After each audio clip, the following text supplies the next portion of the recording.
Chapter 353. This is already the 6th hexagram. Do you still want to continue? Li Qingshan asked. Although Han Xiongji did not mention it, this concerned the life and death of a legalist disciple.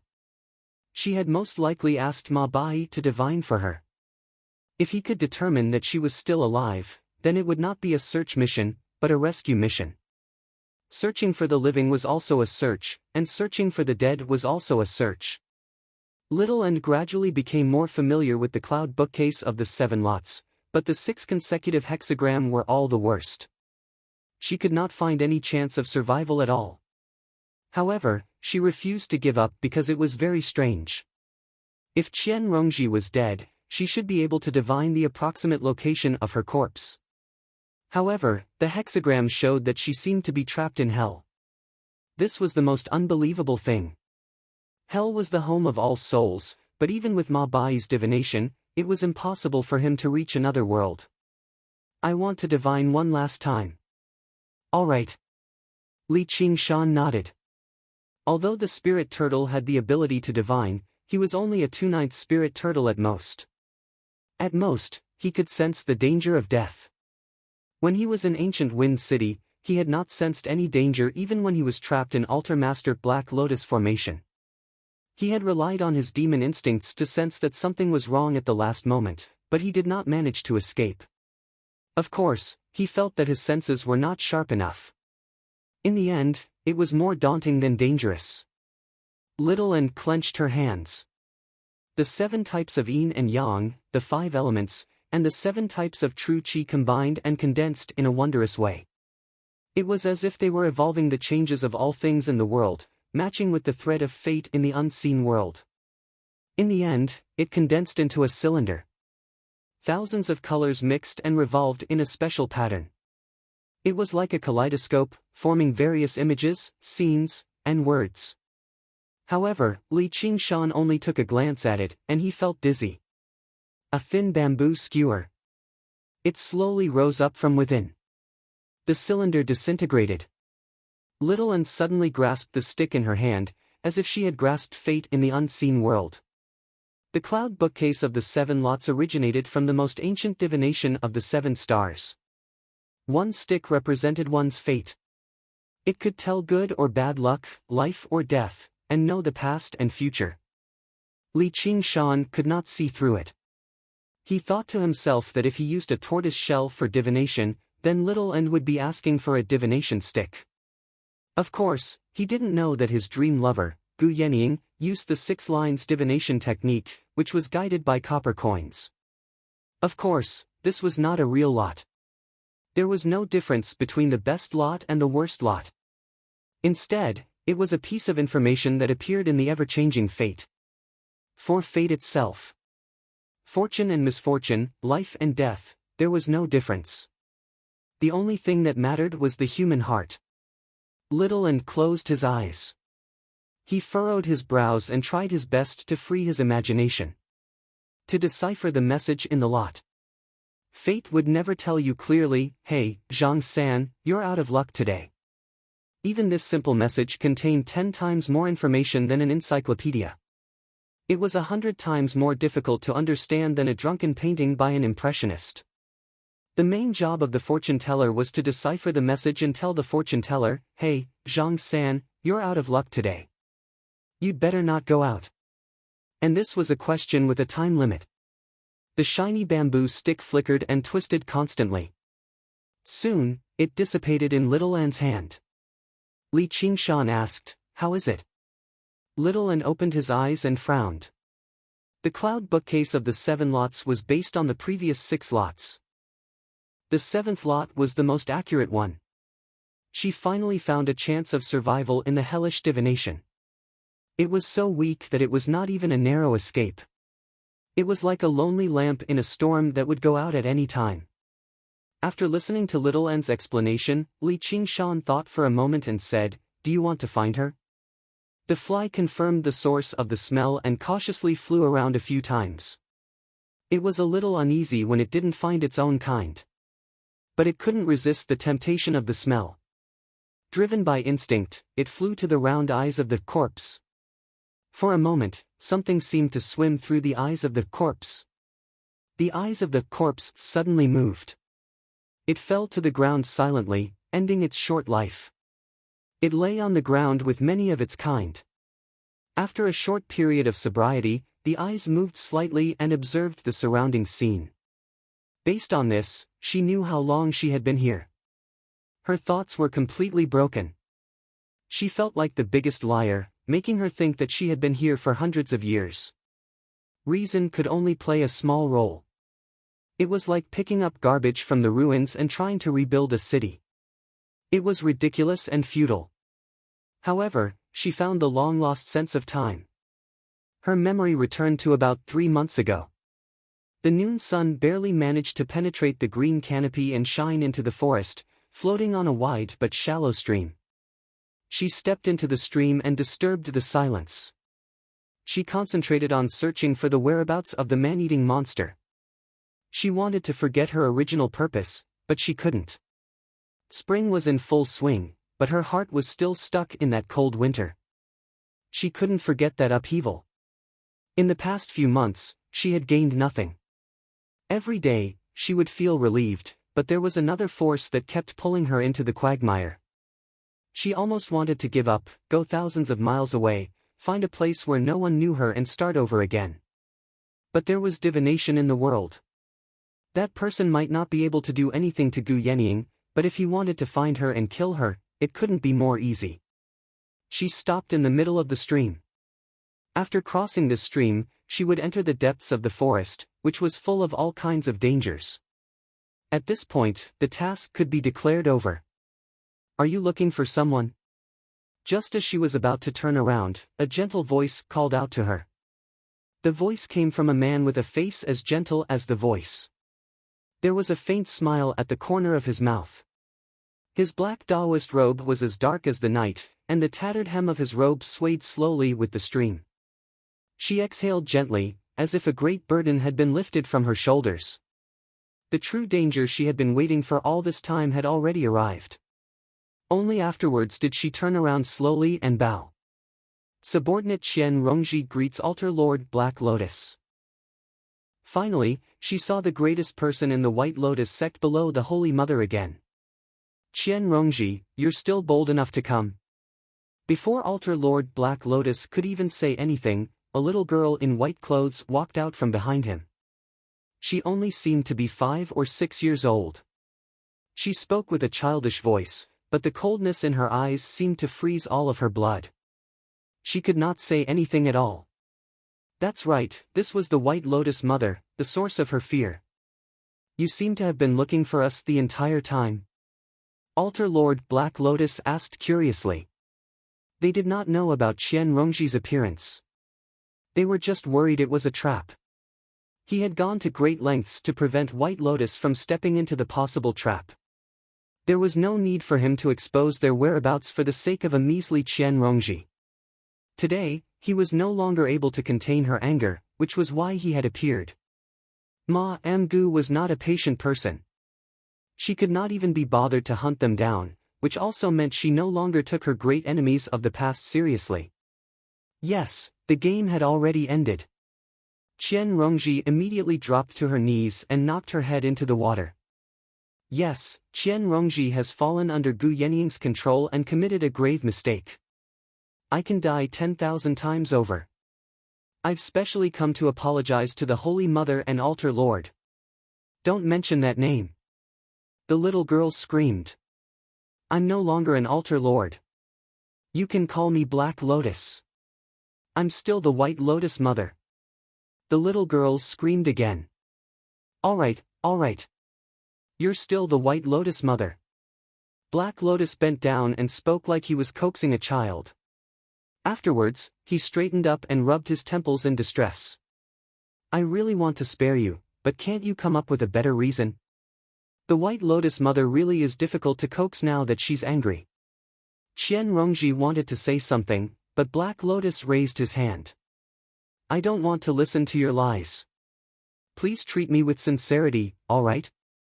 In order to make you understand the severity of the situation, if you say another lie, I'll kill you.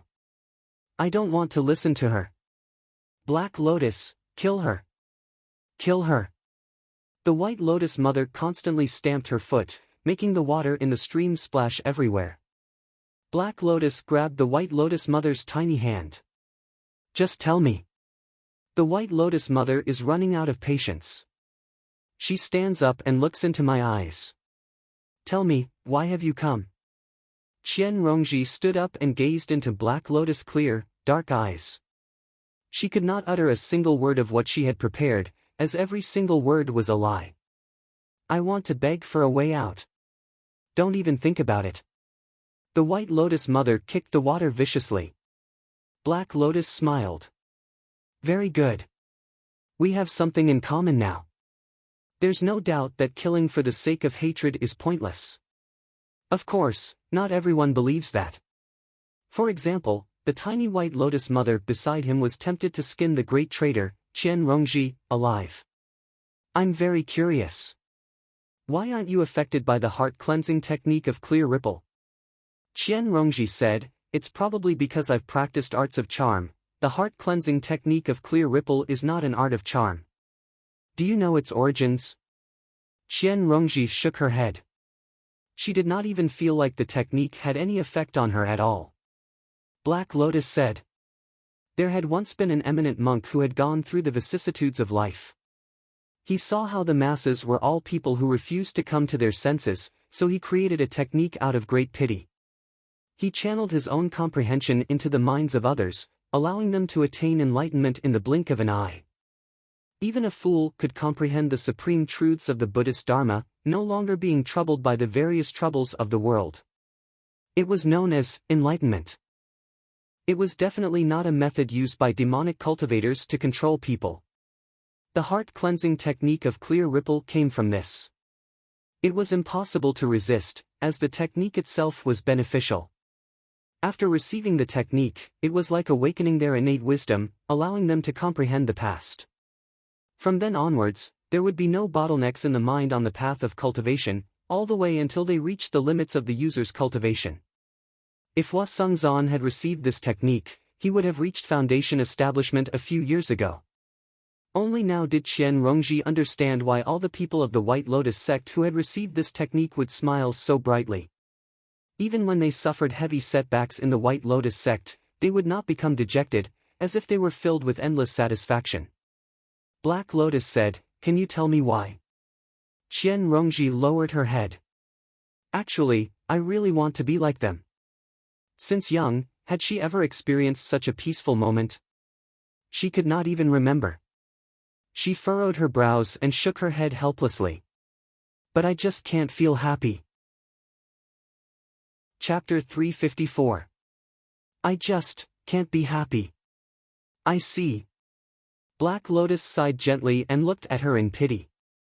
Originally, he thought Gu Yenying had a deeper plan, using some sort of artifact to block the heart-cleansing technique of clear ripple.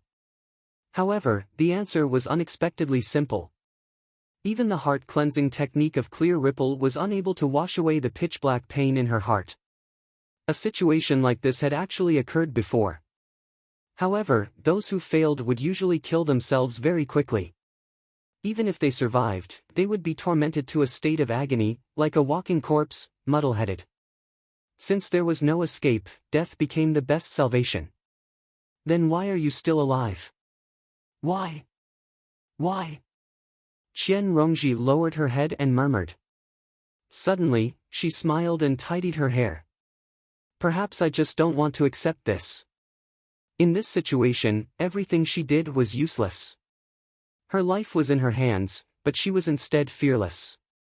Just like what Black Lotus had said, death was not a very bad choice for her. Black Lotus said sincerely, Rongji, I really want you to live, you can't. Don't even think about it, the White Lotus mother screamed. Then the problem right now is, how can I let you live? I might not be an altar lord anymore, but I still can't disobey the White Lotus mother's orders.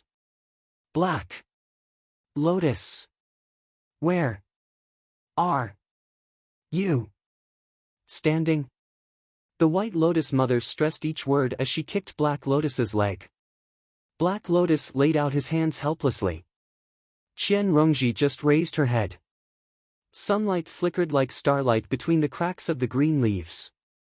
Her figure was reflected in the quiet stream, aloof from the world. It was as if everything here no longer had anything to do with her anymore.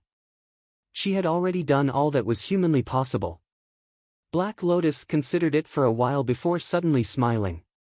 He raised a finger.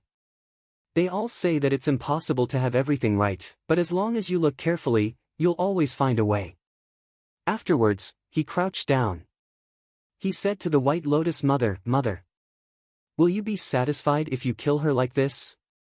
This will instead be a form of release for her." The White Lotus Mother said, "Do you think I'll let her die so easily? I'll make her taste all the torture in the world. Only when she cries and begs for mercy and breaks down mentally will I kill her." The corner of Qian Rongji's lips curled into a sneer. "Crying, begging for mercy, having a nervous breakdown, do you want me to act it out for you right now?" Black Lotus seemed to have grasped the crux of the matter.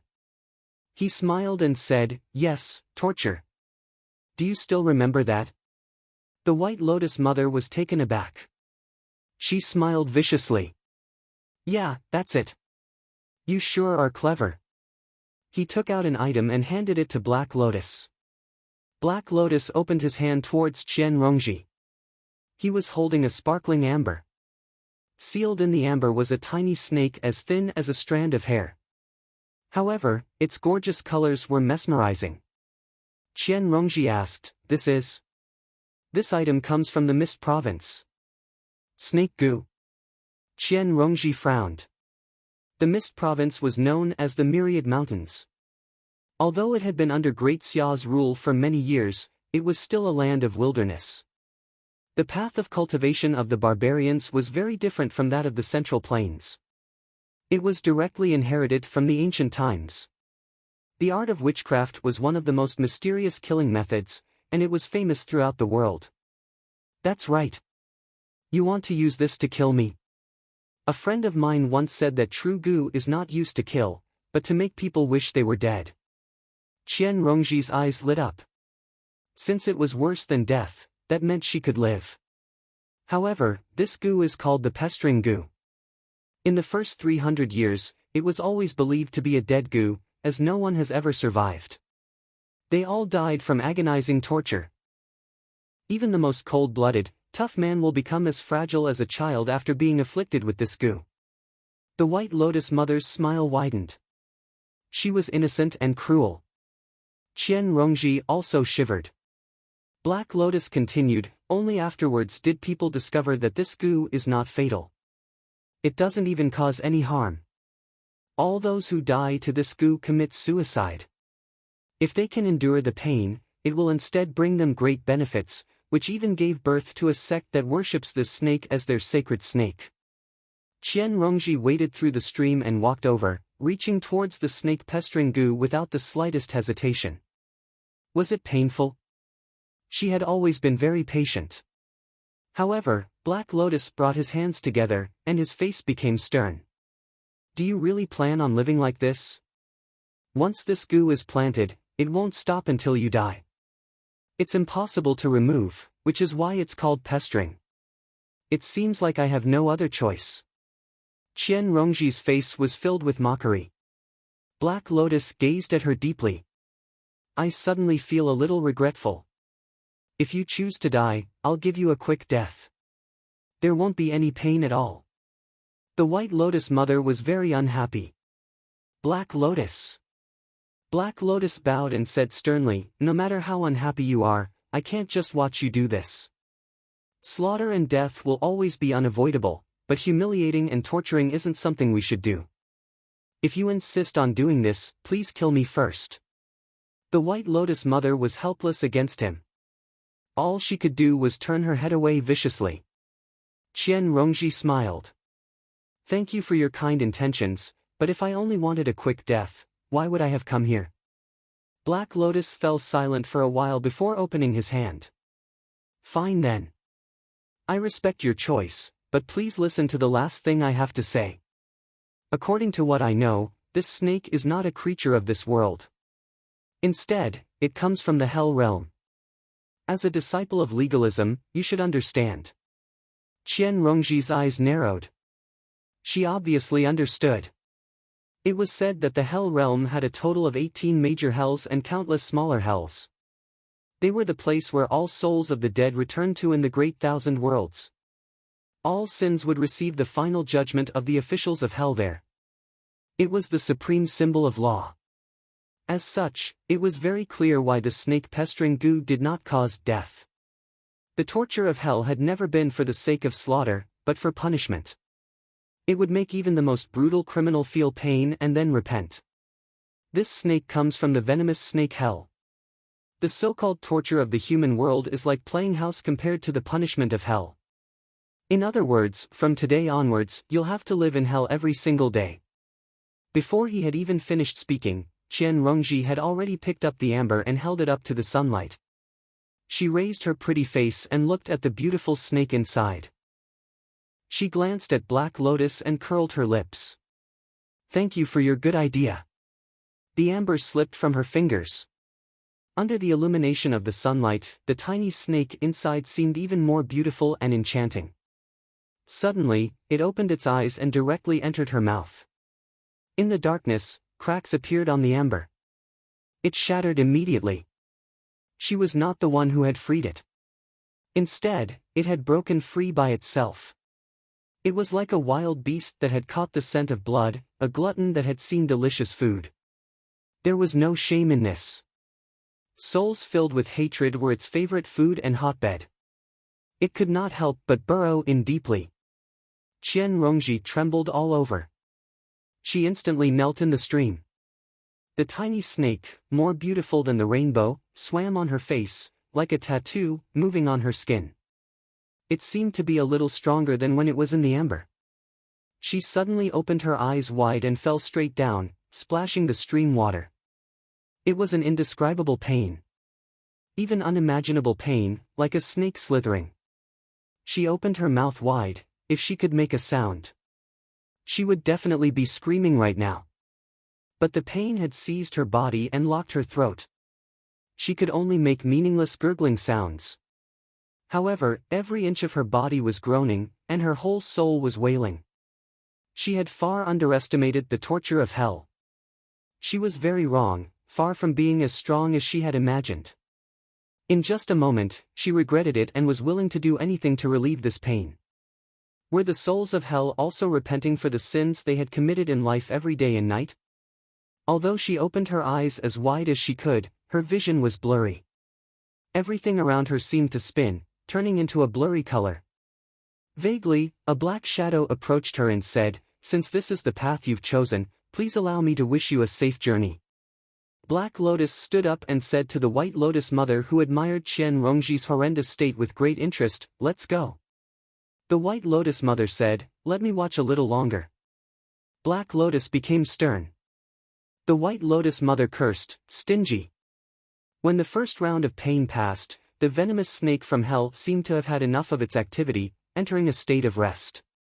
She propped herself up and knelt up. The sky had already darkened completely, and she barely managed to organize her chaotic consciousness. Apart from the paleness of her face, she was basically unscathed. The White Lotus mother had not even touched a single hair on her.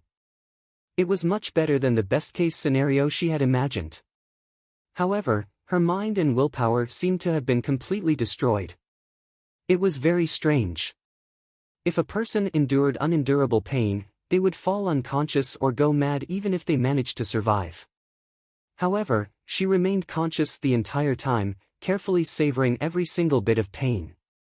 Perhaps this was the wondrous aspect of the punishment of Hell. Returning to her senses, the first thing she did was grab her throat. All she needed to do was grab it gently, and blood would gush out, and she would be free. Her sharp nails dug into her pale white skin, and warm, bright red blood flowed out. After hesitating for quite a while, she pulled back her hand and stood up unsteadily. She found a small cave and dove into it, falling unconscious. She dreamed of a huge snake that was even more beautiful than a rainbow, swallowing her in a single gulp. She woke up very soon, and the second round of pain arrived. Time passed day by day.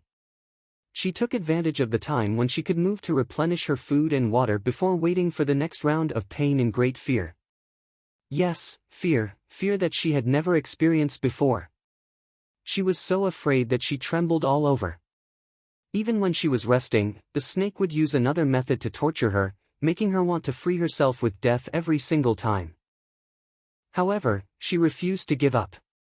Gradually, she could also perform some simple activities when she was being tortured, but the situation only worsened. Every single time, she would lose her rationality, wanting to rip the snake out of her body and tear off every inch of her skin. Fortunately, cultivators possess tough bodies, so the wounds would always heal very quickly. She even began to wonder whether she could break free from the snake if she peeled off her own skin. However, her remaining rationality stopped her. The snake had already fused with her, and if she did that, she would die very soon. She could not die like this. At this moment, a dangerous aura interrupted her thoughts. A demonic beast that resembled a leopard followed the smell of blood and arrived in the cave. Its glowing eyes constantly drifted about in the darkness. This was a demonic beast that had condensed its demonic core. Perhaps it was the man-eating demonic beast that she had been tracking, but that was not important. Even if she was in perfect condition, she did not dare to say that she would definitely win. Now that she was extremely weak, she could not even move a finger. P.S. Bow to thank the student from that namespace for the reward, and congratulate the new sect master. Chapter 355. Little N did not answer Li Qingshan immediately. Instead, he sank into his thoughts silently. Since you have an idea, then go look for it. It won't take up much time anyway. It was rare for Little N to care about the matters of others, so Li Qingshan felt like he should encourage him. Qian Rongji had left these things for Little N, so they had basically done their best. It's far too dangerous. Little N shook his head. Don't worry. I might not be able to divine as well as you, but I can still sense true danger. Li Qingshan pointed at his head before rubbing her hair. I'll just treat it as going out with you. All right. He arrived at the Hawk Wolf Guard and accepted the mission. He went upstairs to greet Han Xiongji. After some intimacy, Han Xiongji heard about the details of Li Qingshan's mission. She said in surprise, "You want to accept this mission? Are you very familiar with her?" "Of course not, but we've worked together a few times." "She's probably dead already, so you should at least bring her corpse back." Li Qingshan studied Han Xiongji and said unconcernedly. Scorching sunlight poured in from the huge, floor-to-ceiling window. She sat on a high-back chair, dressed in the uniform of a Scarlet Wolf Guard. She seemed extremely valiant. Li Qingshan sat on the long table in front of her. His face was filled with fantasies. Han Xiongji rubbed her chin in thought. This action was extremely masculine, which gave her a different kind of charm. "All right, you can go." Li Qingshan smiled. "What, aren't you worried that your man will run into the White Lotus Mother and be taken as a bodyguard?" Han Xiongji leaned back in her chair and raised her legs, placing them on the table. She looked down. "If it's little Hua, there might be a chance, but with your beauty, he'll probably be killed. I received the news a few days ago. The White Lotus Mother and Altar Lord Black Lotus. They've already returned to the Mist Province to rebuild the White Lotus sect." Li Qingshan said, "Is the news accurate? Aren't you afraid of getting caught there? The Mist Province isn't the Green Province. It's truly lawless. Basically all the people who could not withstand the pursuit of the Hawk Wolf Guard in the Green Province had fled there. If you really can't find it, don't forget to bring back a corpse." Han Xiongji blinked her eyes. "I don't think that's a good idea," Li Qingshan said. The contribution from the mission to search for Qian Rongji was still quite impressive. After all, it was related to the life or death of a Scarlet Wolf Guard. Who cares? Anyway, I'm in charge now. Little Flower isn't here, and Old Wang has gone to cultivate. I have to deal with so many errands. It's so annoying. Okay, wait for me to come back." Li Qingshan leaned over and gave her a hot kiss. He got up and left. Han Xiongji came to the French window and watched his cloud rise into the sky. She smiled and pursed her lips. The speed of the demonic beasts was astonishing. 2 beast eyes glowed with light. They were like 2 fleeting shadows, dragging 2 long tails of light behind them. They circled around Qian Rongji in circles, rapidly approaching her. Qian Rongji's eyes were wide open. In the beginning, she circled around the demonic beast a little, but afterwards, she stopped moving as if she had become completely numb. The demonic beast confirmed that this was not a trap. The 2 streaks of green light that were circling around suddenly turned towards the center. The demonic beast lunged over and bit Qian Rongji's neck. That was the only place on her body with relatively few wounds. Even when she was in extreme pain, she could control herself at all times and not end her own life. Could it be that this was the result of 3 months of painful perseverance? At first, the 4 fangs pierced through her skin.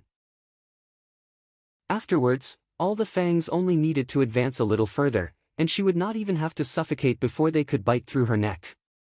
Even now, her gaze and expression had not changed at all. The pain that made others clench their teeth was as pleasant as the spring breeze to her, while the impending death might just be a release to her. The demonic beast stiffened. Tremendous pain immediately filled its entire body like poison. Qian Rongji finally revealed a hint of a smile. On her horrifying face, she looked as ferocious as an evil spirit. Her arms were placed on both sides, supporting herself to get up bit by bit. Then, she bit the demonic beast's neck. Looking carefully, one could see that the gorgeous little snake had unknowingly coiled around Qian Rongji's neck. A parasite would protect its host. Its way of protection was naturally to let the other party taste the same pain. Under the hellish torture, the demonic beast's demonic aura was completely dispersed. It could not even tighten its muscles. Its tough skin was slowly pierced by her teeth. The salty blood flowed into her mouth. Like a vampire, she swallowed it in big mouthfuls to replenish her blood. The food prepared in her 100 treasures pouch had long been finished.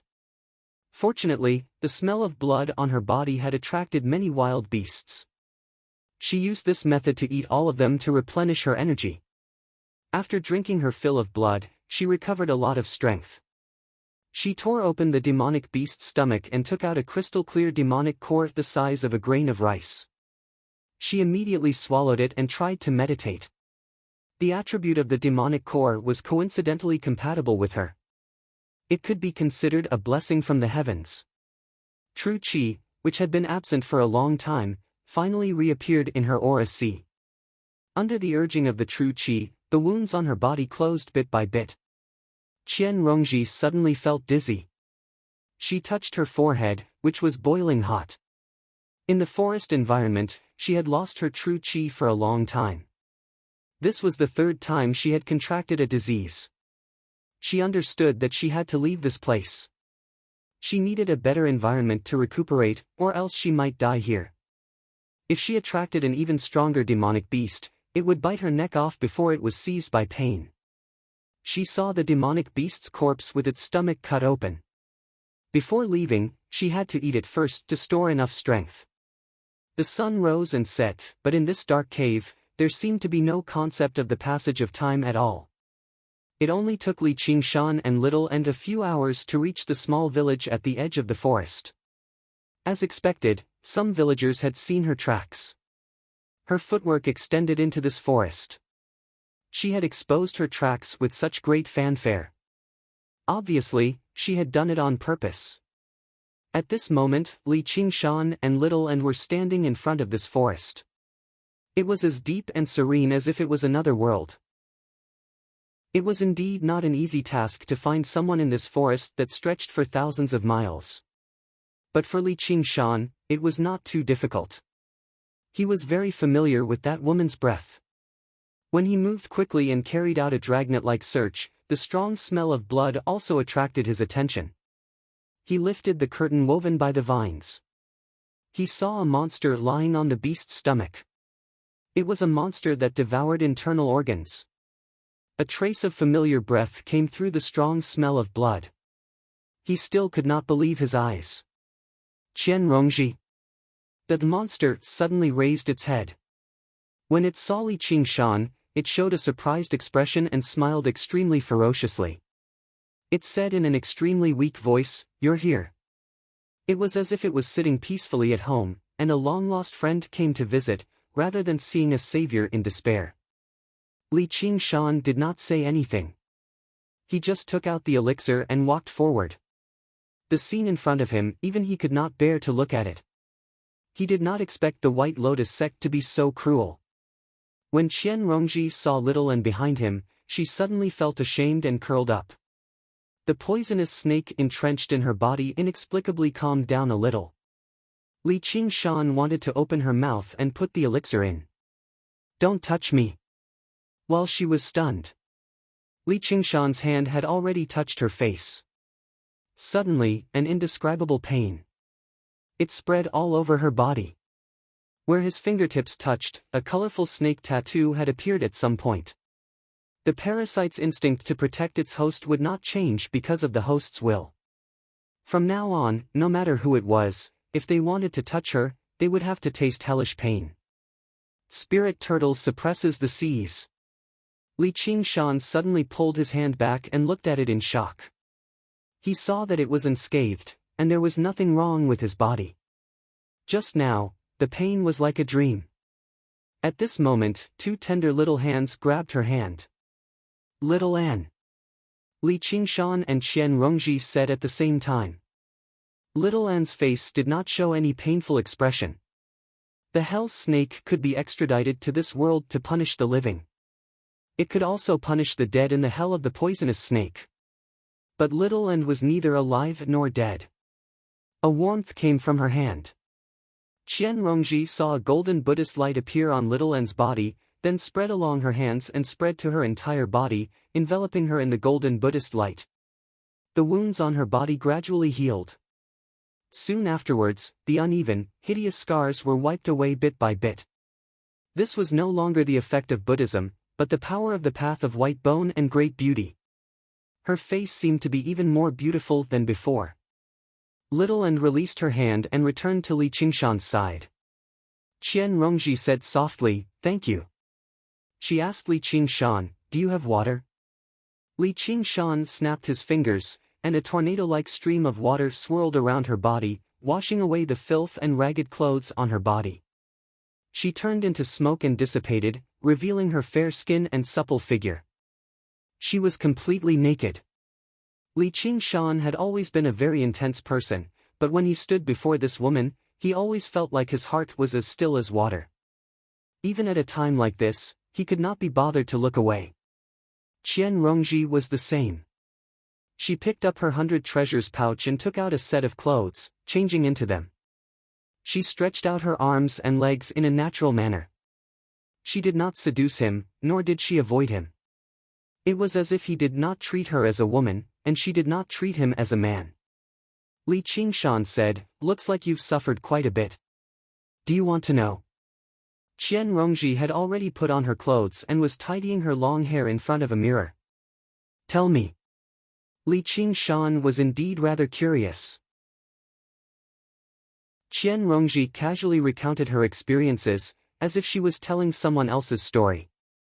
After listening to her, Li Qingshan also felt a chill inside. He asked, "How are you going to get rid of this goo?" Qian Rongji said, "There's no way to get rid of it, and there's no need to. As long as I can let go of my sense of shame and hatred, it will naturally stop tormenting me."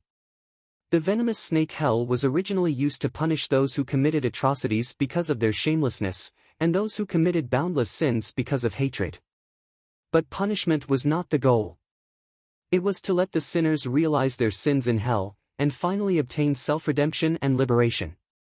Only then could it be considered Buddha's mercy. Li Qingshan mocked, "Can you do it?" Qian Rongji also laughed, "Of course I can't do it. I will not be ashamed of anything. I hate everyone in the world." The venomous snake happily slithered around. She suddenly knelt on the ground, and her 10 fingers dug deeply into the ground. The smile on her face was twisted because of the pain, but it became more and more brilliant. Even if she was trapped in the endless hell and suffered endless suffering, she would not repent. P.S. Shamelessly asking for monthly votes will cause you to be trapped in the venomous snake hell, but even if you are trapped in the venomous snake hell, you still want to be satisfied. Chapter 356. Seeing her like this, killing intent surged through Li Qingshan's heart for some reason. Although she had already recovered from her wounds and turned back into the beautiful Qian Rongji, she felt even more inhuman than the monster he had just seen. He said indifferently, "Does that include me?" Qian Rongji said, "Are you human?" Li Qingshan was slightly taken aback. He sneered in disdain. "As long as I can live happily, what does it matter if I'm human or not? Originally, I didn't want to stick my nose into your business, but little and divined that you still had a chance at survival, which was why I came." Qian Rongji glanced at Little and deeply. Little and remained the same as usual the entire time, showing no emotion at all. Qian Rongji smiled. "Just treat the things I left with you as my repayment." Li Qingshan took off on a cloud and returned to Clear River City with the mission items. When Qian Rongji stood before Han Xiongji unscathed, Han Xiongji was surprised too.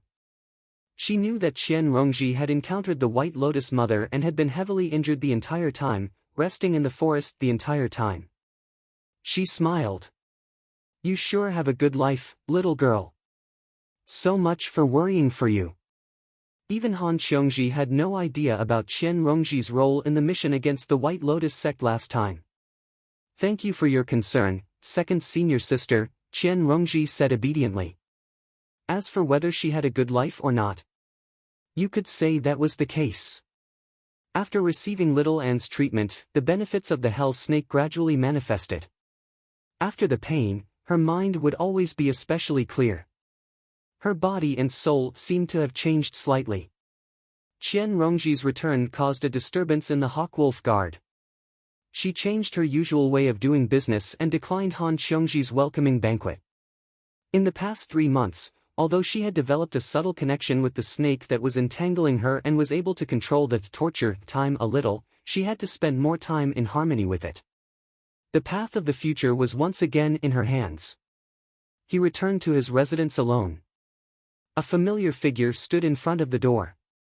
Qian Rongji was surprised. "Little Tian, why are you here?" Chu Tian's face was full of concern as he said, "I heard that you came back. Where have you been these past few days? I was so worried about you that I wanted to look for you several times." Unfortunately, he didn't go even once. Qian Rongji was not surprised at all. It was not that he was not sincere to her.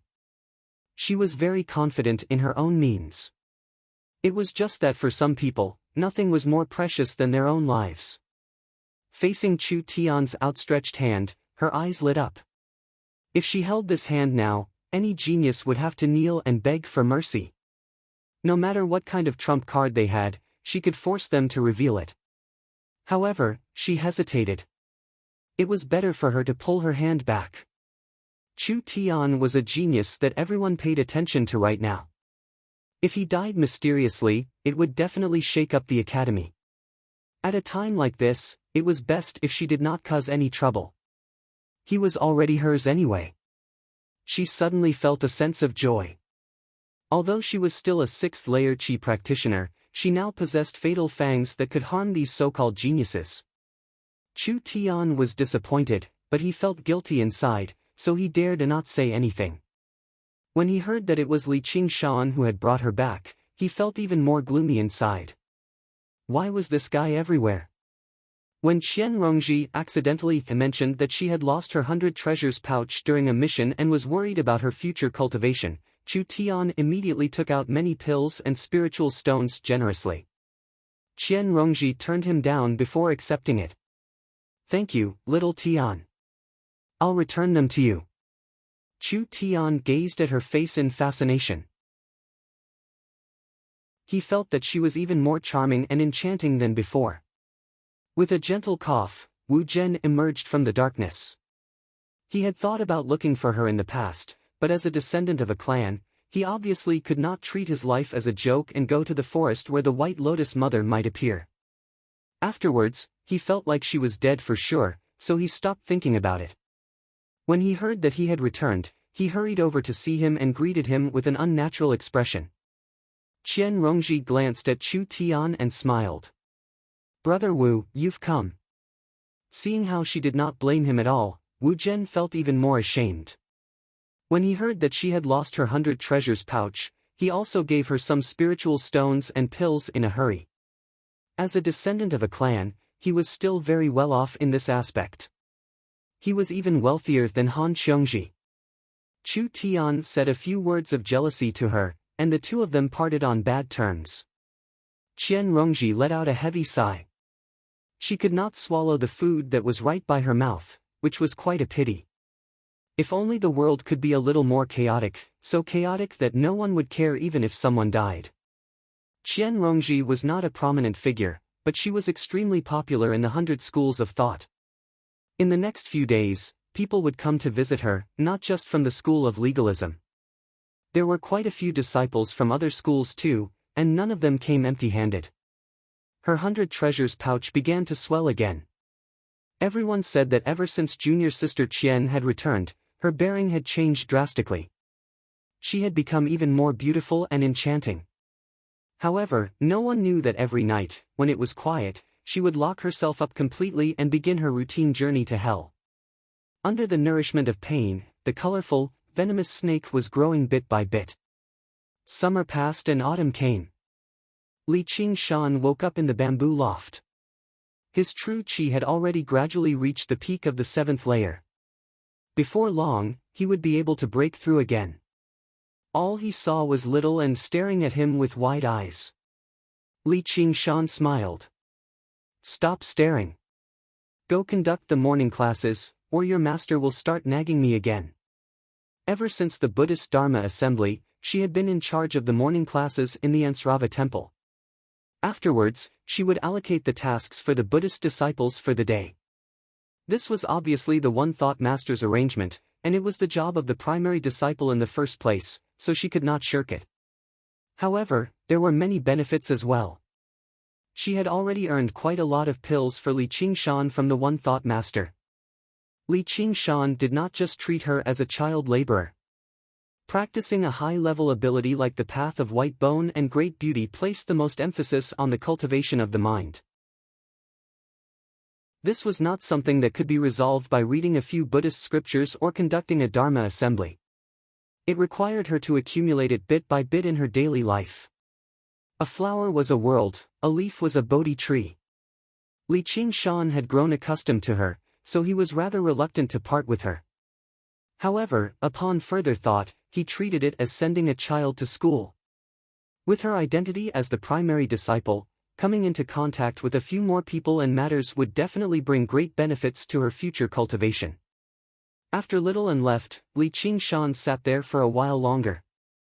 He neither cultivated nor practiced martial arts. All he did was empty his mind and think about nothing. It was equivalent to waking up early and brushing his teeth and washing his face. Only then did he emerge from the room. The sky was already bright. 2 children played around in the bamboo forest as they swept up the fallen leaves with a broom. They were both second-layer qi practitioners. They channeled their true qi into the broom, and with a wave of their hands, they kicked up a fierce gust of wind. Even the bamboo forest swayed gently. The two of them directly began fighting with their brooms. It was actually extremely methodical. They called out, "I'm the second senior brother, and you're the little junior brother." Suddenly, they saw Li Qingshan emerge and lowered their heads in a hurry. They said politely, "First senior brother." Before the next entrance examination, the School of Novels had a new disciple. After a period of nurturing, the children selected from various places were given the opportunity to choose their schools. The 2 children chose the School of Novels. They both cultivated the water element, and their talent was nothing special. However, they made Lu Chuanfeng so happy that he could not close his mouth for a few days. This continued until the School of Novels finally prospered in his hands. Li Qingshan was finally no longer alone. He patted them on the head. "Stop fooling around. Go and study." The older child said, "We still have to sweep the floor." The other child added, "If we don't sweep it clean, master will scold us." Li Qingshan knew that Lu Chuanfeng was enjoying being a master. In the past, this place was littered with fallen leaves. When had he ever seen him care? He also liked the two children very much, so he said with a smile, "I'll help you sweep." A crystalline water dragon flew out of his hand and swept away all the fallen leaves, revealing the cobblestone path below. The two children cheered, their faces filled with admiration. When could they be as powerful as eldest senior brother? "Ah Jun, Sheng, you're done sweeping the floor. Get over here." Lu Chuanfeng's authoritative voice sounded from the bamboo loft. "Yes, master." Li Qingshan smiled and shook his head. He watched as they skipped over. Ever since they came, Lu Chuanfeng seemed to have changed into a different person. He put on the dignity of a master. "Qingshan, come back early too," Lu Chuanfeng said. Li Qingshan also said, "Yes, master." Lu Chuanfeng stroked his beard in satisfaction. He looked inside his body. The divine talisman of great creation was shining. The amount of wish power he had accumulated was unprecedented. He had been stuck at the 10th layer of chi refinement for many years. Now, he finally had some confidence to touch the door to foundation establishment. What was the most important thing for a school? It had to be a foundation establishment cultivator. Otherwise, no matter how famous they were, they would be looked down upon. The School of Novels still had to rely on him, the head of the school. In order to save wish power in preparation for foundation establishment, he could no longer bear to transform into a woman. With two young disciples around, he could not afford to lose face. When Li Qingshan arrived outside the island, he saw Li Long working there. Thanks to the various crops he had planted, Li Qingshan was able to pacify Millipede in the insect sack. He greeted him with a smile and soared into the sky. Li Qingshan turned into a small dot and landed on Great War Island. Only then did Li Long lower his head and continue tending to the herb garden. Among the many crops, spiritual herbs were the most difficult to grow. They had extremely high requirements for various environments. However, the process of growing them was also the most beneficial for the disciples of the School of Agriculture. Li Long had cleared out a small piece of land on Cloudwisp Island, which was rich in spiritual qi. He tried to grow a few medicinal herbs that were easy to grow. Although he did not know the results, his horticultural skills and qi refinement cultivation had clearly improved. He would soon be able to advance further. As long as he did not lack wealth, companions, methods, and land, the first few layers of qi refinement were relatively easy to break through. On the practice field, Li Qingshan's fist whistled through the air, smashing towards Han Tie's face. Han Tie's body spun like a spinning top, the spear in his hand turning into a rolling black dragon that swept towards Li Qingshan's legs. Li Qingshan snickered. He did not care about his lower body at all. His fists changed, transforming into layers of afterimages. To the surrounding military disciples, it looked like several dozen fists had struck out at once, covering the sky and covering the earth as they headed towards Han Tie's face. "Who said I can't touch your face?" he shouted, "Pay up." Legends of the Great Sage readers are welcome to log in. Read the full text. Chapter 357. Han Tie abandoned his spear without hesitation and accurately caught Li Qingshan's fists amidst the afterimages of the fists. Both of their feet sank deep into the ground, causing it to crack. After a few rounds of fighting, the two separated, both panting slightly. Li Qingshan had to admit that the school of the military was worthy of being called the school of combat, and Han Tie was worthy of being the top student of the school of the military. Li Qingshan had already used ocean brawling to the extreme, but he still couldn't touch Han Tie's face. He could always rely on exquisite moves to turn danger into victory. Moreover, in his human form, his body refining technique was still inferior to Han Tie, a 10th layer qi practitioner. His qi refining technique was even worse. When they fought, he was beaten up more often. His brother-in-law wasn't easy to deal with. Han Tie was even more surprised. Every single layer of Qi practitioner was a tremendous difference. In particular, the 10th layer and the first 9 layers were worlds apart. The moves that should have been able to vanquish the enemy only left behind a small wound when they landed on Li Qingshan. Moreover, his endurance was startling.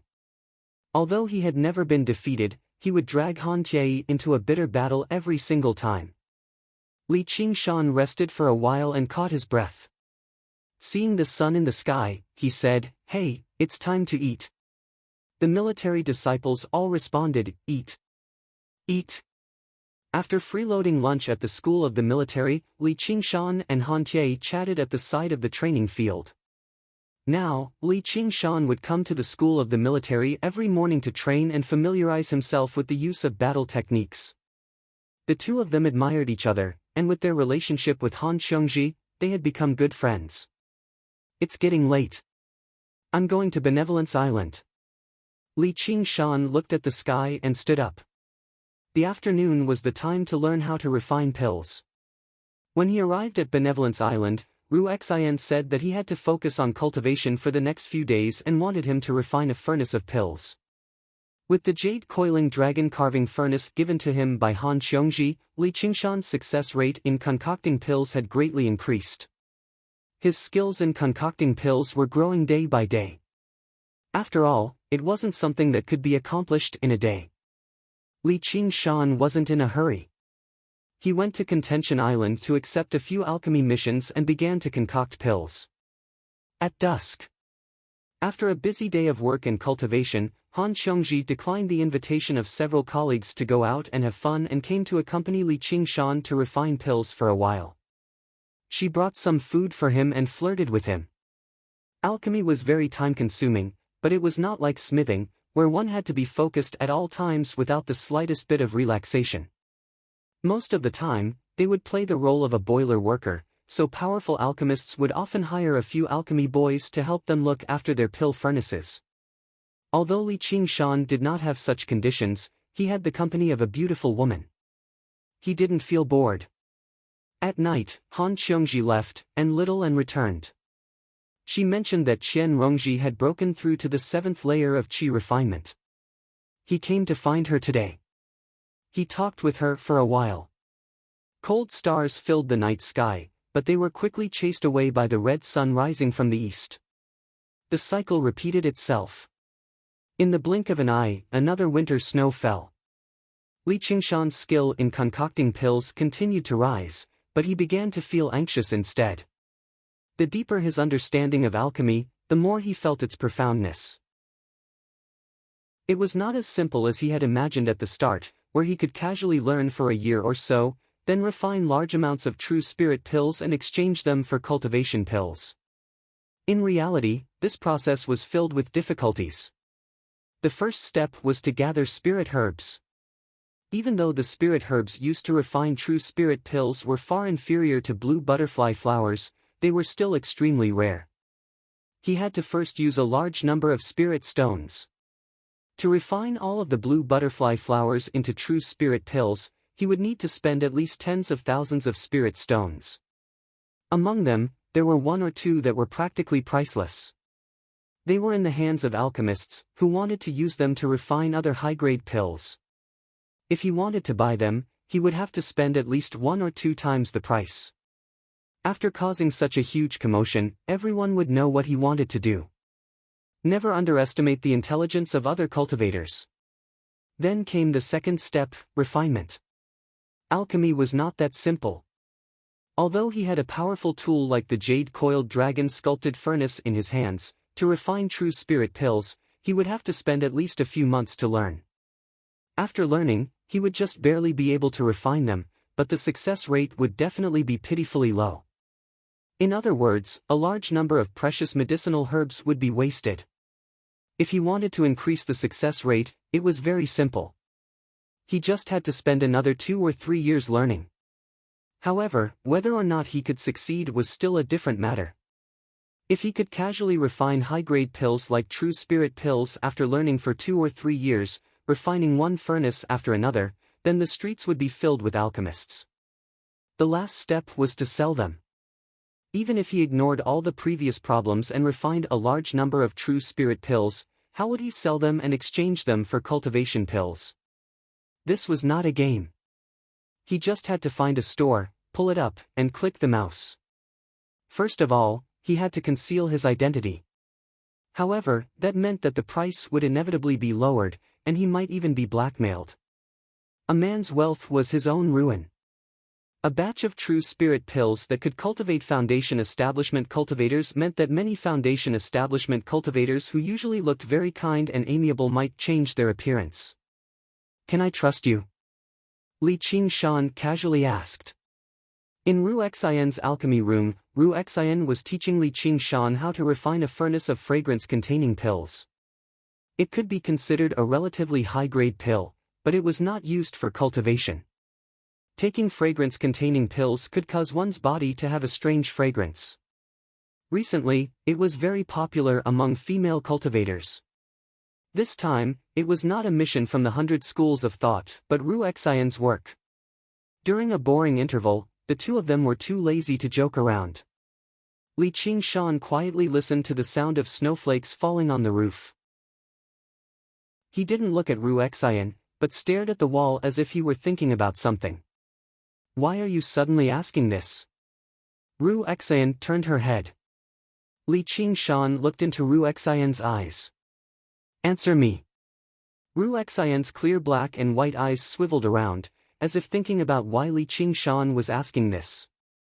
She looked at the beam and said, "I don't know either. Although we've known each other for so long, you seem to be shrouded in a mysterious veil that I can't see through." Li Qingshan said. After knowing each other for so long, they joked around and talked about everything, but he had never heard her talk about her background. Even if she did mention it, she would immediately change the topic. That's really too much of a coincidence. Ru Xian stared at Li Qingshan. In her heart, wasn't Li Qingshan the same? Their eyes met, and after a moment of silence, Li Qingshan smiled. Then, his smile was like a mirror image reflected on her face. Yes, they both had secrets that couldn't be divulged, but even if they were friends, there was no need for them to share all of their secrets. "Have you refined a true spirit pill before?" "I haven't. If there's a chance, I'd like to try," Ru Xian said calmly. The most important spirit herb of a true spirit pill was a spirit herb. Blue butterfly flowers were nearly extinct. There weren't too many people who had refined them. Li Qingshan opened his palm, and a shimmering blue butterfly fluttered in the air. It flew in front of Ru Xian. "Then come and try it." Ru Xian stretched out her hand, letting that blue butterfly of light land on her fingertip. She exclaimed in surprise, "It really is a blue butterfly flower. I've only seen it in books. I didn't think you'd actually have it. No wonder you painstakingly cultivated the art of alchemy." So it was to refine a true spirit pill. Li Qingshan smiled and shook his head. "No, not one." Ru Xian's mouth opened slightly. Blue butterflies of light fluttered in the alchemy room. Dozens, hundreds, even more, they rendered the alchemy room magnificent and beautiful. But in her heart, she was thinking about exchanging them for spirit stones. Could they fill up this alchemy room? After a long time, Ru Xian finally came back to her senses. She looked deeply at Li Qingshan, and her eyes flickered with extraordinary splendor. "Thank you for your trust." His eyes flickered. Li Qingshan said, "I also had no choice. After I finish refining them, I can give you 30%. This number." It made Ru Xian's heart beat fiercely. Not to mention anything else, with this amount of true spirit pills, she could immediately start breaking through to the foundation building realm. It was Li Qingshan's next words that made Ru Xian calm down.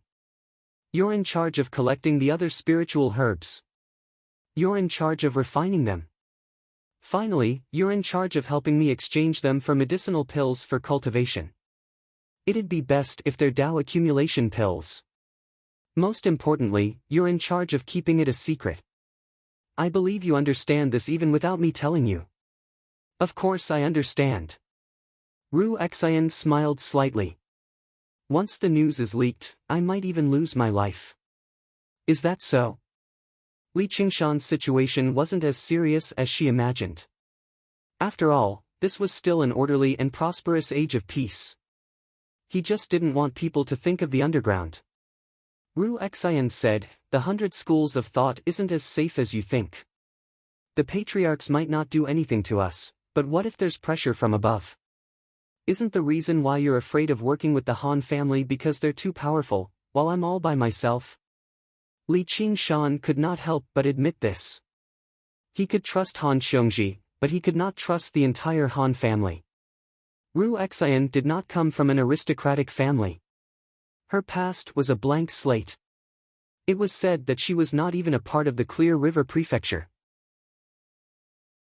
Even her current master, the leader of the School of Medicine, Hua Xiai, was a strange, solitary old man. This meant that once this matter was exposed, even Ru Xian would not be able to keep the true spirit pills. Apologies. This is a matter of great importance. I can't trust anyone completely. If it were not for the past few months, Li Qingshan would never have been bold enough to trust her like this. I can understand. If you really are someone who trusts others so easily, I'll instead look down on you. I'll tell you a secret too. Ru Xian took out a pill cauldron from her 100 treasures pouch. A supreme-grade spiritual artifact pill cauldron. Li Qingshan blurted out. This was not a regular supreme-grade spiritual artifact, but a rare pill cauldron, and the shape of the pill cauldron was extremely strange. At first glance, it seemed more like a cauldron. The patterns on it were complicated. Through his recent days of studying alchemy, he could tell with a single glance that this was not a creation of the Green Province, but the Mist Province further south. However, Li Qingshan did not expose this. The people of the Mist Province had always been denounced as barbarians by the people of the Green Province. Although they were both under the rule of Great Xia, the conflict between the two vassal states had never stopped over the past millennia. Their borders were heavily guarded, and the Hawk-Wolf Guard had always suffered the most losses. The two vassal kings had grievances with each other. If it were not for the suppression of the imperial court, they would have declared war a long time ago. Was Ru Xian a spy from the Mist Province? How could Ru Xian not guess that the blue butterfly flowers came from underground? There were only a handful of organizations that possessed fields of blue butterfly flowers, and they were protected by numerous formations. Even Foundation establishment cultivators could forget about plucking a single flower, so how did a measly Qi practitioner manage to venture so deep underground? Before they knew it, the two of them had revealed a little of their secrets to each other, but neither of them had any intentions of delving into it. Their hearts seemed to grow closer as well. Ru Xian added, "I've accumulated quite a lot of spiritual herbs on me too. A few of them can be used to refine true spirit pills, so there's no need for you to go out of your way to collect them." Li Qingshan smiled. What a coincidence. In the end, the two of them gathered 7 spiritual herbs for refining true spirit pills. Li Qingshan used 2, while Ru Xian used 5. There was an extremely large quantity of them all. Needless to say, they all clearly possessed the special characteristics of the underground and the Mist Province. Most of the spiritual herbs that came from these two places were relatively more precious. The remaining spiritual herbs were collected by Ru Xian. As the primary disciple of the School of Medicine, she was in charge of the medicinal storehouse of the School of Medicine. It was not difficult for her to retrieve some spiritual herbs in the name of refining other pills. In the afternoon of the next day, Li Qingshan arrived at the alchemy room again. Ru Xian took out another formation scroll. She set down the formation and ensured that no one could discover this place. Li Qingshan asked, "How is it?" Ru Xian said sternly, "My master already knows about this." What? Li Qingshan was surprised and furious. He took a step forward and grabbed her shoulder. "I'm just joking. I'm just joking. Oi, it hurts." Ru Xian frowned slightly. She was like a goddess cradling her heart, sorrowful and moving. Li Qingshan became even more vexed. This shameless woman. However, he relaxed his grip.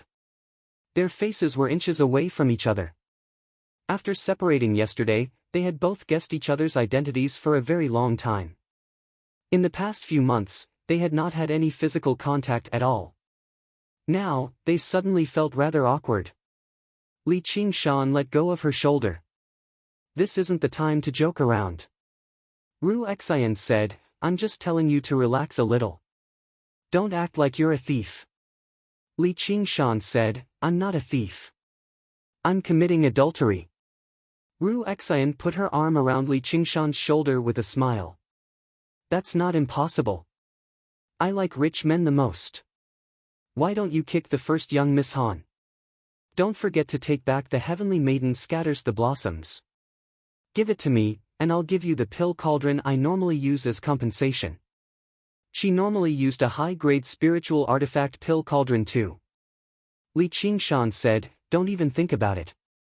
Hurry up and take back the spiritual herbs. Why are there so few? Ru Xian said, it's already enough for the beginning. If you take too much at once, people will notice something amiss. Take it slowly. Li Qingshan expressed his understanding. Ru Xian said, then, let's begin. Oh right, what's the name of your cauldron? Crystal Granule Cauldron. Ru Xian shrank the crystal granule cauldron to the size of a palm. Then, according to the order, she placed the spiritual herbs one by one inside first. Finally, she placed a blue butterfly flower. The first time was purely for the purpose of experimenting and accumulating experience. Her goal was only a true spirit pill. She basically had no hopes of success. Ru Xian sat cross-legged with a focused expression. She no longer had the relaxed and casual look she usually had when refining pills. Li Qingshan didn't dare to disturb her at the side. He meditated and cultivated at the side. After more than 4 hours, the pill cauldron opened, and a strange fragrance filled the air. I succeeded by a fluke. Here. Ru Xian smiled and took out a purple pill from the pill cauldron. It was exactly the same as the one he had seen before. Li Qingshan took her hand. This is yours. He shook it lightly. It's a pleasure working with you. However, the second furnace of pills failed, and a blue butterfly flower was wasted. Ru Xian couldn't help but sigh softly. On the other hand, Li Qingshan's expression was normal because the blue butterfly flower had come too easily. He said, just continue. This made Ru Xian sigh. Rich people were indeed different. However, I'll go back and rest for a while. I'll recover my spirit and organize my thoughts. We'll continue tomorrow. Ru Xian put away the crystal granule cauldron and removed the spirit formation. She suddenly smiled. If you still don't go out, eldest young Miss Han might really think we're committing adultery. I almost forgot. I'll see you tomorrow then. Li Qingshan made his way out of the alchemy room, but he sighed over the fact that he had made the right choice. With Ru Xian's many years of alchemy coupled with a supreme-grade spiritual artifact cauldron, the current success rate was only 50%. If a dabbler like Li Qingshan were to refine it, the success rate would probably be less than 10%. Han Qiongji was waiting by the lake. It was currently snowing lightly, and the sky had already darkened. She asked in confusion, what took you so long today? Li Qingshan was rather apologetic. He wrapped his arm around her shoulder. Refining pills took some time. You must have waited for quite some time. Where do you want to go today? Today, she wore a bright red hooded cloak with a white, velvet collar. She was like a red flame in the snowy sky, warming his heart. The world of the two of them after a busy day was what they both loved the most. Their footprints had stopped at the 100 schools of thought and the prefectural city of Clear River a long time ago. They had left their footprints in all the beautiful places in the surroundings. Han Qiongji's face reddened slightly. Let's go sightseeing. Li Qingshan's eyes lit up. Sightseeing had already become a special signal for them. The white reeds stretched for 5 kilometers. The snowflakes in the sky blanketed the surroundings. A small boat was docked in the uninhabited reeds. It rippled gently, and the enchanting panting of a woman could be vaguely heard. A thick, embroidered blanket covered the cabin, and the red cloak was casually tossed to one side. Li Qingshan leaned against Han Xiongji, kissing the woman he loved deeply. His left arm wrapped around her body, meeting her left breast through her clothes. His right hand slid across her body recklessly, from her round thigh to her perky bottom. The coldness in the air could not affect the passion in their hearts. Unwilling to be obstructed by the layer of clothes, Li Qingshan extended his hand into her clothes. Han Xiongji immediately grabbed his hand. Her eyes were like water, and she looked at him with a smile. Pervert. Then, she wrapped her arms around his neck and kissed him passionately again. She felt a hot big hand sliding into her clothes and holding her plump breasts. She let out a muffled moan. The soft breasts were like water in his hand, but they were full of wonderful elasticity. Li Qingshan changed their shapes according to his will, or fiddled with the two slightly hard red beans. But he soon felt dissatisfied. The narrow space seemed to not allow for more. He wanted to see what they looked like with his own eyes. If it was in the past, she would have stopped this greedy action, but today seemed to be a little different. Under Li Qingshan's surprised gaze, Han Xiongji propped herself up and took off her clothes one by one. Only when there was only a red undergarment left did she stop. She turned her head away with a red face. Do it yourself. A large area of snow-white skin appeared in front of Li Qingshan's eyes. That waist was as slender as he felt, and the deep ravine attracted his attention even more. What's wrong? Han Xiongji did not wait for the action she expected. All she saw was Li Qingshan holding her face with a face full of concern. She felt a little warm in her heart. Don't think too much. I wanted to tell you later, but I'm preparing to go into seclusion for a period of time.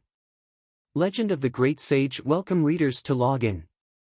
Read the full text. Chapter 358. You want to break through to the 10th layer of Qi practitioner? Li Qingshan immediately understood. She had been stuck at the 9th layer of Qi practitioner for a very long time. Opening the 12 standard meridians was much more complicated than opening the 8 extraordinary meridians. It required absolute focus, so Qi practitioners would usually choose to enter seclusion to break through. Yeah. You even said you wanted to catch up to me. Han Xiongji pouted, but her face was full of smiles. How long will it take? At least a few months. Han Xiongji pondered. That meant they wouldn't be able to see each other for a few months. I'll let you take advantage of me today. Han Xiongji propped herself up with her hands. Her delicate collarbones seemed thin, but the pair of jade rabbits on her chest seemed even fuller, as if they were about to burst out of her clothes. Li Qingshan relaxed and said with a smile, "Then I'll do as you say." He reached behind her and undid the knot. The fiery red tube top slid down, revealing 2 lumps of snow-white skin that stood proudly like they were carved from jade. There were also the 2 bright red spots that Li Qingshan dreamed of. Han Xiongji didn't hide her embarrassment like other women. She maintained her original posture, but she turned her head away, leaving Li Qingshan with a delicate and shy side profile. Her jade cheeks were rosy, making her seem especially elegant. However, Li Qingshan's desire was slightly quelled. He admired her half-naked body. She was like a goddess carved from marble. Every single curve was perfect, giving him a feeling that he couldn't profane her. Han Xiongji bit her lower lip. Compared to his warm and wanton hands, his gaze seemed to be more embarrassing. She said in annoyance, "Have you seen enough? I won't be able to see enough for a lifetime." As he said that, Li Qingshan wrapped his arms around her and kissed her red lips. He licked and kissed her soft neck, then slowly moved down to kiss her delicate collarbone, leaving behind a faint trail of water. In the end, he buried his head in her cleavage until he found that red bean. He gently bit it. Han Xiongji let out a soft cry. She twisted his ear and panted, "Are you, a child?" Li Qingshan looked up and said with a smile, "I'm not. I can give you one." At the same time, he fiddled with her ample bosom, admiring the changes in her shape as he wished. Her supple bosom seemed to overflow from between his fingers. As soon as he loosened his grip, it returned to its perfect shape. "I don't want to. I hate children the most," Han Xiongji said stubbornly. However, if he really wanted her, he would have to wait until she reached the foundation establishment stage. She suddenly felt a little surprised. A year ago, no, half a year ago, she had never thought of bearing a child for a man. Now, she was seriously considering this question. This feeling. It was as if she was possessed. She patted Li Qingshan's face and said, "Bad guy, did you drug me or use some kind of charm on me?" Li Qingshan said, "That's why I've always been suspicious. I, Li Qingshan, am a great man with a heart of stone. I can have any woman I want, yet I just have to be charmed by a little girl like you. I even have to hold back my anger so that I can preserve my chastity for you. It really doesn't make sense." Han Xiongji was both annoyed and amused. She had never seen such a shameless person who took advantage of her while at the same time. At the same time, he complained that he couldn't attract bees and butterflies. However, when she thought about it carefully, she felt a bit moved. Men in the current era, even if they were mortals, would have 3 wives and 4 concubines if they had a bit of money. Cultivators were even more free to do whatever they wanted. How many of the male cultivators in the 100 schools of thought hadn't gone to the brothel to have fun? It was even more common for them to have concubines outside. This was something worth boasting about between men. Although she didn't like Begonia, every time the disciples of the school of legalism gathered, they still had to go to the brothel and each had their own woman. No one felt that there was anything wrong with that, including her. It wasn't until she fell in love with him that she realized the jealousy of women. She wanted nothing more than to lock him up by her side and not allow other women to even glance at him. And he really did comply with her request. Over the past few months with her, no matter how much he desired her, he never forced her to do it as long as she didn't allow it. She always felt very different when she was with him compared to when she was with other men. Actually, Li Qingshan had only been influenced by the beliefs of his past life. No matter how much he wanted to have several wives and concubines, he would still be tolerant when he met the woman he loved. Moreover, he was controlled by the spirit turtle's method of sea suppression, or he would have lost his self-control long ago. In his past life, he had been called a male chauvinist beyond redemption, but in this life, he had instead become a good man. Sure enough, the environment determined one's beliefs. Whatever. My life will be ruined by a woman like you. Li Qingshan lowered his head and kissed her. Han Xiongji raised her hand to block his lips. Han Xiongji said, "Why should I be the only one to take it off?" "That's hard to say." Li Qingshan smiled. In just a few moments, he had stripped completely. His well-defined body was filled with pressure. "I didn't ask you to take it off." Han Xiongji called out, but she could not help but admire him. She rubbed his chest in great satisfaction. She glanced down and saw the main culprit who always clung to her angrily pointing at her. She pushed him aside casually and said in annoyance, "You're so ugly." Li Qingshan felt his entire body burn with lust. He suddenly pressed her down and whispered in her ear, "You won't be saying that very soon. I've already taken it off now, so it's a little unfair." He extended his hand to take off her dress. "Not right now." Han Xiongji knew what he wanted to do, so she grabbed his hand in a hurry. "Once I emerge from seclusion, you can ask for my father's hand in marriage. When the time comes, I'll give you everything." When she reached the end, she could not help but lower her head in embarrassment, dropping it to her chest. Li Qingshan looked pleasantly surprised.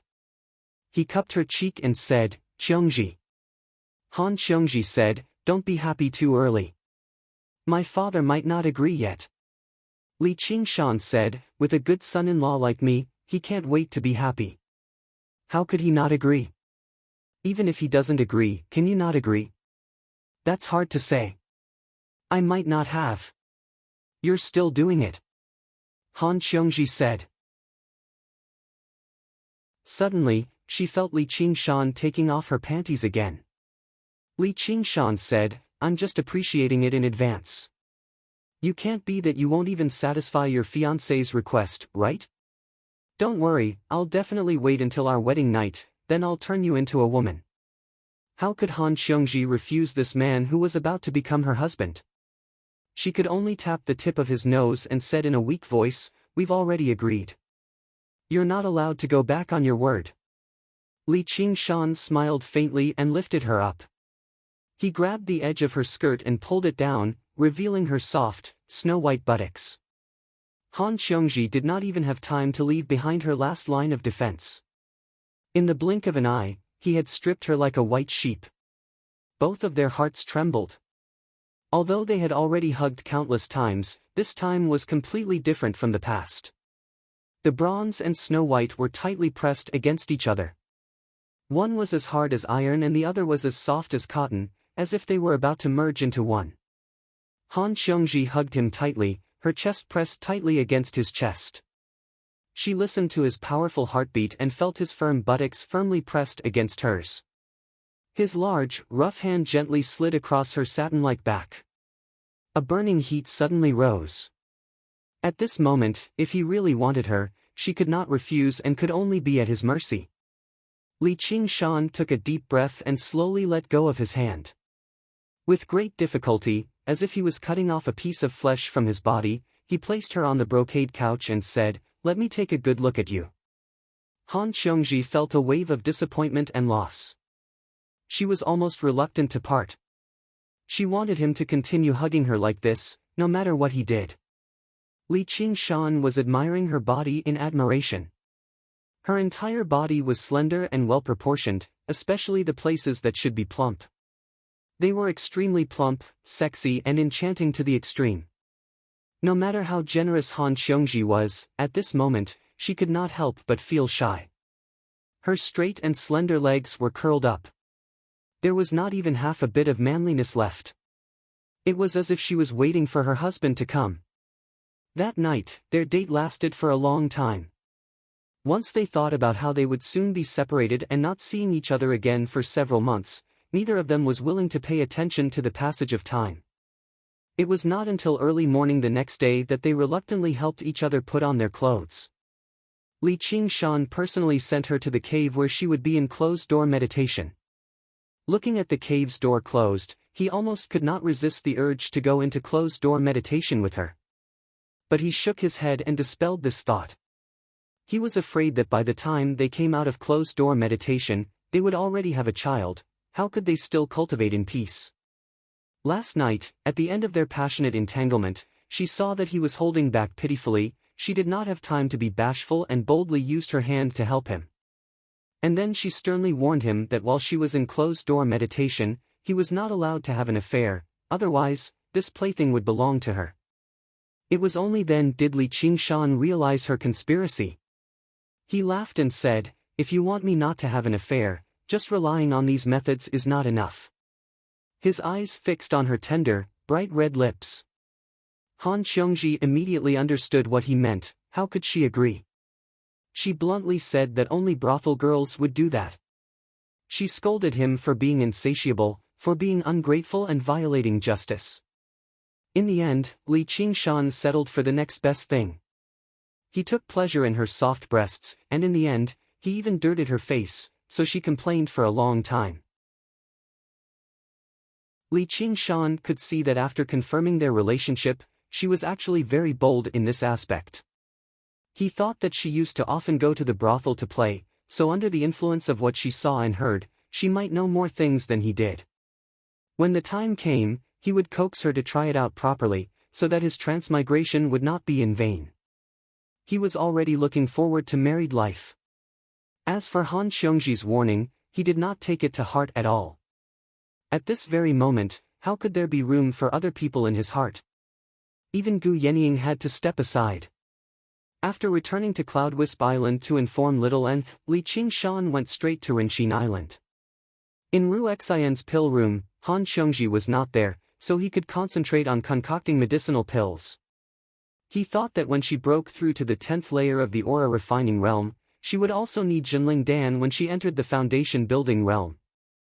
At a time like this, he had never considered that the first miss of the Han family would never need him to provide her with pills. He was only doing it for her own good. Ru Xian smiled as soon as she saw Li Qingshan. You still look like you're in love. Looks like you had quite a good night last night. Don't tell me you've already ruined the young miss of the Han family. How could that be? But I'll probably be married in a few months. Li Qingshan smiled from ear to ear. He had held back this news time and time again, but in the end, he could not help but reveal it to Ru Xian, who shared a great secret with him. Ru Xian's heart skipped a beat. She said sorrowfully, "Then I really do need to congratulate you. It's just a pity for me. I spend the entire night before the cauldron, thinking about refining pills. Everyone close to me cares about me." Li Qingshan smiled. "Senior sister, if you want a man, you can line up from here all the way to Clear River City." Ru Xian took a step forward and placed her hand on Li Qingshan's shoulder gently. The light in her eyes flickered. "It's a pity that what I want already belongs to someone else. P.S. Originally, I wanted to write less about this, but by the time I return to my senses, I've already written a lot. I stopped myself right at the brink of the cliff in a hurry. It's a sloppy start, but a weak finish. A process like this is essential for the development of their relationship. If you like it, just treat it as a bonus. If you don't, just skip it. Your support is my greatest motivation. Dash.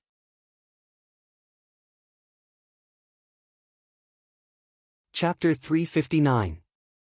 Li Qingshan gazed at her gentle face that completely differed from Han Xiongji's and was left speechless for a moment.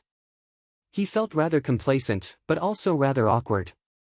If it were in the past, he could take advantage of this opportunity to tease her a little, but that was difficult to say now. He thought, Li Qingshan, oh Li Qingshan, Xiongji has only just entered secluded cultivation. You can't do anything that will let her down, so I have to say a few things to make Ru Xian give up. Don't tell me you think I'm talking about you. A mischievous smile that Li Qingshan was familiar with appeared on Ru Xian's face. Of course not. I won't. Li Qingshan brushed her hand away in exasperation. He eased up inside, but he also felt a hint of disappointment for some reason. He was unable to tell whether she was telling the truth or not. Was that a joke earlier, or a test? Or perhaps, she really did have someone she loved a long time ago, which was why she had never accepted a single man's confession of love in the past few years. Was that man in the Mist Province? He immediately thought of a tattooed barbarian man with a blue cloth wrapped around his head, standing on a mountain with a child in his arms, gazing north at the mother of his child. He shivered all over. Why did he find it rather familiar, and he felt rather displeased too. As he thought of that, Ru Xian had already drifted away. She closed the door and set up the formation, making all preparations for adultery. She was as graceful as a white ghost. Looking at her graceful figure, she did not seem like she had ever had a child. Li Qingshan nodded. Ru Xian said, "Oi, what are you standing there for? Did you eject your brains out last night? Take out the blue butterfly flower." Li Qingshan felt like he had been struck by lightning. He was tongue-tied. Is that something you're supposed to say? Is that something you're supposed to say? Ru Xian said in disdain, "Isn't it just something between a man and a woman? I know more than you, little boy." Li Qingshan could not help but take a step back. He had heard that the barbarian women of the Mist Province were extremely liberal in this aspect. He thought of a group of tattooed men with white cloth wrapped around their heads. He stood at the top of the mountain and looked to the north. Ru Xian blushed as if she could read his mind. "What nonsense are you thinking? I'm a doctor." Li Qingshan joked, "I didn't say anything." Ru Xian's expression froze. Thinking about it, what he thought had nothing to do with her. She directly took out the crystal burner. Stop talking nonsense. I'll let you see the results of my research last night. Li Qingshan took out a blue butterfly flower, but Ru Xian raised 3 slender fingers. 3. Li Qingshan asked doubtfully, are you confident? Of course. 10 hours later. A muffled sound came from the furnace. The concoction had failed. In the face of Li Qingshan's disdainful gaze, Ru Xian straightened her hair without changing her expression. It was an accident. Do you want to continue? Li Qingshan asked. Now, the success rate had dropped to 20%. Ru Xian was roused too. Of course. Give me another one. Li Qingshan passed another 3 blue butterfly flowers to her. Since you're confident, let's continue. Ru Xian's eyes flickered. Aren't you afraid I'll ruin it again? Then let's continue. It's not like I'm the only one losing anyway, said Li Qingshan. He would not doubt those he used, and he would not hire those he doubted. There was no better choice than her in the entire 100 schools of thought. Then give me 5. Ru Xian propped herself up and took a step forward with her left foot. She knelt on the cushion on one knee and rolled up her right sleeve. She revealed her slender, jade-like arm and placed it on the crystal resin furnace. She was like a female dealer in a casino, holding the dice cup boldly and shouting, place your bets. Li Qingshan called her a barbarian inside and passed the 5 blue butterfly flowers to her. Afterwards, he stared straight at the crystal resin cauldron like a gambler who had placed a huge bet. However, he found it boring very soon, so he shifted his gaze to Ru Xian. After staring at it for a while, she glared at him. He looked away and felt bored, so he simply sat down to cultivate. The night passed, and the sky brightened. The furnace was opened, and auspicious light flowed around. Ru Xian took out the 5 true spirit pills and smiled. It's done. Li Qingshan also revealed a relieved smile. Do you want to continue? Ru Xian said, continue. This time, there were 7 flowers. Concocting pills did not mean that the fewer the ingredients, the better it was. It was just like cooking. If the ingredients were too small, it would be extremely difficult to control the heat and taste. Moreover, it would also waste time and energy. Of course, it did not mean that the more ingredients, the better. A big pot of rice would never be able to compare to a small stove. It did not matter if the food tasted bad, but if the pills worked bad, it meant that their effects would be greatly reduced, and they would not be able to unleash their own medicinal properties. The amount of control was related to the skill of the pill refiner and the quality of the furnace. With Ru Xian's level, it was best to refine 12 true spirit pills in one furnace. With Li Qingshan's unrestrained support, she very quickly reached this level. However, this also meant that if she failed, she would lose 100,000 spirit stones. Every time she opened the furnace, it was like a huge gamble. In this process, Li Qingshan could also be considered to have seen the other side of Ru Xian with his own eyes. That kind of courageous gambler, and it just so happened that she won the gamble. The success rate very quickly climbed to more than 90%, exceeding Li Qingshan's best imagination, and even exceeding Ru Xian's own imagination. A few days passed, and after refining a few furnaces of pills in succession, Ru Xian was already a little tired. However, the 2 of them did not say that they would stop. Under the intense pressure, Ru Xian was like a gambler who had lost all her fortune, and suddenly started winning. Then, she could not stop. Her whole person was in a kind of excited state, and her potential was completely stimulated. It seemed like even her luck had become better. In his previous life, Li Qingshan had experienced this kind of strange state before. It was like Jordan's decisive shot on the basketball court, which never missed. Now, every furnace that Ru Xian refined was a decisive shot. If she stopped now, she might not be able to reach such a high success rate again. Time passed, and snow covered the small path outside the alchemy room. The disciples of the School of Medicine walked past the door and could not help but shake their heads and sigh.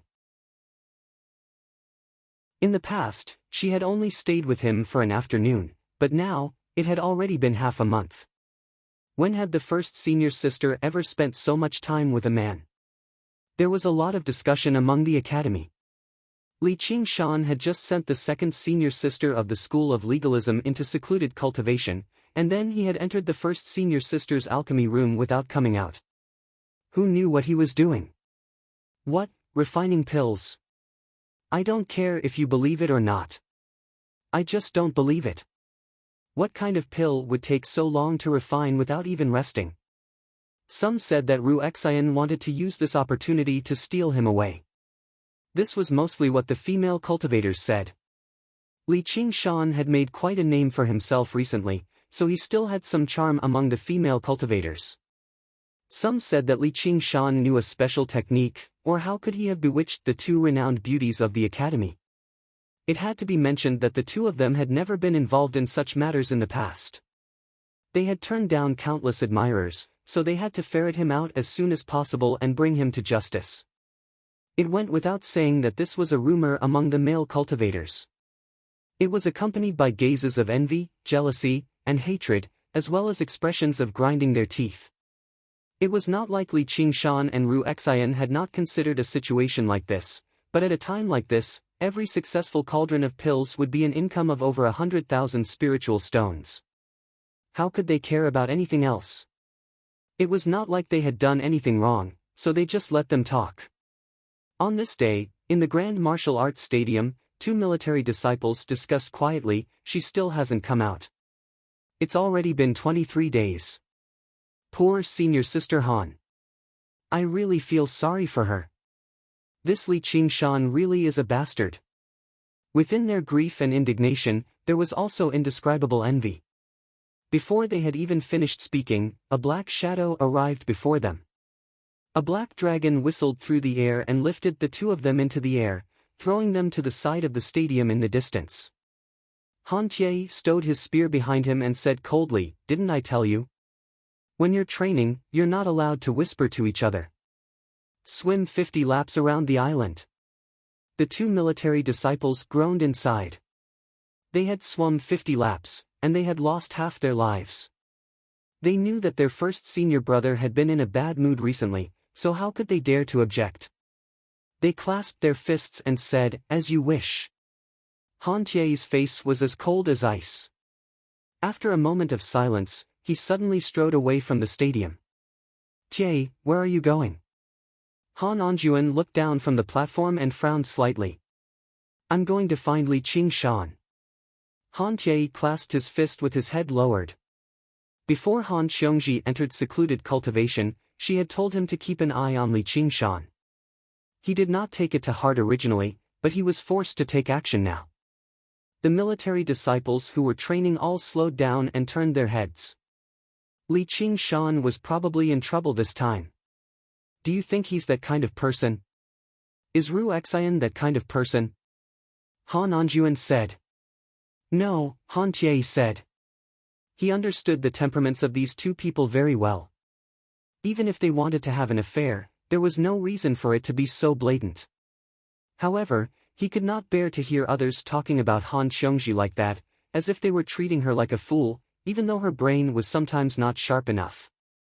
Return to the team, Han Anjuan said. As you wish. Han Tie could only return to the stadium and ruthlessly drill the military disciples. Li Qingshan, get out here.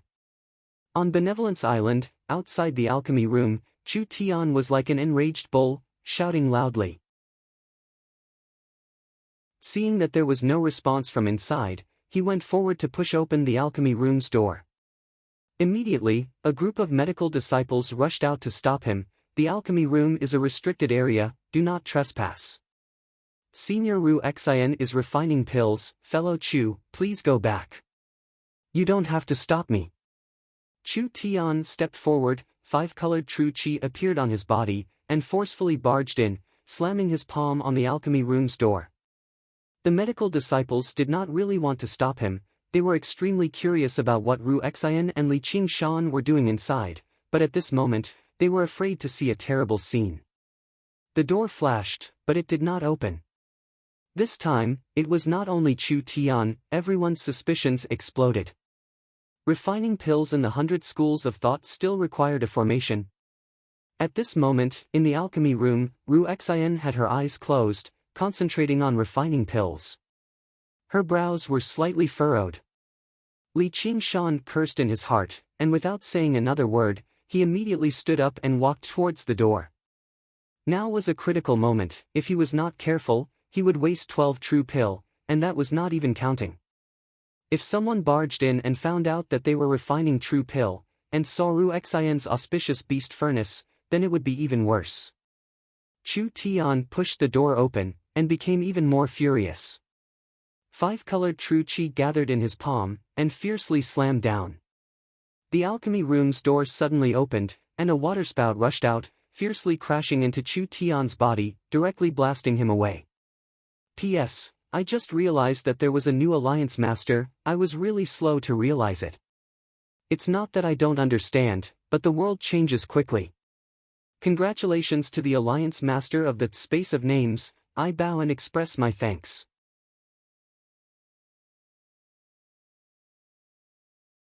Chapter 360. The ripples dispersed, revealing Qing Shan. His aura was surging. He was already in the 8th layer of Qi training. He was only one step away from the 8th layer, and since he had nothing to do recently, he cultivated almost every day and improved at a godly speed. Relying on his extremely pure innate Qi, he naturally achieved a breakthrough without encountering any hindrance. Chu Tian, are you crazy? Li Qingshan's face was full of anger.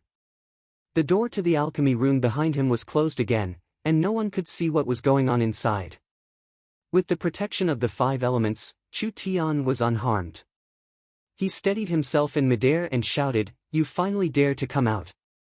What are you doing in there? What did you do to senior sister Ru Xian?" Seeing that Li Qingshan was in the 8th layer of Qi training, he was shocked. How could Li Qingshan's cultivation speed be so fast too? Li Qingshan said, "None of your business." Chu Tian said, "How is it none of my business? Senior sister Ru Xian likes me, so her business is my business. If you know what's good for you, move aside. I don't want to fight you here. I'll teach you a lesson when we fight." She likes you. What kind of madness are you having? If you don't get out of here, I'll teach you a lesson right now. Li Qingshan stood with his arms crossed like a door god, showing that he would not budge. Cutting off someone's path to wealth was like killing their parents. Li Qingshan was filled with murderous intent. However, he frowned. Chu Tian had reached the 9th level of Qi refining in such a short time. The speed at which his cultivation base rose was shocking, and his aura grew more and more powerful. It would be difficult to defeat him, let alone stop him. The spell formation would not be able to withstand Chu Tian's palm of the 5 elements, and could only rely on the shockwaves of the battle. Just the aftermath of the battle was enough to destroy the alchemy room. Seeing the 2 girls standing not far behind Chu Tian, he shouted, "Are you just going to watch him come looking for women?"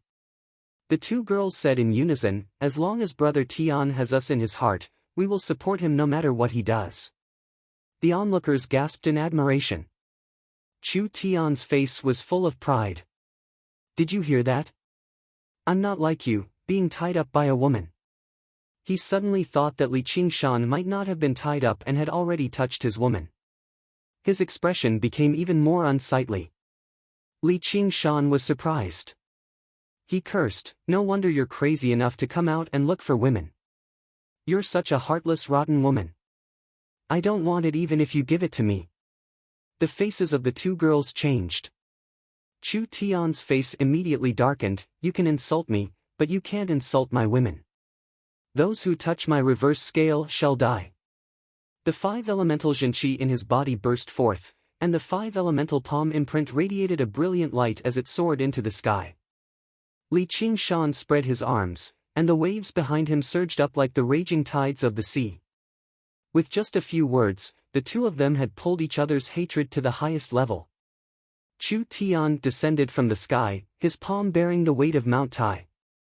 Li Qingshan looked up, and the five elements' palm imprint filled his vision.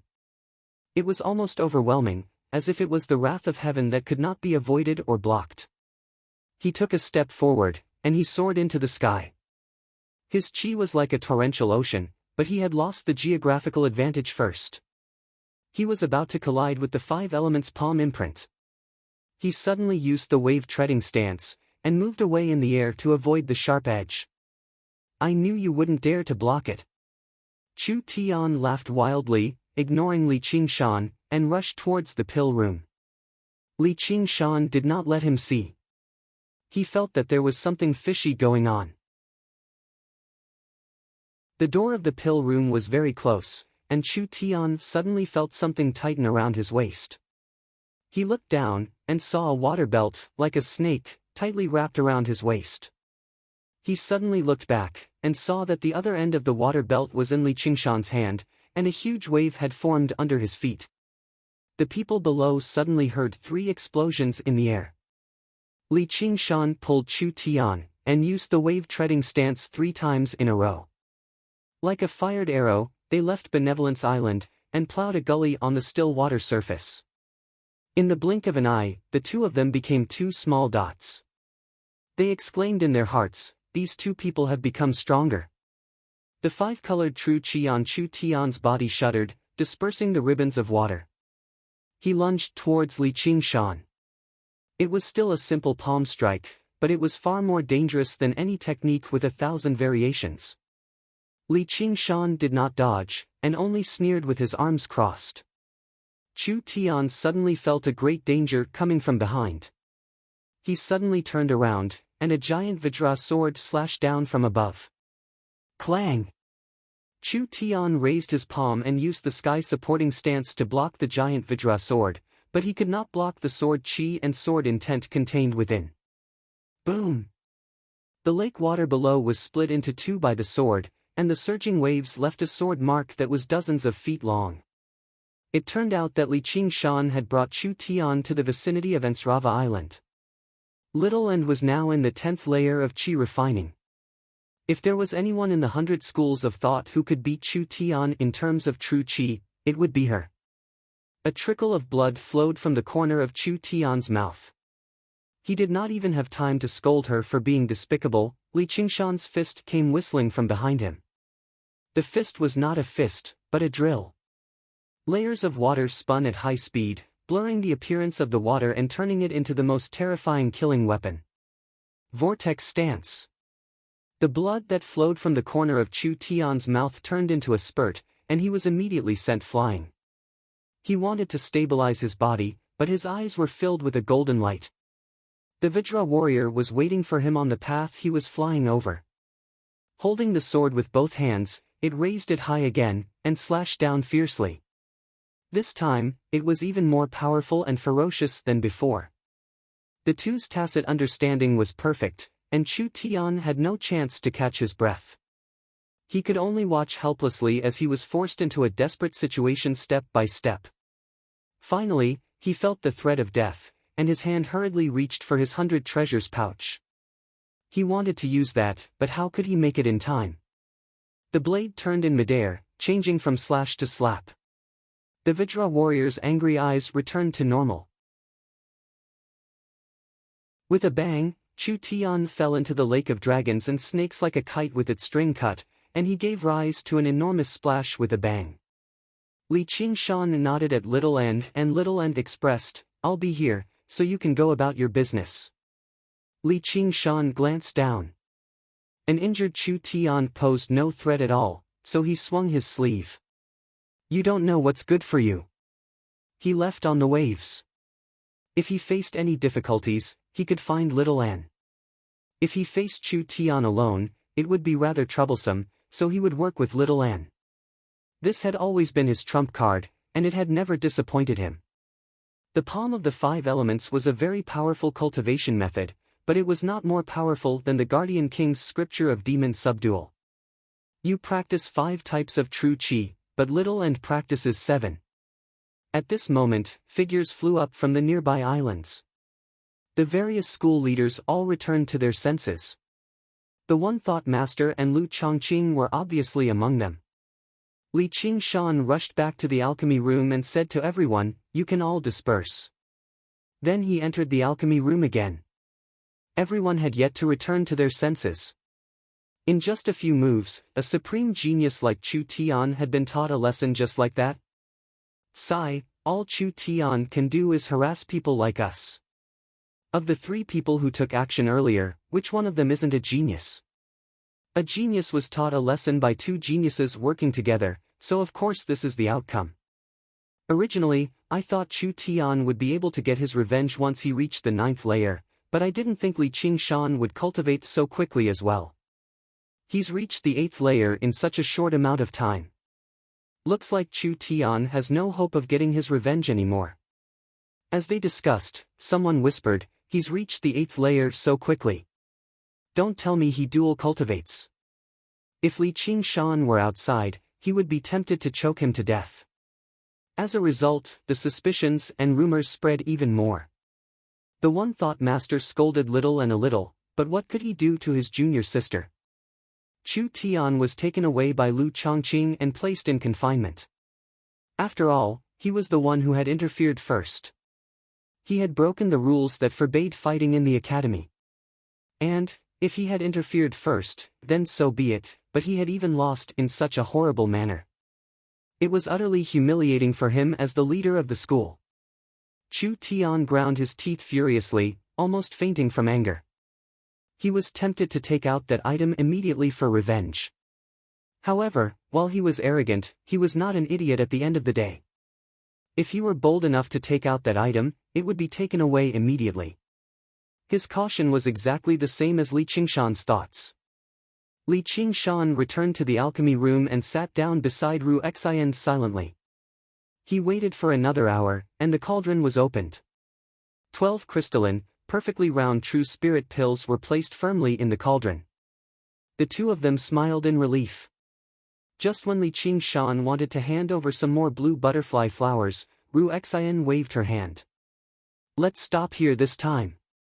Do you really want to use me as a slave?" As she said that, she felt like her entire body was drained of energy.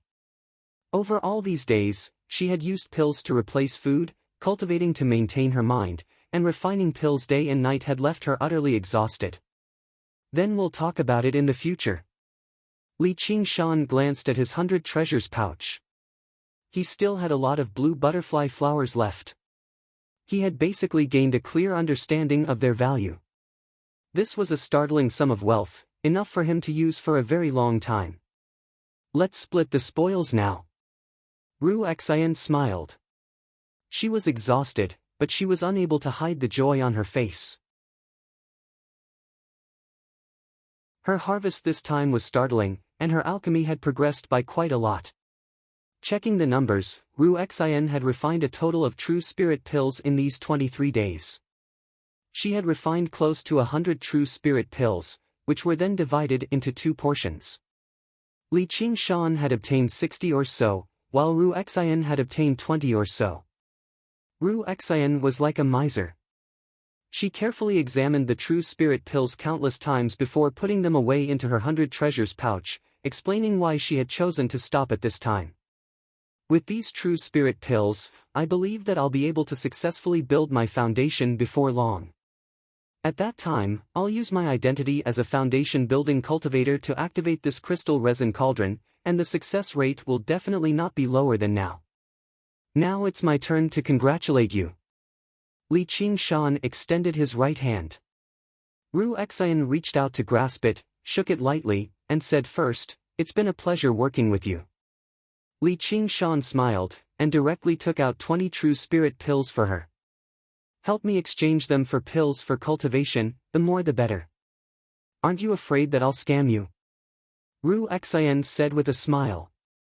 Falling out over 20 true spirit pills, it wouldn't be shameful if word got out. Li Qingshan said, "I'm not very afraid. It's fine as long as you're not afraid. Don't worry, no matter what you buy or sell, it won't be lower than the market price." Ru Xian accepted the true spirit pills, and didn't ask Li Qingshan what he needed so many cultivation pills for. Could it be that swallowing them in one gulp would increase his cultivation? Yet, she didn't know that she had accidentally guessed the answer. Rest well, I'll wait for the good news. Li Qingshan waved his hand, then pushed open the door and left.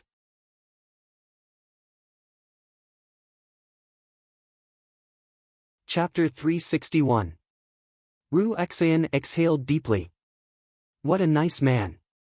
Li Qingshan returned to Cloud Wisp Island and saw Little N sitting on the porch. He smiled. What's wrong? You're not grounded? Little N said, he can't control me. I can feel that he's a little afraid of me. Li Qingshan laughed aloud and pulled her into his arms, whispering something into her ear. Little N beamed with joy too, feeling happy for him. After enduring for so long, after waiting for so long, he finally saw a glimmer of hope. Afterwards, Li Qingshan continued to study alchemy with Ru Exayan every day. Although he did not have any pills right now, just letting her refine them was the right thing to do. However, as time passed, there would be a time when they would part. He would not stay in the Clear River Prefecture forever. He would not stay in the Rui Commandery forever. He would not stay in the Green Province forever. He would not stay in the 9 provinces forever either. One afternoon, before Li Qingshan could go find Ru Exayan came knocking on his door. She gave him some pills before smiling. I'm going into secluded cultivation. Li Qingshan said, I wish you good luck. You too. After Ru Exayan left, Li Qingshan raised his head.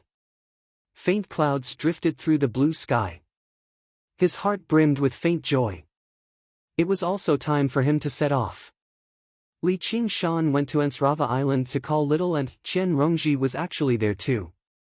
She squatted beside him and said something to Little N. When she saw Li Qingshan, she stood up and smiled. Have you heard? Li Qingshan asked, what? Qian Rongji said, Vice Sect Master Wei has already established a foundation. Li Qingshan had almost forgotten about this person. The last time he fought with Wei Zhongyuan was almost 2 years ago. After that, he spent most of his time in the 100 schools of thought. Coupled with his rising reputation, Wei Zhongyuan roughly understood. With the cultivation of the 10th layer of qi training, she couldn't do anything to Li Qingshan, so she was very peaceful. He's so old, yet he succeeded in building his foundation. Qian Rongji said, I don't know. It's said that he somehow obtained 2 true pill and luckily succeeded in building his foundation. Li Qingshan immediately understood that these 2 true pills probably came from his 20 true pills. He didn't know whether to laugh or cry. The changes in the world were truly unpredictable. Qian Rongji smiled and said, that old man won't let us go. How about we join hands again?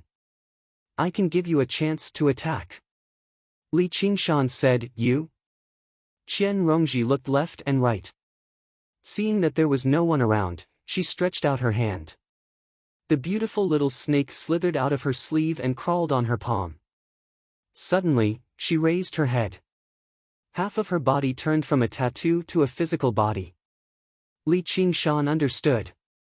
Without any preparation, even a foundation establishment cultivator would have to take a beating. As long as he could have this moment. If Li Qingshan and Little N joined hands, even a foundation establishment cultivator would be killed without hesitation. You can separate it from your body? Impossible. It's already fused with me. Moreover, why would I separate it? Look, how beautiful it is. Qian Rongji gently stroked the little snake's head, like a mother comforting her child. Li Qingshan thought for a moment, then nodded in agreement. He was about to go out and find a place to take the last step, transcend the heavenly tribulation, and become a demon general. If that old man targeted him and destroyed him at a critical moment, it would be troublesome. Those who strike first gain the advantage, those who strike later gain the advantage. Under the boundless night, Wei Zhongyuan stood proudly on the top of the mountain. The mountain wind ruffled his robes as he overlooked the mountains. His heart was filled with lofty sentiments. The spiritual chi of the world constantly resonated with him. He had never felt so at ease before. Many memories flashed through his head. Suddenly, he stopped on a young face and ground his teeth. Li Qingshan, I will return the pain and humiliation you've given me tenfold, 100-fold. However, no matter how bold he was, he would never be bold enough to barge into the 100 schools of thought to demand for a person. That would be suicidal. However, he had already ordered people to keep an eye on Li Qingshan's movements. As soon as he left the 100 schools of thought, he would capture him immediately. Without any evidence, no one could do anything to him. However, that was not the first thing he had to do right now. He took off and arrived above the Clear River Prefecture in the blink of an eye, landing directly in front of the entrance. Under the gazes of everyone, he made his way into the building like a king returning, insufferably arrogant. The building was still brightly lit like it was daytime. Wei Zhongyuan gazed at the sky and strode in. In the eyes of regular people, they only found this man to be awe-inspiring, like a god descending upon the mortal world. However, the cultivators all sighed in amazement. This was clearly a foundation establishment cultivator. The disciples of the school rushed over in a hurry to congratulate him. Every single one of them fawned over him, while those who originally belonged to Wei Zhongyuan's faction ravished with joy. Wei Zhongyuan waved his hand. The school has some family matters to deal with, so the building will be closed today. Everyone, please return. The disciples of the sect immediately began to clear the area. Their orders were like mountains, and their words were the law. For Qi practitioners, foundation establishment cultivators were an unshakable existence. Every disciple of the sect knew that the sky of the sect was about to change today. Wei Zhongyuan led the disciples straight to the top floor of the building. Begonia currently stood in the garden on the top floor, gazing at the resplendent night view of the city in thought. She heard the disturbance behind her and suddenly looked back. Her eyes met with Wei Zhongyuan's. Both of them were slightly taken aback before undergoing a series of changes. One was deeply worried, while the other was ravished with joy. Wei Zhongyuan studied Begonia greedily. He no longer had any fear. He fantasized about the pleasure of pressing this woman who ordered him around and doing whatever he wanted to her. He took a step forward and clasped his hands. Sect Master Qiu, I've already undergone the heavenly tribulation and reached foundation establishment. According to the rules of the school, I hope the sect master can marry me as soon as possible so that we can become cultivation partners and comprehend the fortune of yin and yang together. Begonia waved her hand rather tiredly. You're all dismissed. Her prestige was still present, so how could the disciples of the school dare to disobey her? All they did was look at Wei Zhongyuan. You can all go and wait. Wei Zhongyuan raised his hand. He wasn't afraid that Begonia would fall out with him. Although she had built her foundation for many years, she was still in the early stage. The school's cultivation technique paid particular attention to the balance of yin and yang. If she dared to refuse, she would immediately lose the support of the people. At that time, he would inherit the position of sect master and then capture this traitor who violated the school's rules and play with her as he pleased. The crowd dispersed, leaving only the two of them on the rooftop. Wei Zhongyuan frowned. Who else? Disciple Qian Rongji greets Vice Sect Master Wei. Qian Rongji walked out from the bushes at the side. Wei Zhongyuan said, Didn't I already expel you from the sect? I took her in as a disciple again. Begonia's expression was cold and arrogant. Wei Zhongyuan's expression changed and his pupils shrank. He stared at Qian Rongji until her whole body trembled. But now wasn't the time to care about this. He took a step forward and asked Begonia, What does sect master think? Begonia hesitated. She looked back in the direction of the 100 schools of thought in the night. The person she was waiting for was also in closed-door meditation. Wei Zhongyuan strode forward and grabbed Begonia's hand. Today, you have to agree whether you want to or not. Begonia's expression changed. Wei Zhongyuan's face was filled with a hideous smile. Black and white spiritual energy collided fiercely, but there was no force released. Instead, they melted each other. Using yang to subdue yin, Wei Zhongyuan had a slight upper hand.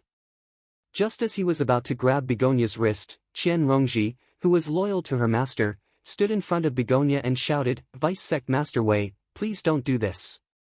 Wei Zhongyuan directly threw a slap, landing it on Qian Rongji's face. Suddenly, all of his strength vanished, without a single sound. The hell snake crawled up Qian Rongji's face and bit Wei Zhongyuan's hand. Wei Zhongyuan opened his mouth wide and his eyes bulged. It was an intense pain that came from the depths of his soul.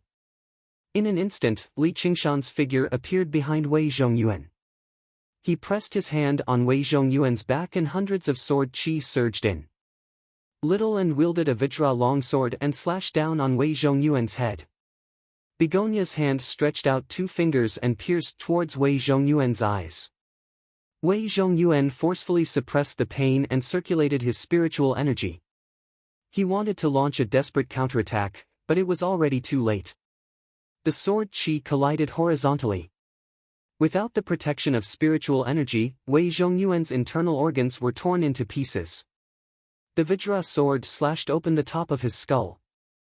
The sword chi and sword intent penetrated his feet. 2 slender fingers not only pierced through his eyes, but also pierced into his brain and stirred violently. In the end, he heard Qian Rongji say, "Vice Sect Master Wei, why did you touch my face?" Then, he lost all consciousness amidst pain and unwillingness. Wei Zhongyuan's body fell to the ground with a loud bang. A dignified foundation-building cultivator had become a corpse in an instant. Li Qingshan immediately collected his corpse.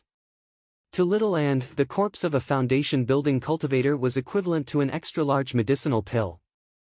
The benefits were not something a mortal's corpse could compare to. Wei Zhongyuan's 100 treasures pouch naturally fell into his hands. Begonia was still a little dazed. She didn't dare to believe that Wei Zhongyuan had died just like that. He had died so easily. That day, when Qian Rongji came to her and said that she could help her kill Wei Zhongyuan, who was in the foundation-building realm, silently, she still didn't believe it. Even if 3 foundation-building cultivators worked together to kill 1 foundation-building cultivator, it wouldn't be that easy, let alone a small chi practitioner. But the truth was right before her eyes. Even if she didn't make a move, the 3 of them could still have killed Wei Zhongyuan. 3 chi practitioners had killed a foundation establishment cultivator. "Master, I did it." Qian Rongji bowed to Begonia, but there was no loyalty in her eyes. It had to be said that the incident with the White Lotus sect had disrupted many of her plans. It was not like Begonia was an idiot. How could she not realize that Qian Rongji was not under her control at all, with Qian Rongji acting as a double agent? Her submissiveness in the past was all an act. So much for teaching her the various cultivation methods of the sect without worry, treating her as an obedient puppet. However, back then, Qian Rongji had already established a relationship with Gu Yenying. She wanted to help Gu Yenying complete her plan. Even if Begonia was furious, she was afraid of revenge, or she would be treated as part of the White Lotus sect, which would lead to the destruction of her entire sect. She could not even mention the matter of her attempt to use charm to control the Hawkwolf Guard. Afterwards, the 2 of them never saw each other again. This continued until a few days ago, when Qian Rongji suddenly visited, saying she could help her eliminate a great problem. P.S. It's almost the end of the month. It'll be a waste if you don't vote. Oi, I'm not telling you to leak it to someone else. Look here, look here.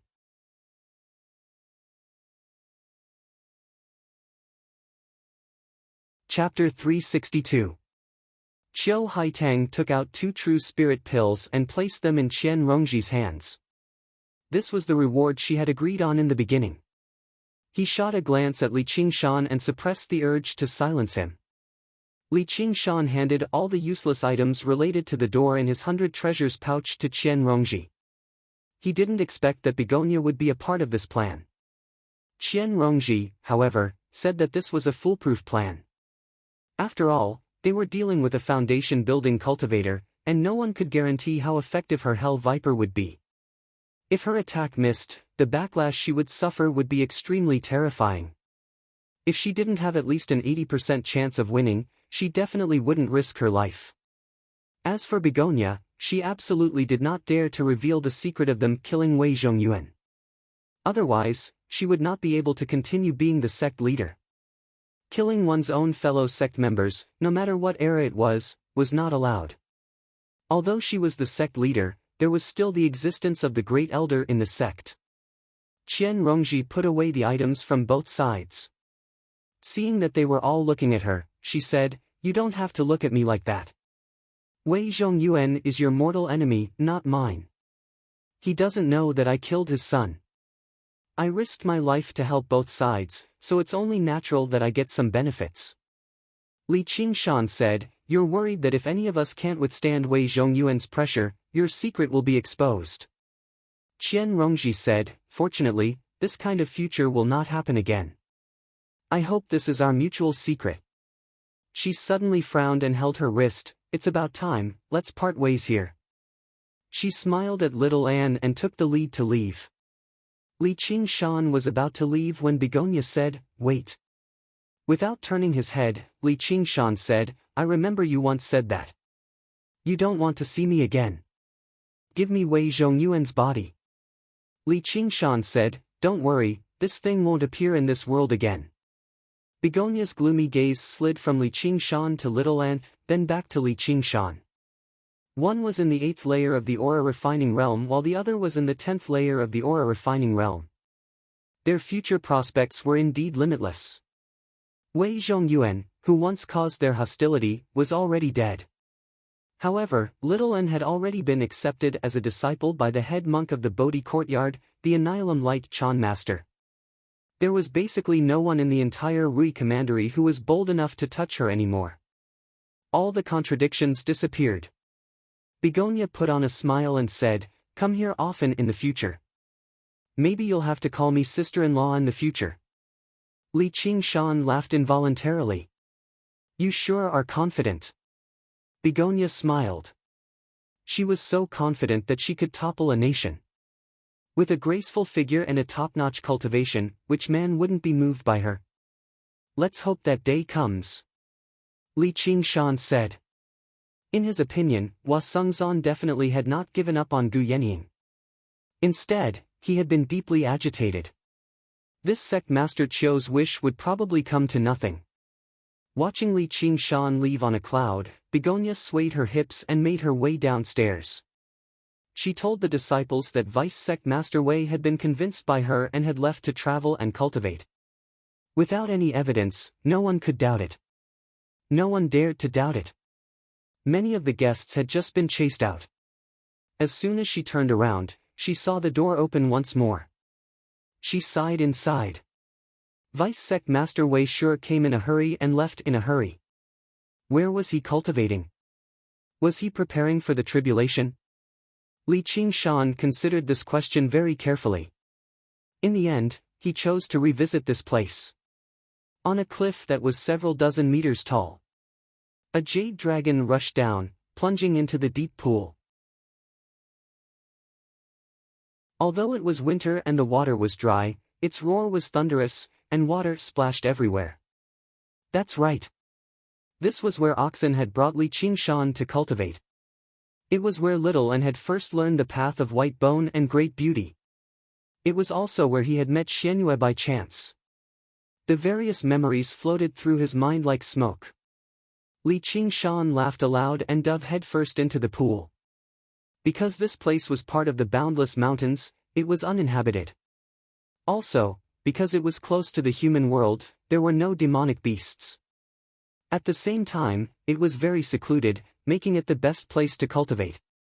Together with Little Ant, they arrived at the cave behind the waterfall. When they saw that everything was the same, they both felt a sense of familiarity. "It looks like we'll have to stay here for a while," Li Qingshan said. Before coming out this time, he had accepted many random missions to avoid arousing suspicion if he did not return for a long time. Little and nodded and said, "All right." However, she made up her mind that she would work hard to catch up to his footsteps. Li Qingshan sat down cross-legged and took out the pills that Ru Xian had given him. As he had requested, they were all high-grade pills. There were even 2 virtue accumulation pills among them. Li Qingshan directly took out a virtue accumulation pill and consumed it. Then, he closed his eyes and digested and absorbed it. Meanwhile, Little N sat down near the entrance of the cave and watched over him. Days passed one after another. The water from the waterfall grew stronger and stronger. That was a sign that the winter snow was melting. Li Qingshan continuously consumed pills. He had already consumed 3 virtue accumulation pills, but he was still a distance away from the final step. Although it was only a step, it sometimes felt like it was so far away that he could not reach it. However, he was not impatient. He patiently allowed time to pass by. The winter snow melted and the trees sprouted. On a certain day, at a certain moment, he suddenly opened his eyes. There was a gleam of joy in his eyes.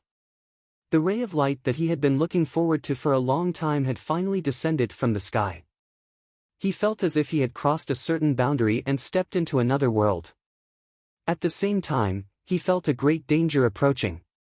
He only had time to say to Little N, "Go away," before the blazing white lightning engulfed him. An electric arc as thick as a water snake bounced Little N away. The cave had already turned into a sea of lightning. Streaks of lightning intertwined and crawled like living creatures, letting out violent roars that sounded like the roars of tigers and dragons. Boom, boom, boom, boom, boom. The lightning tribulation did not descend from the sky like he had imagined.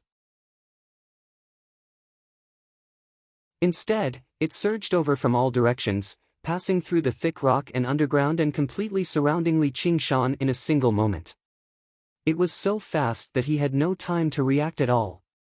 In that moment, Li Qingshan even felt like he was the one who had released the lightning, and the source of the lightning was the spirit turtle's demon core in his body.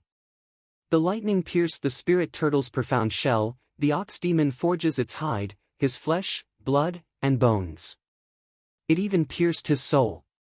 Li Qingshan had made a huge mistake.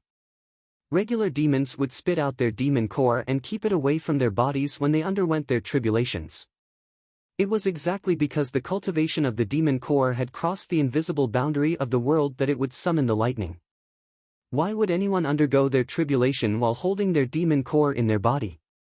However, Li Qingshan did not know about this. There were no human books that recorded how demons underwent their tribulations, nor had a demon general ever told him about this. He did have one by his side, but Millipede had always been a simpleton. Why would he think of telling him about this? The rocks in the cavern were all crystallized by the scorching energy before shattering and condensing again from the heat. They constantly shattered and condensed again. Intense pain. Tearing pain. It was as if he was being torn apart inch by inch. The spirit turtle suppresses the seas. Li Qingshan bellowed out. The demon core shone with rings of blue light, stabilizing his mind, soul, and body. Li Qingshan stood up, and his body rapidly swelled. When he rushed out of the cavern, he was already 20 or 30 meters tall. He had completely turned into a demon, and he was still growing larger. His roar drowned out the lightning as he swung his arms, like he was fighting against an invisible enemy. The pool water and waterfall turned into mist in an instant, rolling and churning like a thick cloud. It landed on the ground, and an imposing figure could be seen in the midst of the constantly flashing lightning. It seemed like the passage of time, but in reality, it was only a short moment. The disappearance of the lightning was as fast and mysterious as its arrival, without any warning. Qingshan. Little N's face was full of worry. He took a step forward and called out his name. He was almost unconscious when he heard this call and woke up. The white mist that shrouded the surroundings was like a white towel that was full of water that had been twisted by someone. The torrential rain poured down, soaking his crimson hair. The water level in the dried-up pool continued to rise. He looked down and saw a blurry figure on the surface of the water. When he saw himself in the water, he revealed a surprised expression. "Is this me?" Shaoan rushed into the mist and saw where he was with a single glance. She stopped and was taken aback. So noisy. He casually grabbed at the sky, and the mist that filled the sky turned into water and returned to the deep pool. He was not submerged by the water, but floated up and stood up from the water. He waved his hand, and the water surface was flattened. Like a mirror, it clearly reflected the blue sky and white clouds, as well as his appearance. His fiery red hair was draped over his back, and his body was like the work of a sculptor. Every line seemed to have been carefully polished, presenting the most perfect golden ratio, a balance between strength and beauty. If this was not enough to surprise Li Qingshan, when he saw his face reflected in the water, he was immediately stunned. He had seen many handsome men in the past, such as Hua Qingzan and Han Tie, but the handsomeness of his face was no less than theirs. As a matter of fact, it might even surpass them. If he could ignore the two curved ox horns protruding from his head, he could become the man of every woman's dreams. Li Qingshan suddenly understood that this was what he looked like after assuming a human form. He touched his face and smiled. So heavenly tribulations have cosmetic effects too. He thought about how all the animals and birds had become rather presentable after undergoing the heavenly tribulations. He was already 70 to 80% human in the first place, but he had been directly struck into a handsome man. Little and smiled as well. He asked, "How do you feel?" "Of course it's fantastic." Li Qingshan roared out, startling a large flock of birds. He laughed aloud, revealing his sharp canines. He actually seemed rather sinister. Power surged through his body endlessly, making him tempted to find a powerful opponent and fight it out right now. The three elders, Fu Qingjin, these opponents that were originally out of his reach had suddenly been pulled closer to him. After enduring for so long, it was finally time to bring up the past again. Your support on this site is my greatest motivation.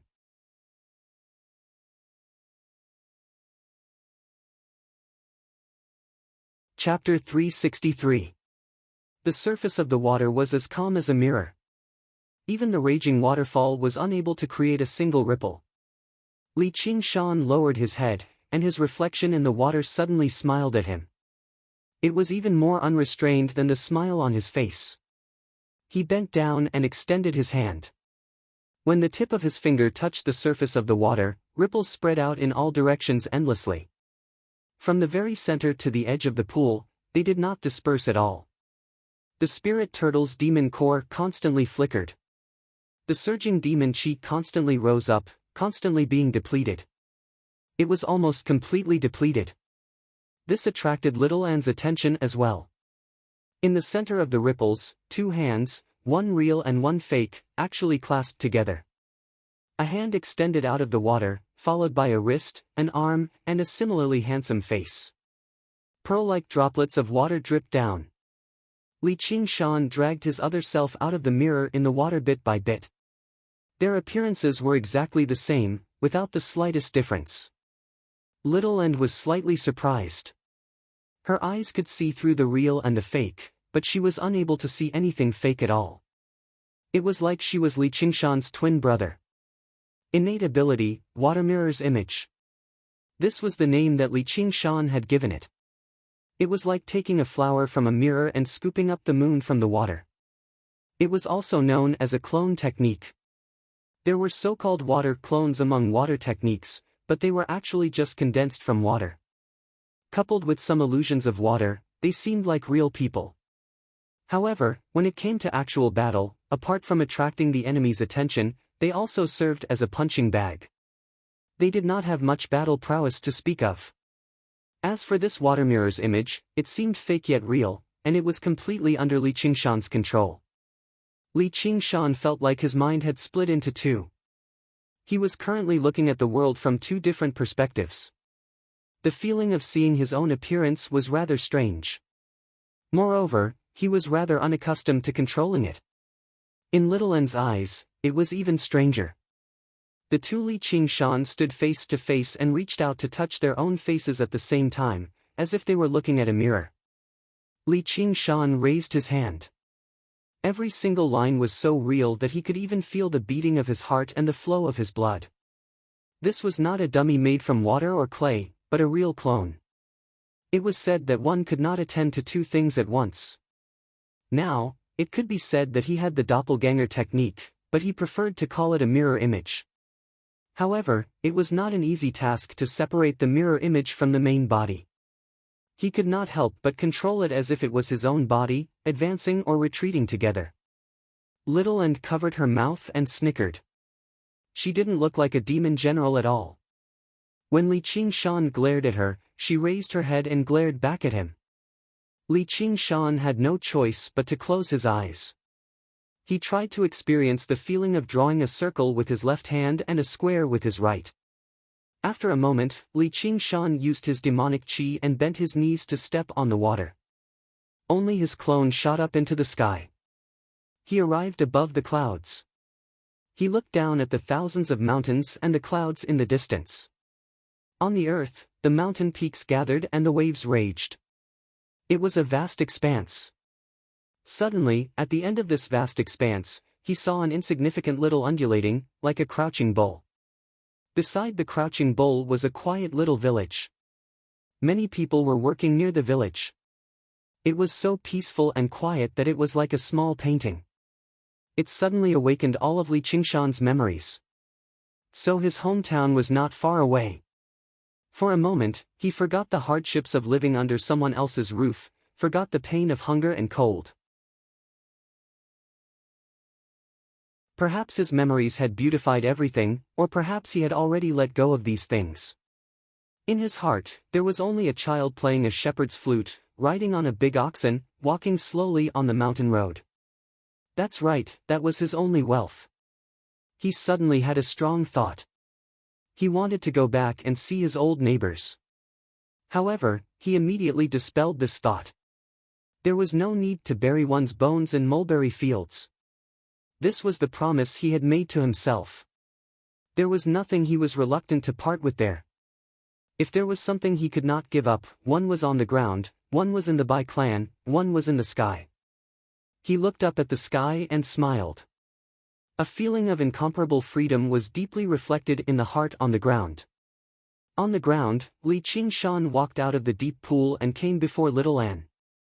He half knelt and hugged the only one who shared his happiness, the eternal supporter, tightly in his arms. Little Anne, do you see? I have become so powerful. From now on, no one can casually bully us anymore. Laozi will definitely make them all pay the price. Little Anne felt that the current Li Qingshan was somewhat different. This was not a change in his appearance, but in his temperament. Compared to his human form, he always had a kind of unbridled arrogance in his demon form. She liked him like this. Because, at this time, he always looked a bit happier. But no matter which he was still her Li Qingshan. One Li Qingshan stepped on the ground and hugged the most important person to him in his arms. The other Li Qingshan flew into the blue sky and opened his arms towards the sky. I want freedom.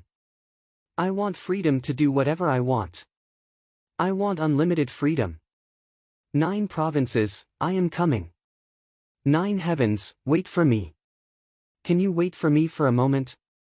Little Anne tilted her head and smiled.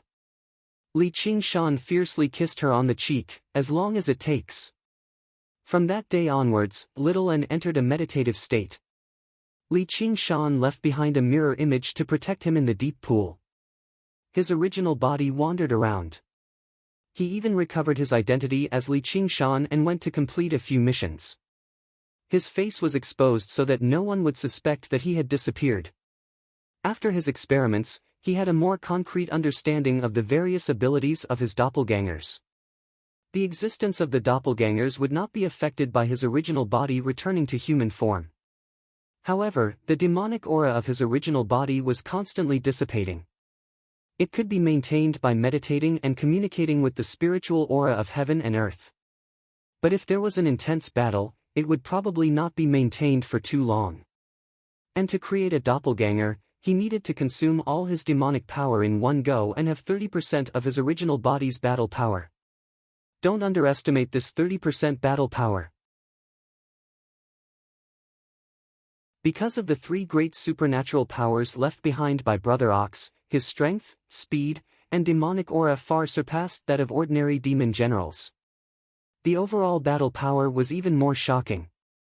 According to his estimation, his doppelgangers would not have too much of a problem dealing with Foundation establishment cultivators like Begonia who were not good at fighting.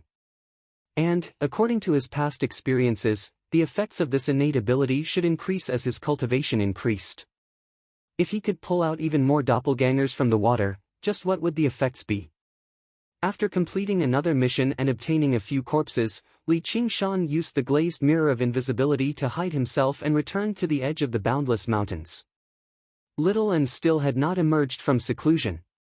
He had nothing to do, so he crossed his legs and sat down.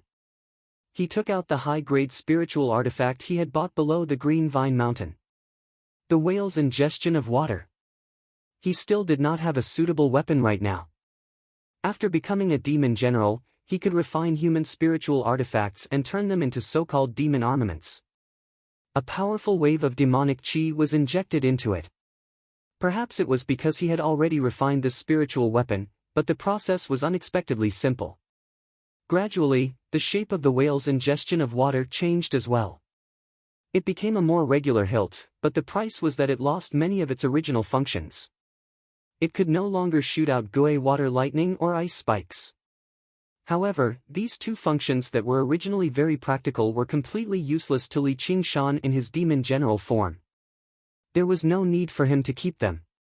He only had two requirements for his weapon: sharpness and toughness.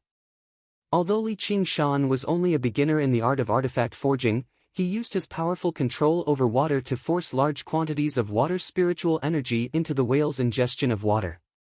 The hilt spat out a blade inch by inch. A few hours later, Li Qingshan raised the blade in his hand in satisfaction. The narrow, sharp blade shone with rainbow light under the sunlight. Standing before the cold pool, he swung his hand casually, and the waterfall before him was cut in half. He could not help but laugh aloud. If someone were here, they would see a naked man standing on the edge of a cliff with an extremely beautiful ice blade on his shoulder. He smiled in a flamboyant manner. Yes, Li Qingshan was not wearing any clothes. He was truly naked. After transforming into a demon general, he felt that wearing clothes was not very comfortable. He was born this way, so there was no need for clothes to cover himself. Hence, every time he transformed into a demon general, he would take off his clothes and walk around naked. At this moment, the smell of blood wafted over. The smell of human blood was accompanied by the soft sounds of killing. Li Qingshan immediately looked back. His gaze passed through the layers of trees. Although he was far away from the mountains and could not see the exact situation, it still piqued Li Qingshan's curiosity. With a flash, he disappeared from where he was. After passing through a few mountains, he saw an extremely familiar small village. More accurately, it was a village. This was also an old place, the place where hunters lived, the Drawn Rains village. Only then did Li Qingshan remember that the place where he cultivated was actually closer to the Drawn Rains village, which was deep within the vast mountain range. However, at that time, there were huge mountains in the way, and the mountain paths were rugged and difficult to traverse. That was why it felt so far away. At this moment, the Drawn Rains village was being surrounded and attacked by a large group of soldiers. There were quite a few experts among them. If not for the protection of the high walls and the advantage of bows and arrows, the village would have already been breached. Huang Binggu stood on top of the sentry tower, holding a large bow in his hand. The bow was like a full moon, and the arrows were like shooting stars. Every arrow would kill a person, greatly damaging the enemy's morale. However, he was also almost exhausted. His brows were tightly furrowed. Was my Drawn Rains village going to fall here? At this moment, a voice came from the sky. It was as relaxed as if someone was taking a stroll after dinner, greeting a neighbor. Hunter Huang, long time no see. Huang Binggu was currently extremely nervous. Upon hearing this, he shot an arrow without saying anything. Only then did he realize that the voice was somewhat familiar. At this moment, the battlefield quieted down. The people inside and outside the village all raised their heads in a daze. All they saw was a white cloud descending from the sky. Li Qingshan returned to his human form. Of course, he had also put on his clothes. He easily brushed aside the incoming arrow and lowered the cloud until it was parallel to the sentry tower. He smiled at the dumbfounded Huang Binggu. "Is this how you welcome an old friend?" This was a remote place. It was not like the Clear River Prefecture, where they had seen many cultivators. In the eyes of the people, cultivators were no different from immortals.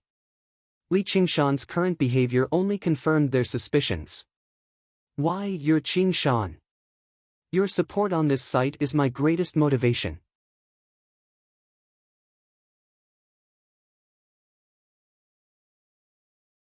Chapter 364. Li Qingshan smiled. "What? It's only been a few years, and you don't recognize me anymore?"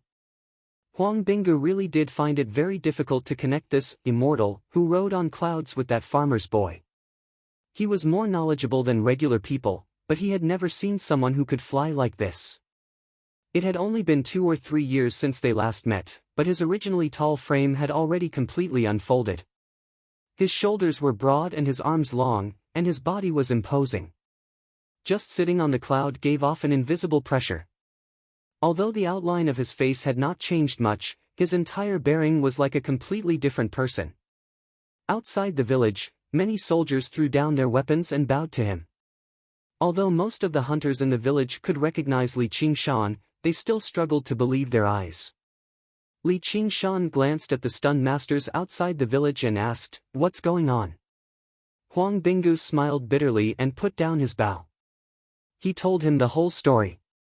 As it turned out, a new district magistrate had been sent over soon after Yi Dachuan had left. This time, he was not someone with connections like Yi Dachuan, but a scholar from the academy. In just a short year or two, he managed the Qingyang district into a solid block, becoming the local tyrant. The Drawn Reins village was a stubborn force from the old era, as well as a flashy name that challenged the authority of the district government, so they became a holdout that was heavily regulated.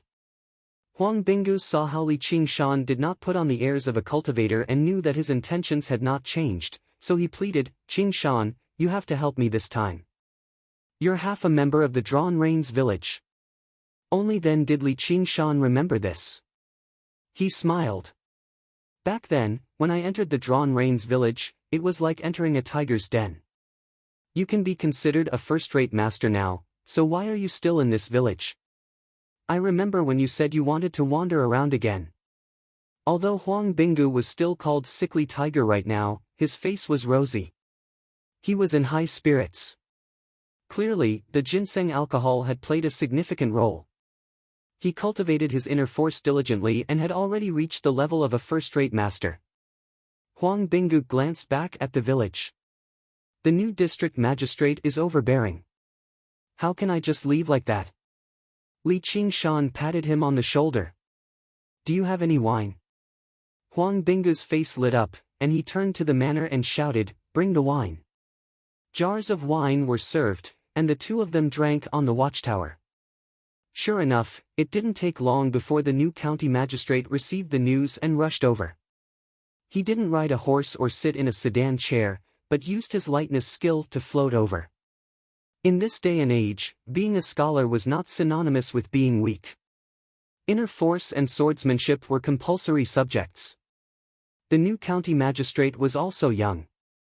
As soon as he saw Li Qingshan, his expression changed, even though he was also a first-rate master.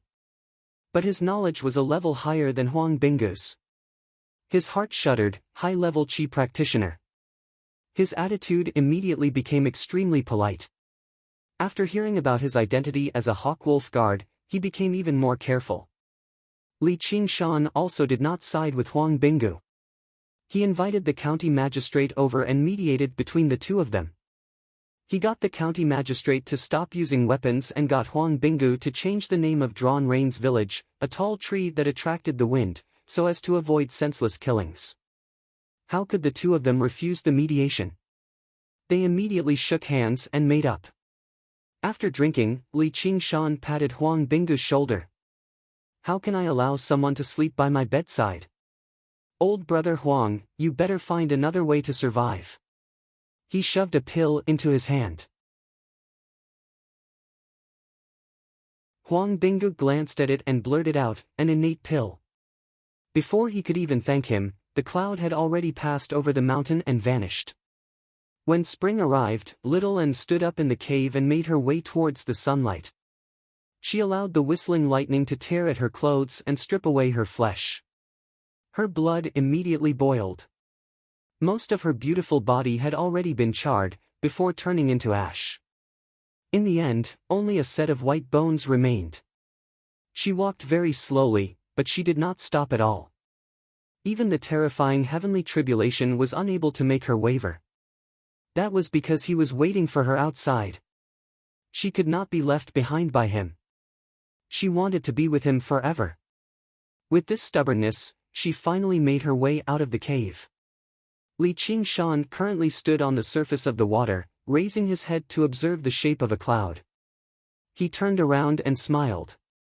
He placed a wild flower he had plucked from somewhere into her hand that had already withered to bones. He smiled. Let's go. The flower withered, and the smile blossomed. After over 2 years of development, the Green Vine Mountain had finally recovered some of its former glory.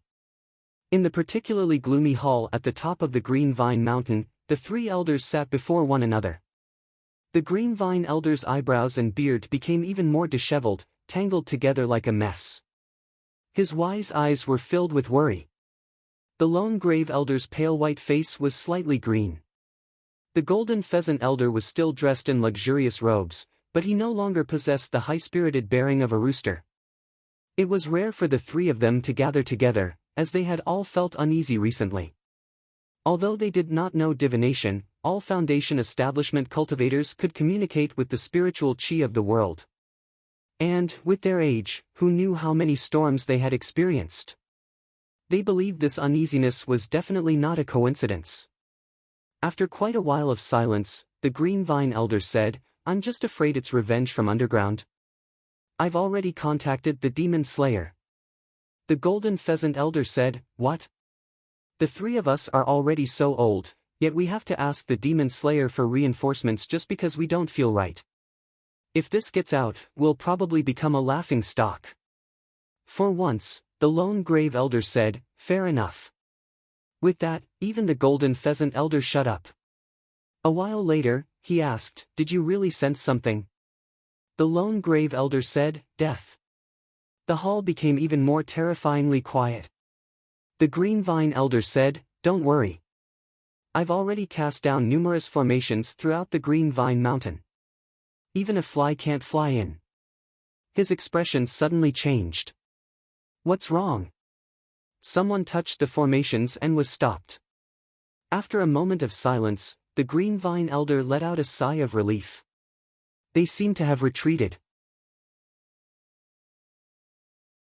Before he had even finished speaking, the Golden Pheasant elder listened closely. Is there a sound? The Green Vine elder focused, and sure enough, he heard a gentle sound. It was not the cry of a bird, nor was it the cry of an insect. The 3 of them sensed the surroundings, but they were unable to find the origin of the sound. However, the sound was clearly growing louder and louder.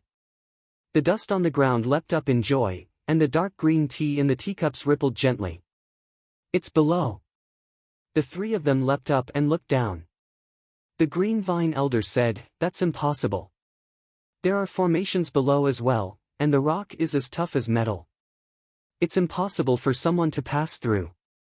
Under the doubtful and worried gazes of the other 2 elders, he added, not even demons. The tremors grew louder and louder, growing closer and closer. A hole suddenly appeared in a certain part of the ground. The earth twisted in the surroundings as if an invisible force had pushed it away. A huge, pink millipede crawled out of the hole, making crackling sounds as it circled around the hole. It seemed like it was waiting, but also like it was urging them on. Sensing the auras of the 3 elders, it directly curled up into a ball.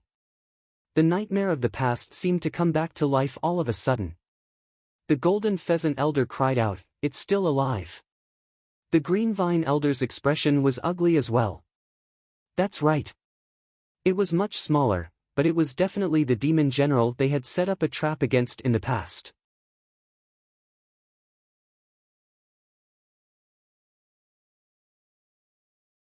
Chapter 365.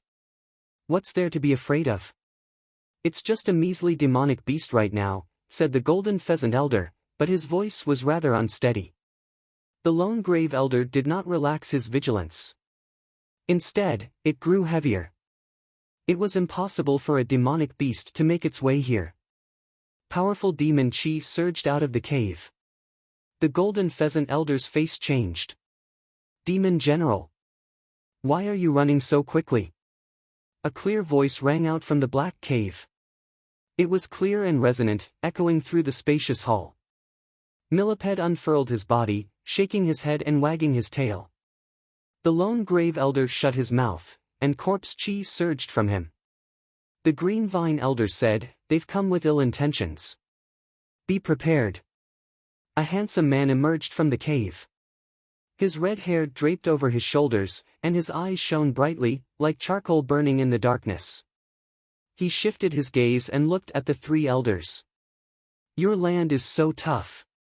There was nothing Li Qingshan could do about the layers of formations, so he forcefully carved out a path in the center of the mountain and made his way to the top. However, this was not a new innate ability. Instead, it was a different use of his old abilities. After becoming a demon general, his three innate abilities had all become much stronger. The spirit turtle's profound shell had obviously become tougher, and the ox demon tramples had gone from roughness to finesse. He could control the direction and range of the shockwaves more effectively. The three elders all experienced a strange and absurd feeling. In the middle of the night, a naked man had made his way to the main hall of the Green Vine Mountain from the most unlikely of places. The Green Vine Mountain was the foundation of all formations, so there was a hole at the very bottom that the formations could not reach. However, the earth there was even tougher than steel. Li Qingshan said loudly, "I've come for revenge today. Prepare to die, you three old coots." The Green Vine elder asked, "Just you? Are you blind?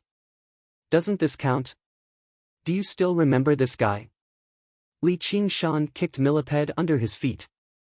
Millipede climbed onto Li Qingshan's body happily, draping it around his shoulders like a great, pink scarf. Li Qingshan rubbed his forehead. "Sigh, let's go. You act like you don't matter at all. You've made me lose all interest in revenge." Millipede crawled back into the hole with a series of clattering sounds. The three elders exchanged glances. Then, they laughed together. So this was the uneasiness they felt. Although the demonic chi he emitted was very powerful, it was only relative to ordinary demons. One look was enough to tell that he had not been a demon general for long. What they feared the most was the demon commander underground taking action, or a large-scale attack and revenge. Was a mere demon general bold enough to make trouble for them on the Green Vine Mountain? A monster core that was delivered to his doorstep. How could he not accept it? "Do you know who I am?"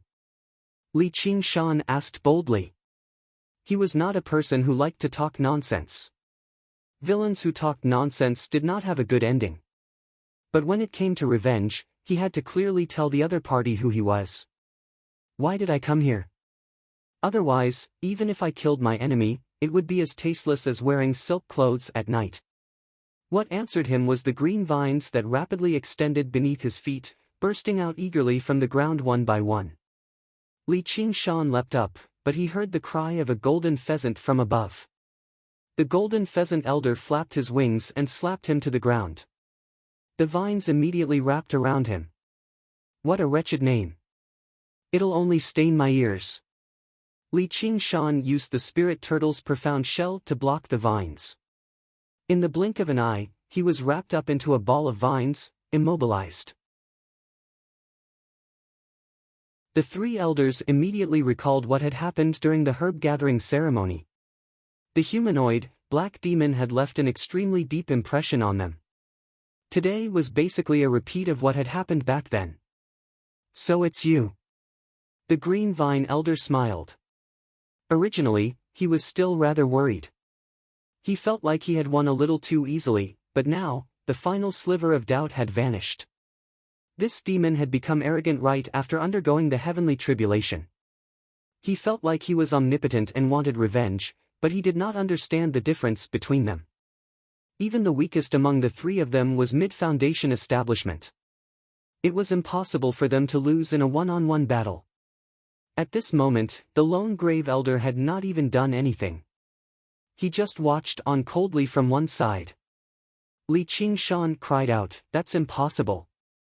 How can I lose to you humans? I'm going to blow up my demon core and drag you down with me." The three elders immediately became nervous. The power of Millipede blowing up his demon core was still fresh in their minds. The golden pheasant elder could not help but back away, but the lone grave elder summoned the ancient bronze corpse general to block him. Li Qingshan seemed like a bomb that could explode at any time. "Hold on. If you hand over your demon core, we'll spare your life," the Green Vine Elder said in a hurry. "That's impossible. Humans are all crafty liars. I'll never believe you." Li Qingshan released powerful demon chi as if he was about to blow up his demon core at any time. The Green Vine Elder could tell that he was wavering slightly. He said patiently, "We won't lie to you. How about this? I'll disperse the vines first to show my sincerity and let you return to the cave." At the same time, he exchanged glances with the lone grave elder and the golden pheasant elder. As long as this stupid demon gave off the slightest opening, they would strike together and kill him. If they reported this to the demon slayer, they would probably be rewarded separately. The densely packed vines receded from the spirit turtle's profound shell. To the three elders' surprise, Li Qingshan turned around and charged out of the hall. "Stop him!" The Green Vine Elder took out a cane made of green vines and pointed it at Li Qingshan. Vines burst out of the ground, swaying and twisting like a demon. Li Qingshan came to a halt and leapt over gently, brushing past a vine that had almost wrapped around his ankle. Then he turned around rapidly, constantly changing directions without any pattern, leaving behind a path of vines behind him. The entrance was right in front of him. The ancient bronze corpse general descended from above with surging corpse chi. With a boom, it struck the entrance and spread its arms as it lunged towards Li Qingshan. Li Qingshan wanted to retreat, but he was already surrounded by vines. Looking up, the golden pheasant's claws swiped down. "You still want to leave?" The lone grave elder extended a finger and shot out a pitch-black streak of light. It passed through the gaps in the vines and struck Li Qingshan accurately. Li Qingshan's body weakened. The golden pheasant's claws had already pressed him down. Resplendent, golden light illuminated the gloomy hall. He squinted his eyes, and all he saw was the sharp beak pecking over viciously. Just when the Green Vine Elder let out a smile of relief, the sense of danger he had been sensing for the past few days suddenly rose to the limit. Silently, a long, narrow blade of ice pierced through his body from behind. "Humans are all crafty liars." Li Qingshan smiled as he gripped the hilt of his blade, revealing his sharp teeth. Even a lion would use its full strength to catch a rabbit. With Li Qingshan's personality, how could he become careless just because he had undergone the heavenly tribulation and looked down on three Foundation establishment cultivators? Right from the beginning, he had planned on launching a sneak attack. Originally, he wanted to kill the three elders one by one, but he never expected them to be gathered together. Moreover, due to the formations, the sneak attack failed. If there was no opportunity, then he would create an opportunity. Li Qingshan first used his mirror image to disturb the enemies before suddenly launching a sneak attack to kill the most troublesome person, the Green Vine Elder. The Green Vine Elder lowered his head and looked at the blade before turning around to look at Li Qingshan. Disbelief filled his face. Just when he tried to circulate his spiritual chi, the blade twisted and swung behind Li Qingshan. It left behind a streak of light in the air, piercing the eyes of the lone grave elder and the golden pheasant elder. Green Vine. The long, narrow blade kicked up a fierce gust of wind, sweeping through the surroundings. A streak of light was caught in it. Whether it was the huge pillars that supported the hall or the countless spreading vines, they were all cut through in a single stroke. The green vine elder's body had already been split in half, falling to the ground. "How dare you?" The lone grave old man's dead face also revealed an expression of shock. However, before he could finish his words, the devilishly handsome face appeared right in front of him and interrupted him with a smile. "How dare I?" The lone grave elder's heart sank to rock bottom.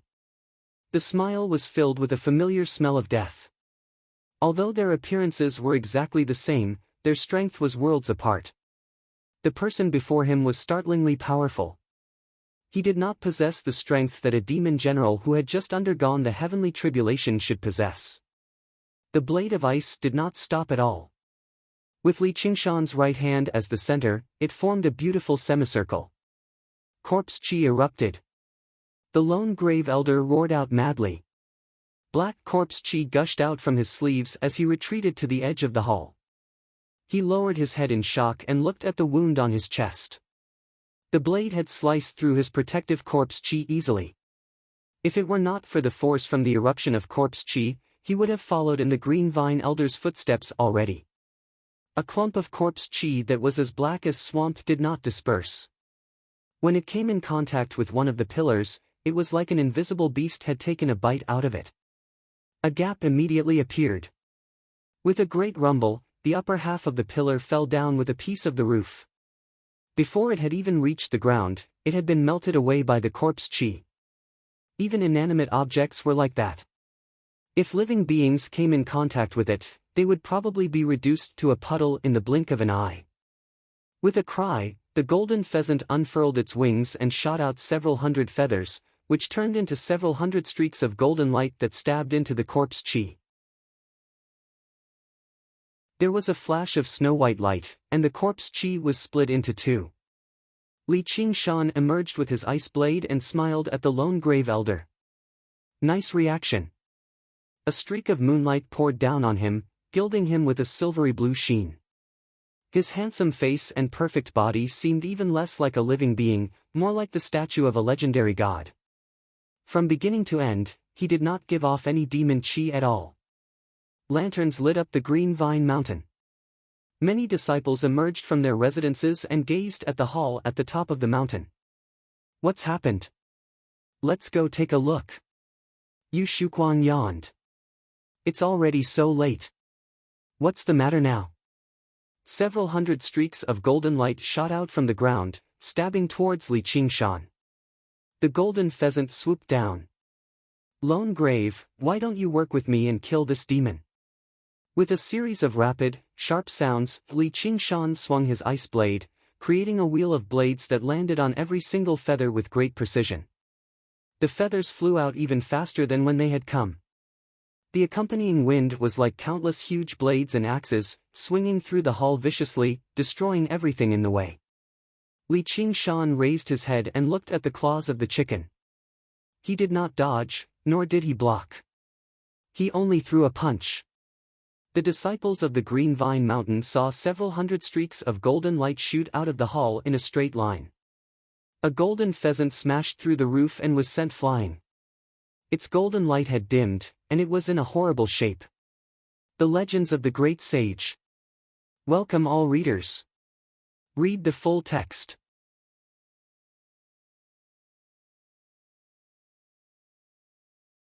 Chapter 366.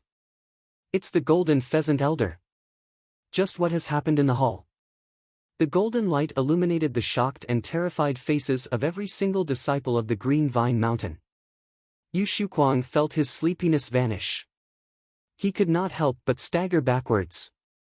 An enemy that could send the Golden Pheasant Elder flying was not someone a measly chi practitioner like him could deal with.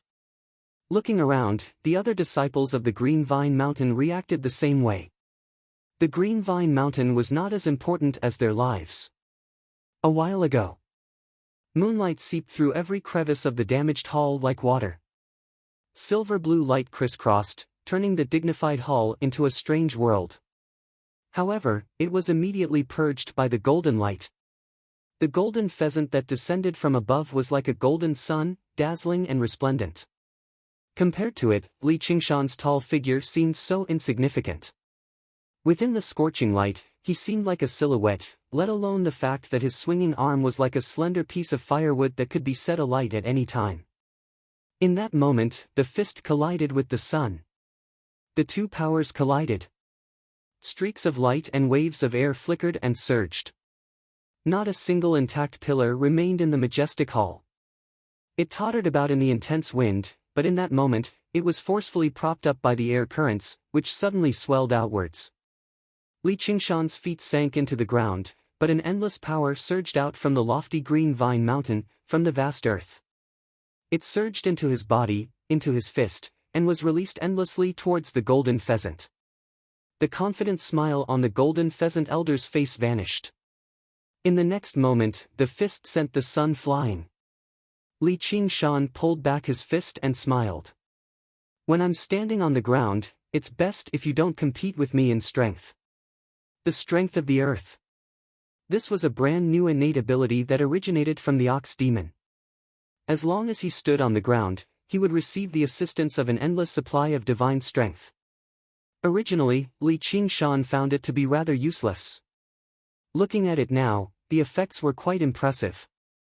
His scarlet eyes swiveled and landed on the lone grave elder.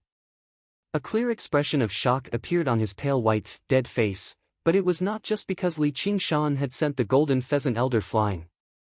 Just as the golden pheasant elder called out for them to work together, he summoned the ancient bronze corpse general to attack Li Qingshan from below. However, no matter how hard he tried to activate the bronze bracelet on his wrist, the ancient bronze corpse general remained motionless. Suddenly, the connection with him was severed. He was scared out of his wits and rushed towards the ancient bronze corpse general without caring about anything else. The motionless ancient bronze corpse general suddenly raised its head. In that instant, the lone grave elder had the illusion that it was not an eyeball. Instead, they were two burning flames. It wasn't until he realized that it wasn't an illusion that the ancient bronze corpse general was pouncing towards its former master. It revealed a small skeleton holding a white-boned sword in its hand. Since Li Qingshan said that he would use his full strength, then he would really use his full strength. Little End was his most important strength, 10 times more powerful than any innate divine ability. The lone grave elder was alarmed. He immediately decided to flee. If he continued fighting, he would definitely lose his life here. Black corpse chi surged and gathered beneath his feet, lifting him into the air. Like a rocket, he moved with startling speed, immediately trapping the rebellious ancient bronze corpse general beneath his feet. Just when he was about to break through the roof, for skulls the size of carriages blocked his way, spitting out surging blood flames of corpse incineration. The darkness and moonlight that had just descended on the hall was purged by the flames once again. The hall creaked and trembled, like an old man in his twilight years. It could no longer endure its own weight and began to collapse. At this moment, time seemed to slow down. The movements of every single speck of dust was extremely clear in Li Qingshan's eyes. He did not assist little Anne. After undergoing the heavenly tribulation, her strength was no less than his. An ability like the Path of White Bone and Great Beauty allowed her to become more powerful than her peers with every step she took. He looked at the sky again. The golden pheasant elder had been completely frightened by Li Qingshan's punch. He did not even dare to circle around. He unfurled his wings and took off into the clouds. Li Qingshan casually let go of the hilt and swung his hand. He exhaled gently and leaned his shoulder backwards. He extended his hand as hard as he could, like he was throwing a shot into the sky. His feet showed no intentions of leaving the ground. Instead, they sank even deeper. Compared to his movements, everything around him was so slow that it looked like a still picture. Surging demon chi surged into his arm. Something was released, and his slender arm suddenly turned the color of black metal. It rapidly expanded and extended. 3 meters, 15 meters, 30 meters. He extended his 5 fingers that were as thick as pillars and grabbed the fleeing golden pheasant in the sky. "Where do you think you're going?" The golden pheasant elder's face was filled with fright. He felt a terrifying power tighten around him, almost suffocating him. He fell towards the hall once again. At that moment, the ratio between the two seemed to return to normal. The arrogant rooster had been grabbed by a human's hand and sent into the kitchen. All that was left was panic. All the disciples of the Green Vine Mountain widened their eyes. All of this was a sight that would only appear in nightmares. The huge, demonic claw was unimaginable. Just what kind of monster was hidden in the hall? The hall was large, but it was probably extremely restrictive to the monster. The golden pheasant was crushed by the huge claw in the air. Li Qingshan's hand returned to normal as well. He grabbed the golden pheasant elder by the neck and smashed him into the ground heavily. Golden feathers drifted through the surroundings. Boom! The shockwave radiated out in all directions, speeding up the collapse of the hall. Rubble and beams fell down with a rumble. The golden pheasant elder called out, "You can't kill me. That goes against the Treaty of Kings. It'll lead to war. You'll die a horrible death. Let me go.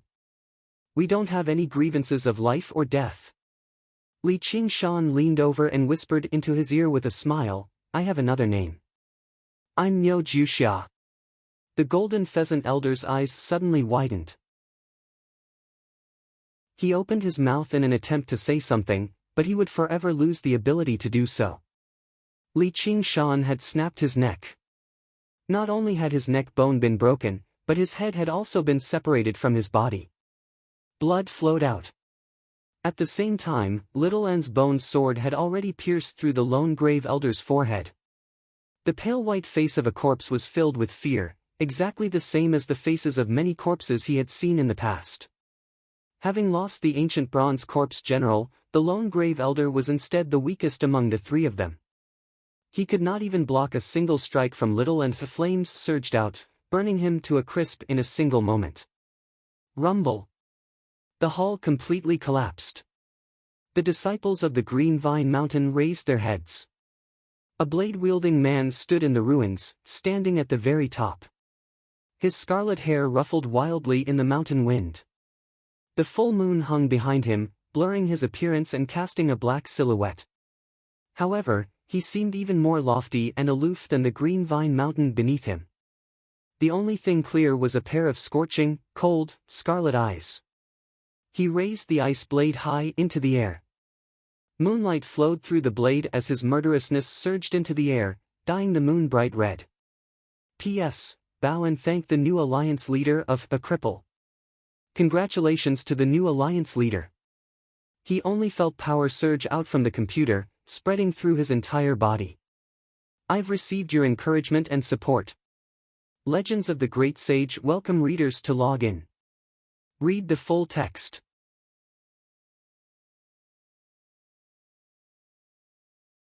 Chapter 367. The disciples of the Green Vine Mountain retreated in a panic. They all turned around and fled in all directions. Yu Shuquang was the first to flee. The Green Vine Mountain was already done for. He did not want to stay behind and die with them. However, he was filled with despair. Even the three elders could not stop him, so how long could they possibly flee for? Li Qingshan gazed down from above. No matter how fast they fled, no matter how far they fled, he only needed a single swing of his blade to kill them. He held the blade in his hand, but he did not swing it down, as he saw one or two familiar people among them. He smiled and lowered the blade. He's gone. Little N emerged from the rubble. Are you sure? Li Qingshan raised an eyebrow. Yeah. Little N nodded. Fuck, he still managed to flee after being cut in half. That old bastard must have been playing dead earlier. I'll definitely whip his corpse in the future. Li Qingshan cursed. As it turned out, the Green Vine Elder who should have been lying on the ground obediently had actually vanished after the intense battle. It went without saying that he must have used this opportunity to flee. Now that he thought about it, even mortals would roll around for a while after being cut in half, while the Green Vine Elder was like two pieces of wood. He was even better at playing dead than Millipede. Just who was the demon here? Li Qingshan had used the mirror image to divert the attention of the three elders, while the Green Vine Elder had used his two old friends to divert Li Qingshan's attention. "Let's go hunt down that actor." Li Qingshan sniffed the air and dove into the hole. According to the smell of blood, the Green Vine Elder had fled through the hole he had created. It would be terrible if he ran into that idiot millipede. Little and tilted his head in thought. What was an actor? In the pitch-black, cramped hole. The Green Vine Elder clutched his neatly gaping stomach as he lay on the enlarged green vine staff, fleeing along the way. The tremors above him gradually grew distant, but he did not ease up at all. The fear from the strike was still deeply embedded in his heart. He was still shaken. From the moment Li Qingshan stabbed the Green Vine Elder, the Green Vine Elder sensed it. It was impossible for him to win this battle. Because he knew very well that he wasn't completely defenseless. It was just that the saber had come too fast and too ruthless. Unless he had cast a protective spell or summoned a protective spiritual weapon beforehand, he would not have been able to dodge it. It was impossible to block it, and dodging it was even more impossible. That unbelievable power and speed, coupled with extraordinary destructive power, was the bane of cultivators, so in that instant, he chose to fake his death without hesitation. Green vines wrapped around his waist, piecing together his body that had been split into two halves. Then, they emitted rings of green light in an attempt to heal his terrifying injuries. However, the remaining demonic chi on it prevented the effects of the green light.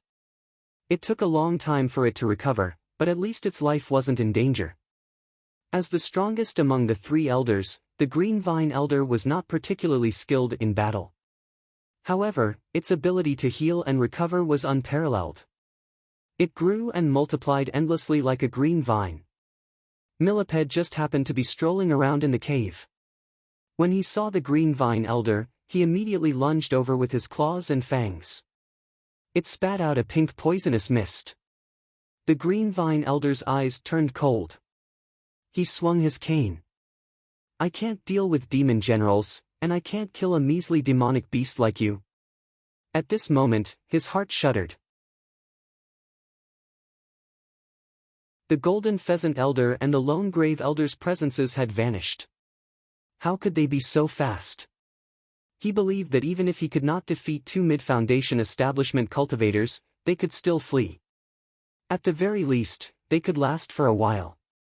The situation was even worse than he had anticipated.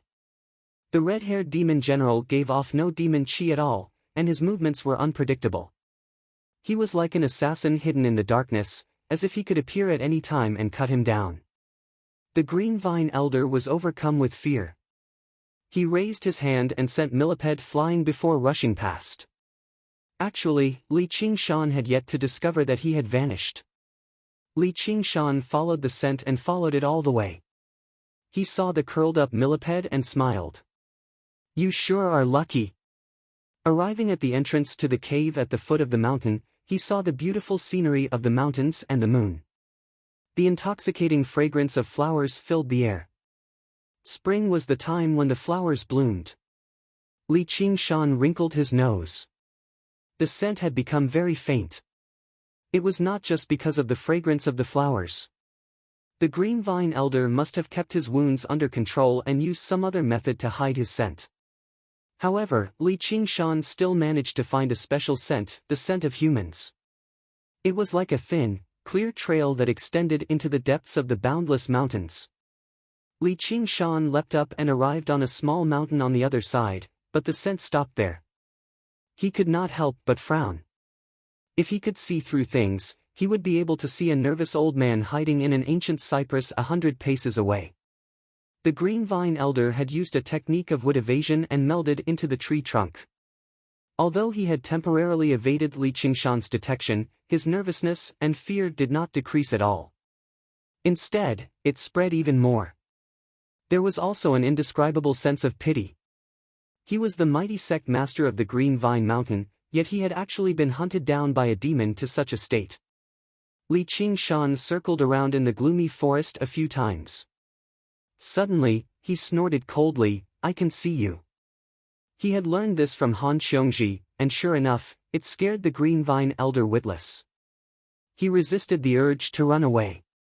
Li Qingshan casually swung his ice blade, kicking up a wild, sharp gust of wind. The towering trees were cut in half, rolling down the mountain with a rumble. Looking down from above, a large swathe of the forest had been obliterated in the blink of an eye. However, there was still no sign of the green vine elder. Li Qingshan called out, "Green vine, no matter where you run off to, there will be a day when I kill you. Kill you, kill you, kill you." The sound of metal clanging echoed through the mountains again and again. It made the green vine elder's heart tighten. He was currently curled up, rolling down the mountain with the severed tree. In the end, he collided with a boulder. Just now, he had stopped. He felt like his waist was about to snap again. The forest fell silent once more, but he dared not move at all. But now, the thing that Li Qingshan was least afraid of was rocks. He casually sent out a shockwave. The boulder viper felt a shockwave travel from its head to the tip of its tail. Cracks immediately appeared on its indestructible rock armor. The world spun around it, and its entire body went numb. It was pulled out of the earth without any resistance. It was greatly shocked. Li Qingshan said, "Boulder viper, do you still recognize me?" The boulder viper shook its head and recovered from its dizziness. It raised its head and saw a pair of familiar scarlet eyes. It then looked at the horns and the scarlet hair. "You're the leader." Li Qingshan smiled and patted its head. "Demons have good taste after all." "Vice leader." The boulder viper then looked at Little and finally at Millipede. "King Millipede." It had been attracted by this demon chi, which was why it had broken out of the earth and launched a sneak attack. It had not sensed the presence of Li Qingshan and Little at all. You're back." After 2 years, they had once again returned to the underground world to take back everything that belonged to them. Li Qingshan asked curiously, "Why did you attack us?" "P.S. New book, new atmosphere, all kinds of tickets requested. Your support is my greatest motivation."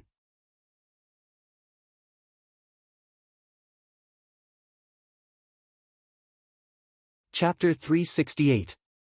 The boulder viper looked at Li Qingshan in awe. Although it was the strongest among the demons, the difference between it and a demon general was not small. What Li Qingshan had done earlier had made it lose all interest in resisting. It answered obediently. It answered honestly, "I am responsible for guarding the cave for King Yiliosu. I will not let anyone disturb the king's rest. Otherwise, I will be punished." The boulder viper helplessly curled its huge body. It missed the era when Millipede was the leader. Back then, he was unrestrained and did not need to listen to anyone's orders. "King Yiliosu. This demon has good taste in naming things."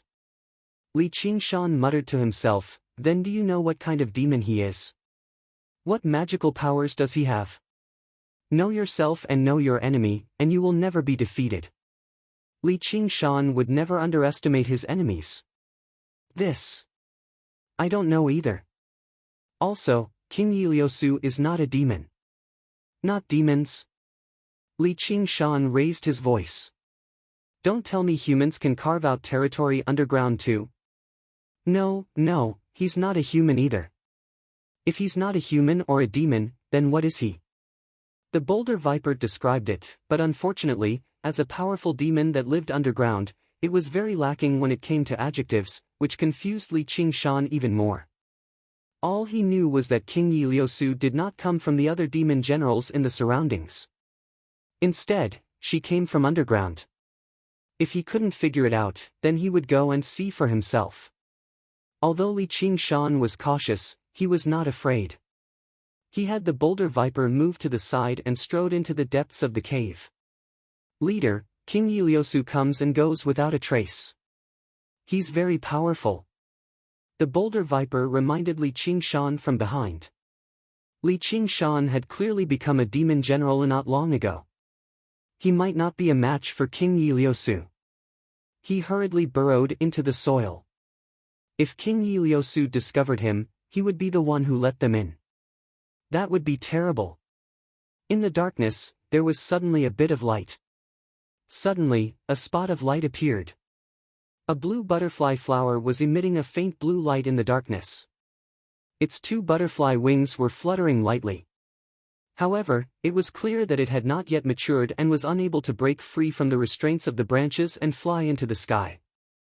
Millipede swam over with a clattering sound. Li Qingshan grabbed its leg and told it to find a place to hide, so that it wouldn't be noticed by King Yiliosu. Li Qingshan told Little N to wait at the cave entrance as he walked forward alone. Finally, he saw the sea of blue butterfly flowers again. Blue butterfly flowers were quietly blooming, but there were only one or two of them dancing in the air. Before every blue butterfly flower bloomed, it was like a flower. This time, Li Qingshan had taken away who knew how many years of accumulation from this place. Apart from the sea of flowers, Li Qingshan couldn't find the slightest bit of familiarity. A crude rock cave. It had undergone meticulous carvings, totems, and patterns. They covered the rock walls. Specks of light flickered on the domed ceiling. Countless pearls and gems of various sizes were embedded into the ceiling, making it look like a starry sky. It was beautiful, like a black palace filled with dreamy colors and exotic charm. At the center of the palace, Millipede's large spirit stone bed had been replaced by an exquisite wooden couch. Layers of curtains hung down, making it impossible to see what was inside. Just from this decoration alone, Li Qingshan was certain that King Yiliosu was not a monster. No monster would waste time on something like this. The aura coming from behind the curtain seemed to prove this point. It wasn't demonic aura, but it didn't seem like spiritual aura either. It was something in between, something that seemed right but wasn't. He could vaguely guess what it was.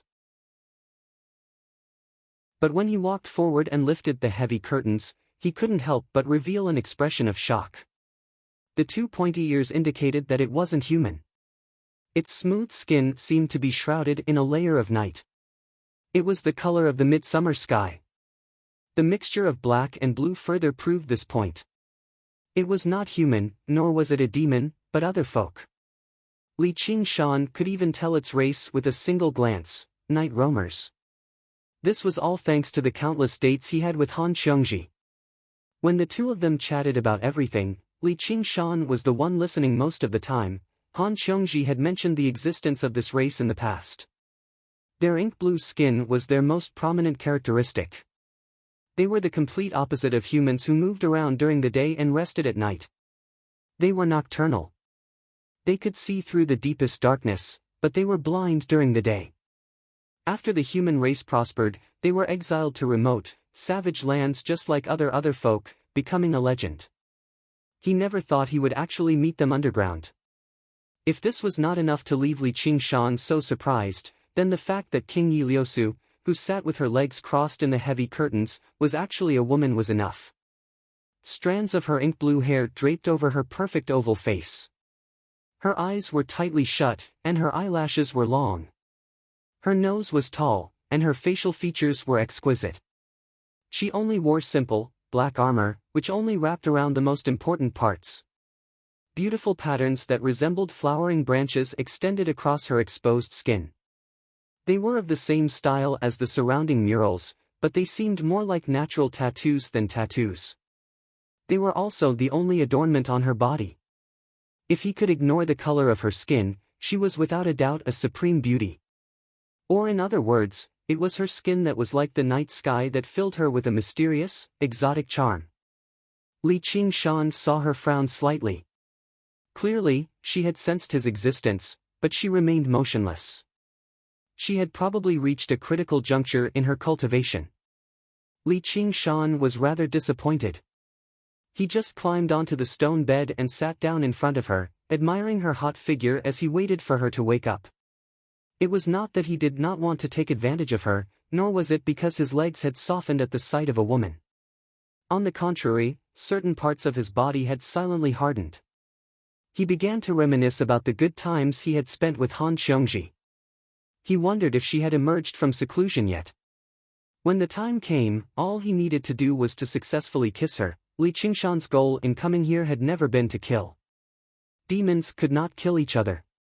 This could be considered the first law of the demi-human world. Although this Ieyasu was a mutant, she had definitely obtained the permission of the demon commander to govern this territory. She could be considered a member of the demi-human race. Killing her would be easy, but he would not need to continue living underground. He would use the method of demons to directly defeat her and take back the territory that had once belonged to Millipede. A drop of sweat seeped out from the tip of Ieyasu's nose. She was extremely nervous. This was a critical juncture in cultivating the Night Demon Sutra, so she had given the order to seal off all the paths leading to this place. The fact that the intruder had been able to pass through the paths and reach this place proved that he possessed extraordinary strength.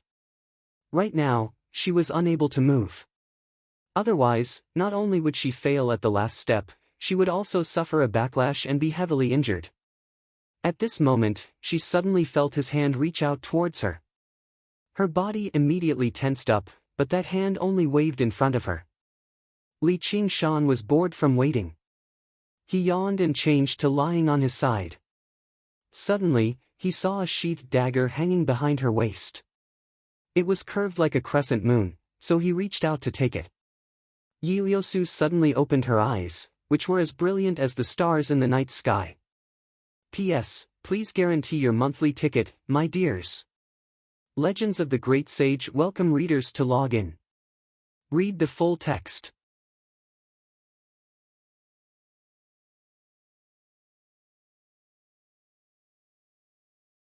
Li Qingshan smiled and reached out his hand. He accurately caught her right hand that was holding the blade. Ieyasu immediately let go. She grabbed his arm and pulled it down. At the same time, she caught the curved blade with her left hand and slit his throat. She was like an antelope hanging its horn, untraceable. Her killing intent was hidden in it. Li Qingshan also felt a hint of danger. He tilted his head slightly. A chill passed through his throat, leaving a thin trace of blood. The smile on his face didn't change. Taking advantage of the weakness of his attack, he grabbed her left hand again and pressed her heavily on the stone platform. Ieyasu struggled for a while. Naturally, it was useless under the suppression of Li Qingshan's strength. She raised her long leg in black boots and kicked at the back of his head. Li Qingshan leaned down and avoided the kick. He said, "Before you make a move, you'd better listen to what he's here for." Their eyes met. The tips of their noses almost touched. They could clearly feel each other's breath. It was ambiguous and charming. Ieyasu stared at Li Qingshan's eyes without showing any weakness. The light in her eyes dimmed a little, showing the original dark blue color of her eyes, like ice in the night. "Who are you?" Li Qingshan was taken aback. For a moment, he didn't know how to answer. He raised his eyebrows. Good question. He currently didn't have a proper name. Xianyue had once called him Big Black. This was clearly a terrible name. He had once called himself the Old Demon of Black Mountain, but this was even worse. Was he afraid that others wouldn't be able to contact Li Qingshan? Li Qingshan instantly fell into distress. He had never been good at coming up with names. He had almost forgotten that there was a peerless beauty pressing down on him. Ieyasu used this chance to keenly observe her enemy. She suddenly noticed that there seemed to be something engraved on the two sharp and proud horns on his head. She murmured, "North Moon." Li Qingshan's eyes instantly lit up. Right, that's it. He retraced his memories to a few years ago.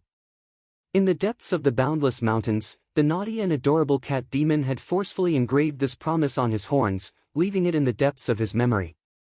Even the heavenly tribulation could not erase it. On Ice Sword Cliff, he had roared at the sky as loudly as he could, swearing that he would obtain the power to send her to the Dragon Province. No, how was he now? Ieyasu squinted her eyes and suddenly raised her head. She sneered inside, "Hasn't anyone ever told you not to be distracted when you're fighting?" With a thump, Ieyasu lay back down on the stone bed. She gasped in pain. So hard. Li Qingshan returned to his senses and smiled. Just call me North Moon. How's your head? A huge bump had appeared on Ieyasu's smooth forehead. Little and crouched at the entrance of the cave. His teeth chattered as he let out a chuckle. I'm going to kill you. Ieyasu squeezed out the words from between her teeth. Li Qingshan said, I'll give you that chance later. Let me finish first. Where should I start? Oh right, you know the previous demon general of this territory, right? I think it was an idiot called Millipede. A human lured him out and killed him. Don't tell me that's you. Ieyasu's face was filled with ridicule. Of course not. He might be a little stupid, but I won't allow you to talk about my friend like that. Anyway, this territory originally belonged to him, and it also belonged to me. In other words, you're living in my home right now. Lie on my bed. I want you to piss off. Li Qingshan himself found this to be extremely interesting. It was like something someone would say to his ex-wife after a divorce. He tilted his head slightly. Do you agree or not? So what if I agree? So what if I don't? Only then did Ieyasu understand that this guy was a demon soldier under Millipede's command. He wanted to take back his territory after going through the heavenly tribulation. An even greater question arose in her heart. How could a demon that had just gone through the heavenly tribulation be so strong? He could completely suppress her in terms of physical strength. If you agree, then that's for the best. If you don't, I'll beat you until you agree. Li Qingshan's smile was very sincere. Beating up a beauty like this should be a different kind of flavor. Then let's try it. Ieyasu said coldly. The curved blade began to spin. She spun her scimitar and turned it into a circular will, slicing towards Li Qingshan. Li Qingshan leaned back and dodged it, cursing inwardly. A gust of wind came from the back of his head. He grabbed her round and powerful thigh with a backhand. Ieyasu used the force to bounce up. She grabbed the hilt of her scimitar and stabbed towards Li Qingshan's right eye. Li Qingshan wanted to use the same trick again. He tried to grab her hand, but he only caught air. It was just a feint. On the narrow stone platform, Ieyasu turned into a shadow, flying up and down around Li Qingshan. Li Qingshan did not move from his spot. He only danced the ice blade into a wheel, blocking her every stab. At such a close distance, the flash of the blade filled every gap between the two of them, but there was not a single sound of collision. Ieyasu displayed her dexterous and mysterious blade technique to the extreme. Her blade never left Li Qingshan's vitals. Suddenly, the scimitar spat out an arc of light, bypassing the ice blade's obstruction. It drew a strange arc, circling behind him, and hooked towards his back. Soul Hook. Just like its name, this technique had helped her take the lives of countless people. Even those with similar strength could not escape death. With a long clang, the ice blade was slanted behind Li Qingshan, blocking the tip of the scimitar. This proved that the two's strength was not similar. Ieyasu slid to the edge of the large bed like a ghost. She panted slightly, staring at Li Qingshan. Too strong. Not only was his strength overwhelming, but his reaction was also faster than hers. Was this really a demon general who had just passed the heavenly tribulation? That was close. Li Qingshan saw a small crack on the ice blade. He wiped it with his hand, and the ice blade returned to its original state. This battle was not for killing or revenge, so he was not in a hurry to kill with one strike. Ieyasu's martial arts were extraordinary, and she could help him break through the third layer of the tiger demon in battle. The scimitar in Ieyasu's hand suddenly lit up, and she swung it. Moonbreaker. Li Qingshan suddenly leaned back, and a cold crescent of light slid past his face by a hair's breadth.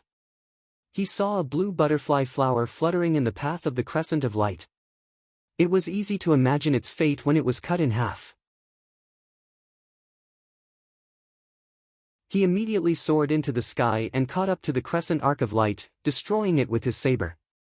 This is my flower. You'd better be careful. Li Qingshan stood above the sea of flowers. The blue butterfly flower was completely unaware of the danger it was in just now and flew over his head. The flower was not a flower, and the butterfly was not a butterfly. It was a true spirit pill that could fly. It's mine. Moonbreaker. Yi Liusu swung out an even bigger crescent of light. Li Qingshan dodged to the side. With a boom, the crescent of light landed on the rock wall behind him, leaving behind a huge mark on the exquisite mural. Li Qingshan glanced backwards and said with ease, "Fortunately, the mural isn't mine." Yi Liusu was furious, but she really did not dare to swing her blade carelessly anymore. Every single mural here was the result of her painstaking efforts. Repairing them would be extremely troublesome, and this guy could not be dealt with something like that. At this moment, demon chi and the dark aura unique to night roamers surged over from all directions. P.S. Thank you for your encouragement. My monthly votes have never been so impressive. I'm actually ranked 12th. Of course, I know this is because the gods haven't done anything yet, waiting for the double at the end of the month. However, I'm still very happy inside. Temporary happiness is still happiness. I don't have a great writing speed. To be honest, I don't pursue this either. Coming up with new and interesting content and carving it out bit by bit is where my interest in writing novels lies. How do I put it? Although I'm the only one in the room right now, I was in the gloomy underground earlier, watching the battle between Li Qingshan and Yi Liusu with great interest. It was too greedy to pursue joy all the time. If reading these words can make you feel like your usual loneliness is easier to endure and that you can look forward to tomorrow, that will be my greatest honor. Oh right, it's snowing today. It's beautiful.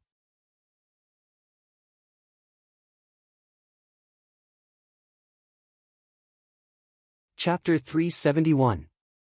Li Qingshan began to admire Yi Liusu a little. The sight of reinforcements coming from all directions proved that Yi Liusu's control over this territory could not be compared to that idiot millipede. Demons that Li Qingshan was extremely familiar with appeared at the entrance of the cave one by one. There were figures everywhere, as well as a group of night roamer guards. There were both men and women, and their appearances were all rather delicate. They wore simple armor and wielded bows, arrows, and spears. Leader? The demons sighed in amazement. Although Li Qingshan's appearance had changed drastically, they could still recognize him with a single glance through his special features. King Yi Liusu. The guards eyed him covetously. They drew their bows to the limit and raised their spears, waiting for Yi Liusu's orders. Yi Liusu did not ease up at all. If he were a regular demon general, she might have been able to control or weaken them with numbers, but the one before her was clearly not one of them. If they fought, it would only increase their casualties. She swung her curved blade and ordered loudly, "Don't interfere. This is our battle." The demons immediately let out a sigh of relief. None of them wanted to become enemies with a demon general. Although demons were forbidden from killing one another, it would not be fun if they were provoked. King. The captain of the guards, Yi Liubo, was confused. Did she have to fight alone against an enemy? The bow in her hand had already been drawn to the limit. The triangular arrowhead flickered with a dark green light, clearly smeared with poison. It was directly aimed at Li Qingshan's back. At such a close distance, even a demon general could not dodge a volley of arrows. At this moment, she saw the enemy turn around, ignoring her hostility. He smiled faintly at her. His handsome face and dazzling smile caused her heart to flutter. His hand remained firmly on the bowstring. In the past, he would have been an excellent partner in bed. But now, they were irreconcilable enemies. Li Qingshan studied the night roamers curiously. He felt slightly excited inside. This was not a sight that could be seen easily. Sure enough, it was just like the legends. Most night roamers were beautiful. Any single one of these night roamer guards could be described as a handsome man or a beautiful woman if they were placed on the surface. Especially the young girl at the front. She had a delicate face that was somewhat similar to Yi Liusu's, and her appearance was even more outstanding. She was only slightly inferior to Iliyosu. Especially when she pulled the bow, the waves on her chest were even more turbulent. Put down your weapons. This is an order. Iliyosu said coldly. Only then did Iliyobu put down her bow unwillingly. She thought to herself, Sister Lu Su, could it be that you have taken a fancy to this demon general? Wasn't she never attracted to men? It seemed that she had been enlightened after seeing this rarely seen handsome man among demons. If that was the case, it would be a good thing. He wondered how many days he could borrow it from her. Will she agree? What's this? Iliyobu suddenly saw Little and crouching in a corner. Because he gave off no aura at all, he seemed like an inanimate object at first glance. However, she clearly saw the skeleton move earlier. The skull turned towards her. Flames surged within its skull. Vice leader. The demons were surprised again. Iliyobu waved her hand and pointed at Little and he's also an accomplice of the enemy. We'll deal with him, and we'll leave the great king to deal with him. Once we're done, let's have some fun with our sisters. She glanced at Iliyosu from the corner of her eye, testing her reaction. The red-haired demon general was truly tempting to her. Seeing how Iliyosu had no intentions of objecting, she beamed inside. The night roamer guards answered loudly. In particular, the female guards all stared at Li Qingshan with shining eyes. Their gazes were like a group of bandits staring at a rare, noble beauty. Their gazes easily pierced through his robes. It made Li Qingshan feel rather uneasy. Suddenly, he remembered what Han Xiongji had once said, there's a very bad evaluation of night roamers, which is that men and women can get together at will. They have no concept of chastity like humans. There was once a person who got lost and came across a village of night roamers. Due to his handsomeness, many night roamer women fought over him. He stayed at their homes for the night, and when he returned, he relished it when he returned. Li Qingshan even sighed. Why does such a great place disappear? In the end, he was pinched viciously by Han Xiongji. She continued, that's just a misunderstanding among mortals, as night roamers are a race where women are superior to men. Women are not bound by any etiquette. They toy with men just like how human men toy with women. It's only natural. If you like it, I'll go find a few male pets to keep you company. Li Qingshan immediately became excited. Heaven did exist.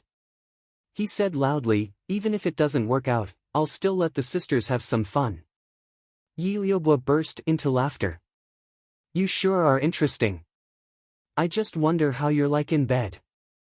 Great king, don't hurt him, especially down there. It led to a roar of laughter. Li Qingshan turned around and said to Iliyosu, looks like your clansmen are very confident in you. Iliyosu said, aren't you worried about your companions at all? I forgot. Do demons have feelings like that? Li Qingshan said without even looking back, Little Nan, don't hurt them. Little and gazed at the night roamers who lunged over innocently. He was taken aback when he heard the two words, Little Nan, but he immediately understood what it meant. The two words, North Moon, came from the scholarwood tablet engraved with the two words, South and on Little An. In the world of demons, he obviously could not use his original title. Iliyobu did not use a weapon. She directly extended her hand towards Little An. She did not take the little skeleton seriously at all. It did not seem like something powerful no matter how she looked at it. It was probably something like a servant or puppet. However, she could not hurt it either, or she would make the red-haired beauty unhappy, and she would not be able to work hard in bed later. Little N did not move at all. He did not attack, dodge, or flee. He allowed Iliyobu's hand to grab him. Before Iliyobu could even understand what was happening, she collapsed on the ground. Her consciousness was extremely clear, and she did not feel like she was injured at all. However, she just happened to be unable to move a single finger. Her body seemed to have become someone else's.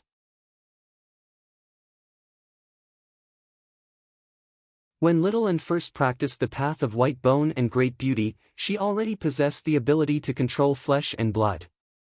She had even opened Li Qingshan's Fengqi acupoint at the most crucial moment. Ever since then, she rarely used this ability. After undergoing the heavenly tribulation, this ability had become several times more powerful. She had already shown mercy by not killing those who touched her with their flesh and blood. The Night Roamer guards immediately fell into a panic. Yi Liubo was the strongest among them. She was close to undergoing the heavenly tribulation too, yet she had actually collapsed on the ground before she could even use a single move. Captain, Captain! Has she been poisoned? Don't touch that skeleton! Liubo! Yi Liusu called out loudly, but she received no response. She was surprised too. She stared at Li Qingshan. What did you do? Li Qingshan shrugged as if he was saying, I'll tell you. Don't worry, she won't die. You better get your people to watch the show obediently. What do you think? Will you reconsider my suggestion? Yi Liusu said, if you win, I'll return the territory to you. Li Qingshan added, if I lose, I'll let my sisters have some fun. Oh right, that includes you, right? Don't even think about it. I'll show you the true strength of Night Roamers right now. Yi Liusu wielded her curved blade and made her way towards Li Qingshan slowly. However, her figure gradually vanished. She was like a piece of paper that had been dipped into ink. First, the ink dyed the edges before completely turning her pitch black, merging with the omnipresent darkness underground. Even with Li Qingshan's extraordinary senses, he completely lost track of her. He sighed in amazement inside, this is the true strength of Night Roamers. Han Xiongji had once explained to the doubtful Li Qingshan, do you know why Night Roamers treat women as superior to men? That's because women are far stronger than men. Only when they're strong will they receive respect. They're actually no different from us. This strength isn't your physical strength, but your special ability. It's just like how giant lumber folk can plant their feet underground to absorb energy, allowing them to constantly grow like trees. Night Roamers also have their own innate ability. They can absorb energy from the darkness and merge their bodies with the darkness. By other folk, they don't just refer to other folk. It also includes the meaning of people with extraordinary talent. It's said that a very, very long time ago, the world was ruled by them. Regular people worshipped them like gods. Only Li Qingshan remained in the sea of flowers. He paid close attention to the movements of the wind and grass in the surroundings. He suddenly took a step back, but it was already too late. The gleaming blade swept past his cheek, leaving behind a thin, bloody mark before vanishing into the darkness again. A strand of red hair drifted down. He had no idea what the curved blade was. Even the ox demon forges its hide was unable to block it completely. Yi Liusu was even more surprised inside. Her hook blade of Wu was extremely sharp. Combined with the Night Demon blade technique of disaster from the Night Demon scripture, it was unstoppable and unstoppable. However, when it landed on this guy's face, it actually felt like it could not penetrate any deeper. The female guards all sighed, as if they were watching a perfect creation being damaged, which made Yi Liusu furious. Just whose side were these people who could not move when they saw a man on? The main reason was because the guards completely trusted Yi Liusu's strength, but she just happened to lack the confidence. This demon general called North Moon was just too powerful. Even until now, he seemed to only be playing around. He had yet to unleash his full strength. And the skeleton called Lil Hanan managed to subdue Lu Bo without moving at all. He had probably undergone the heavenly tribulation already. This was the greatest danger she had ever faced since she became king, but she had to overcome this danger. Only then could she revive the Night Roamers. Another blade swept towards Li Qingshan's fragile throat. He raised his hand in an attempt to catch the blade, but all he caught was a patch of scattered light. It also left behind a bloody mark on his palm. In the blink of an eye, a few more wounds appeared on Li Qingshan's body. Yi Liubo was dragged out of Little An's range of control by her companions. She finally regained control over her body. Before she could even glare at Little An, she propped herself up with one hand and extended her other hand in Li Qingshan's direction, calling out loudly. "Great King, don't hurt him down there. Your support on this site is my greatest motivation."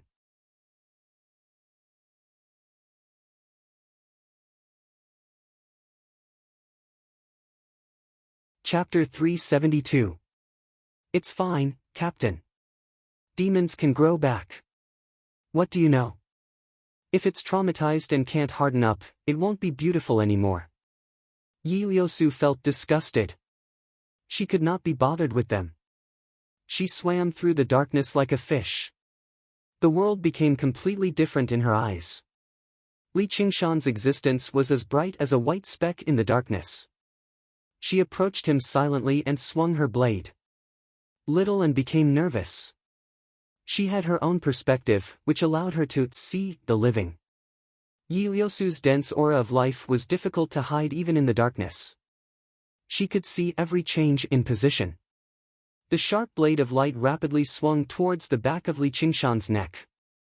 He smiled and turned around, swinging his blade countless times in a single moment. The ice blades bloomed like flowers, enveloping every inch of space behind him. As long as Yi Liusu was there, she would definitely fall into the web of blades. The temperature in the cavern seemed to plummet in that moment.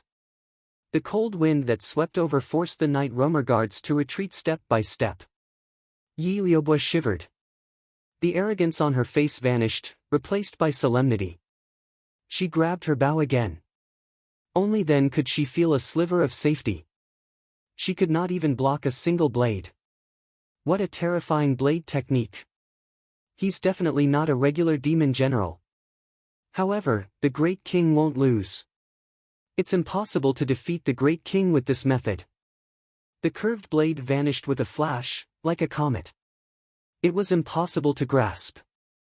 The thousands of ice blades gathered together again and hung down, illuminating a strand of scarlet hair. His scarlet eyes flickered. Looks like it's not just invisibility. He's actually merging his body into the darkness. He could cut through water with his blade, but he could not cut through shadows. Admit defeat. You can't see me, nor can you harm me. Yi Liusu's voice rang out from everywhere, from every corner of the darkness. Coupled with the echo effect, it seemed like thousands of voices were speaking together. Yi Liusu's voice rang out from everywhere, from every corner of the darkness. Coupled with the echoes, it seemed like thousands of voices were speaking together. You can see me, but you can't harm me either. Li Qingshan placed the ice blade on his shoulder. Li Qingshan placed the ice blade on his shoulder. All of the tiny wounds on his body recovered instantly. I just don't want to use a killing move. You better not know what's good for you. Wasting time like this is futile. That's not necessarily true. Li Qingshan suddenly raised his saber up high, and it glowed with a resplendent blue light. Just use light to slash. However, there was still no sign of Yi Liusu. Do you think that any kind of light will work? Yi Liusu mocked. Do you think that any random torch will be able to break my night vision? I see. Since we're night roamers, we need sunlight. Li Qingshan withdrew his demon chi and rubbed his chin in thought. Come and give it a try. Yi Liusu said. Yi Liubu smiled and said, this is the underground. Even if you have great means, don't think about letting the sunlight shine here. That's not necessarily true. Li Qingshan shook his head and raised his hand. Suddenly, a golden spot of light appeared on top of his head. The spot of light became extremely large. It turned into a golden fireball. What is this? It's so dazzling. Yi Liubu covered her eyes instinctively. The dazzling light dispersed the darkness. A black figure appeared in front of a mural to Li Qingshan's left. The golden light did not possess any terrifying destructive power, but the thick darkness receded bit by bit reluctantly, revealing Yi Liusu's original appearance. It revealed Yi Liusu's original appearance. She stared at the golden fireball blankly. This is the sun. That's right, this is a sun. Li Qingshan held the miniature sun he had conjured from the divine talisman of great creation in his right hand. He placed it before his eyes and gently stroked its golden fur. It was scorching hot. It was not particularly hot. As a result, he poured in a bit more power of belief to make it a little brighter. It was as easy as controlling a large light bulb. Of course, compared to the real sun, even if Li Qingshan poured in all of his power of belief, it would not even reach a billionth of its brightness. However, it was not fake. What it gave off was real sunlight. The tiny, golden ball of fur was the bane of the night roamer's abilities. Perhaps they were the kings of the night, but he had turned this place into daytime. Yi Liubo tried her best to widen her eyes, but Li Qingshan's figure was completely obscured by the light from the sun. It was a blur. The weaker night roamer guards even teared up. They turned around and closed their eyes. Actually, sunlight did not cause any harm to night roamers. It was just like how darkness affected regular people. It would only affect their abilities. In particular, night roamers who had cultivated should not have been affected by sunlight at all, let alone the miniature sun Li Qingshan had conjured. However, they had already lived underground for far, far too long. Basically every single night roamer would be completely submerged in darkness from birth to death, which made their abilities even stronger. However, at the same time, their resistance to sunlight had become unprecedentedly weak. Yi Liusu did her best to put on the cloak of darkness again. Darkness constantly surged around her. Just this slight interference prevented her from merging with the darkness perfectly and unleashing her ability to roam at night. This was the first time she had ever experienced such interference. Who would have thought someone could actually bring the sun underground? In her eyes, Li Qingshan became more and more unfathomable.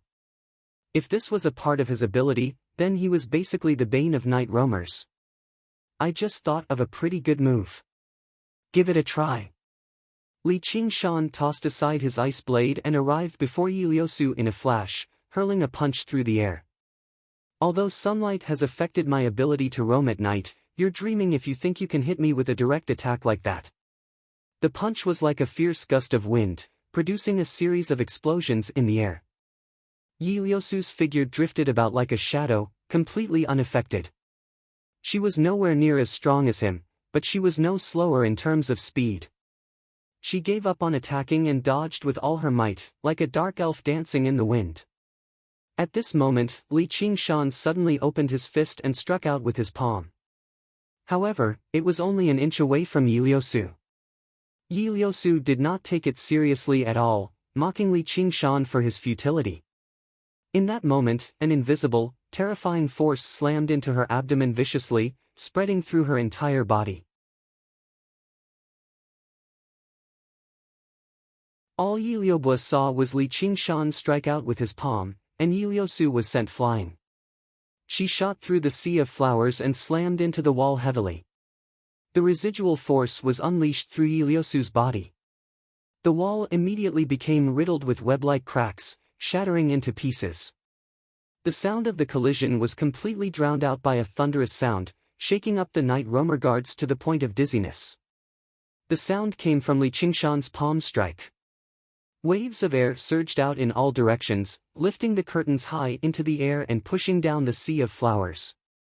The might of his palm strike shocked everyone, human and demon alike.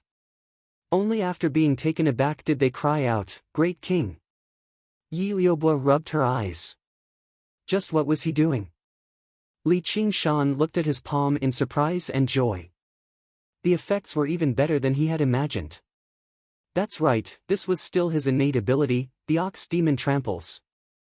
In the past, he had always found the Ox Demon Tramples to be on a completely different level compared to a defensive skill like the Spirit Turtle's Profound Shell.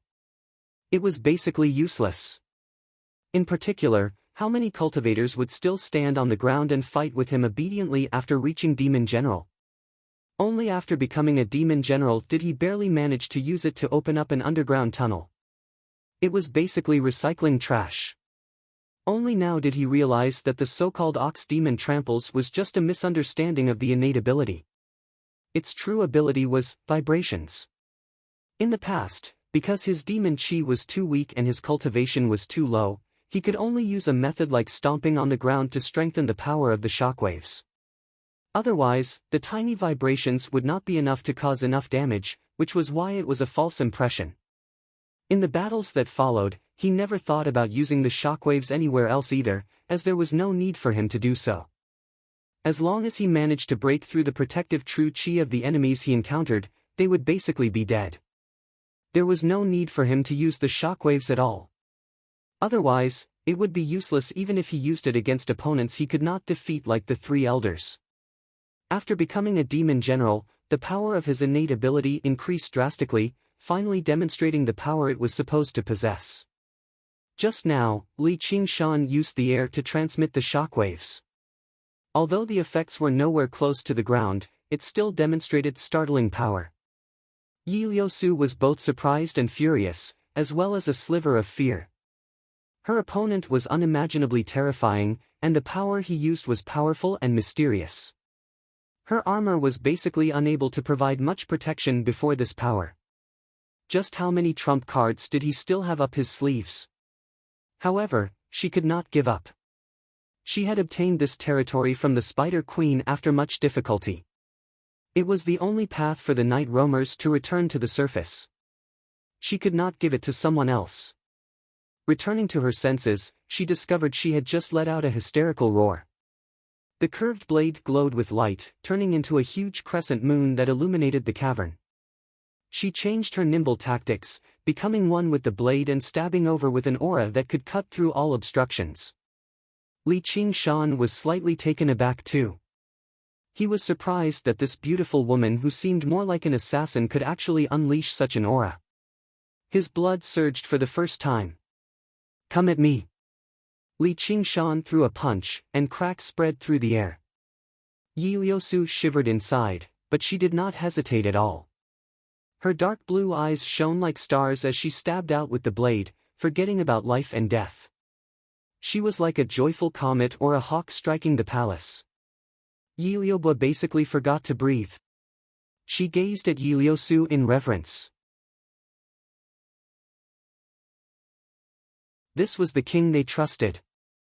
Her power would definitely be able to cut through all obstructions, including this wretched demon general. A thunderous rumble erupted in the cavern, but all that greeted her was a fierce gust of wind, ruffling Yi Liusu's long, dark blue hair. She eased up slightly. "Looks like this power isn't limitless. I'll show you what's coming with this strike." Li Qingshan looked at his fist helplessly. The shockwaves reached a few feet away before weakening and dispersing. With this pause, the blade shot over like a bolt of lightning. His forehead throbbed slightly. The strike contained all of Yi Liusu's power. Even the ox demon forges its hide could not block it.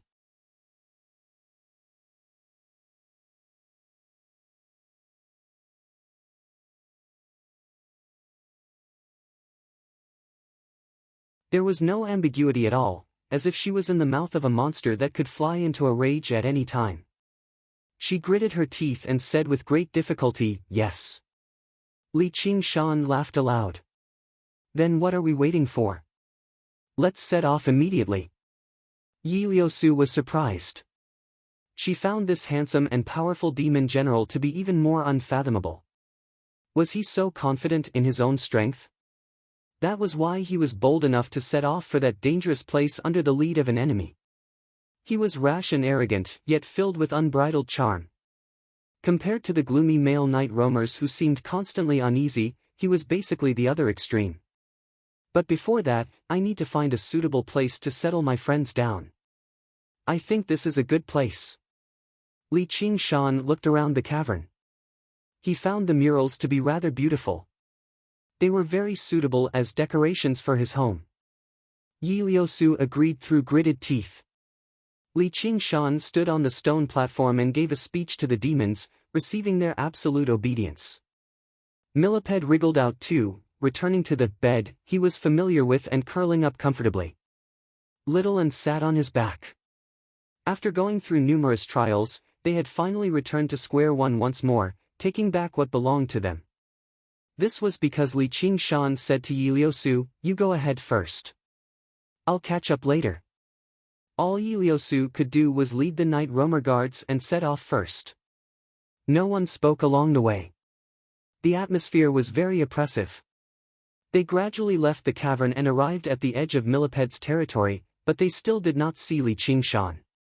Yi Liubo went up and said, "Great King, will that guy really come?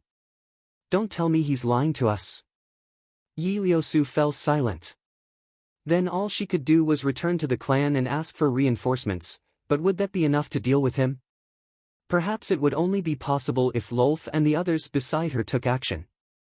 However, what kind of glib tongue would it take to make the demons turn on one another and kill the powerful geniuses of their own race? Demons had always been contemptuous and fearful of the night roamers. It's wrong to doubt the promises of others. Li Qingshan appeared in the darkness alone. Seeing how the group had stopped because of his appearance, he strode to the front. "Let's go. I've wanted to go underground and have a look a long time ago." Yi Liusu discovered that there was actually a sense of naivety and childishness on his face. He was so interested that it seemed like he was going to watch a show. Even though Yi Liubo hated him deeply, she could not help but be tempted when she saw his handsome face in high spirits. Li Qingshan stared straight ahead as if he could see through the thick earth.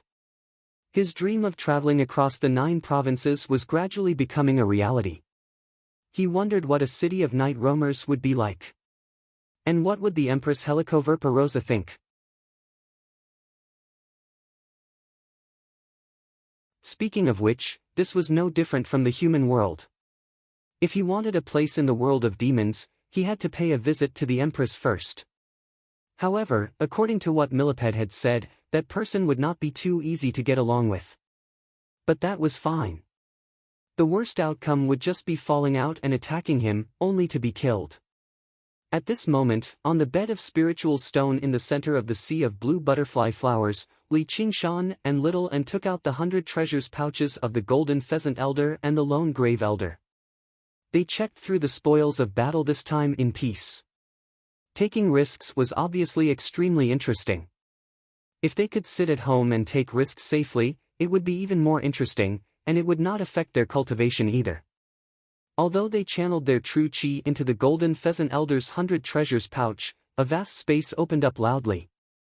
Li Qingshan was taken aback for a moment before laughing aloud. He pulled Little and into his arms. "We've struck it rich this time. Legends of the Great Sage welcome to the readers. Read the full text."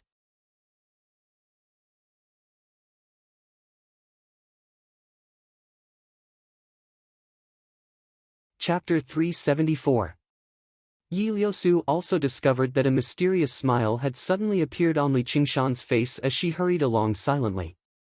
Countless guesses immediately ran through her head, but she was unable to guess why Li Qingshan was happy. The abundance of items in the 100 treasures pouch had completely exceeded Li Qingshan's expectations. Let alone the various high-level pills, just the spiritual stones alone made him overjoyed. As the sect master of the Pheasant's Grace Mountain, the golden pheasant elder's 100 treasures pouch stored all the resources of the entire mountain. These resources were not for him alone, but for the development of the entire sect. After who knew how many generations of accumulation, they all ended up in Li Qingshan's hands. Apart from the spiritual stones and pills, there were also large quantities of spiritual herbs, such as 300-year-old dragon's tongue and 500-year-old snowheart orchid. Every single one of them was worth several thousand spiritual stones. It was impossible for regular foundation establishment cultivators to possess them if they did not possess a sect with a deep foundation. Even if they bought them, they would immediately refine them into pills. It was impossible for them to be stored in a 100 treasures pouch. Because the Pheasant's Grace Mountain used the golden pheasant's plume as their weapon, there were not a lot of spiritual artifacts, but there were 3 supreme-grade spiritual artifacts. A sword with a cloud pattern, a piece of bright yellow embroidery, and a small celadone bottle. Although Li Qingshan did not know what they were, he liked them when he saw how they glowed. In particular, the small bottle seemed rather familiar. Suddenly, he remembered. Wasn't this the one that had been sold for almost 10,000 spiritual stones in the auction below the Green Vine Mountain in the past? The functions of the small bottle had been introduced in detail during the auction.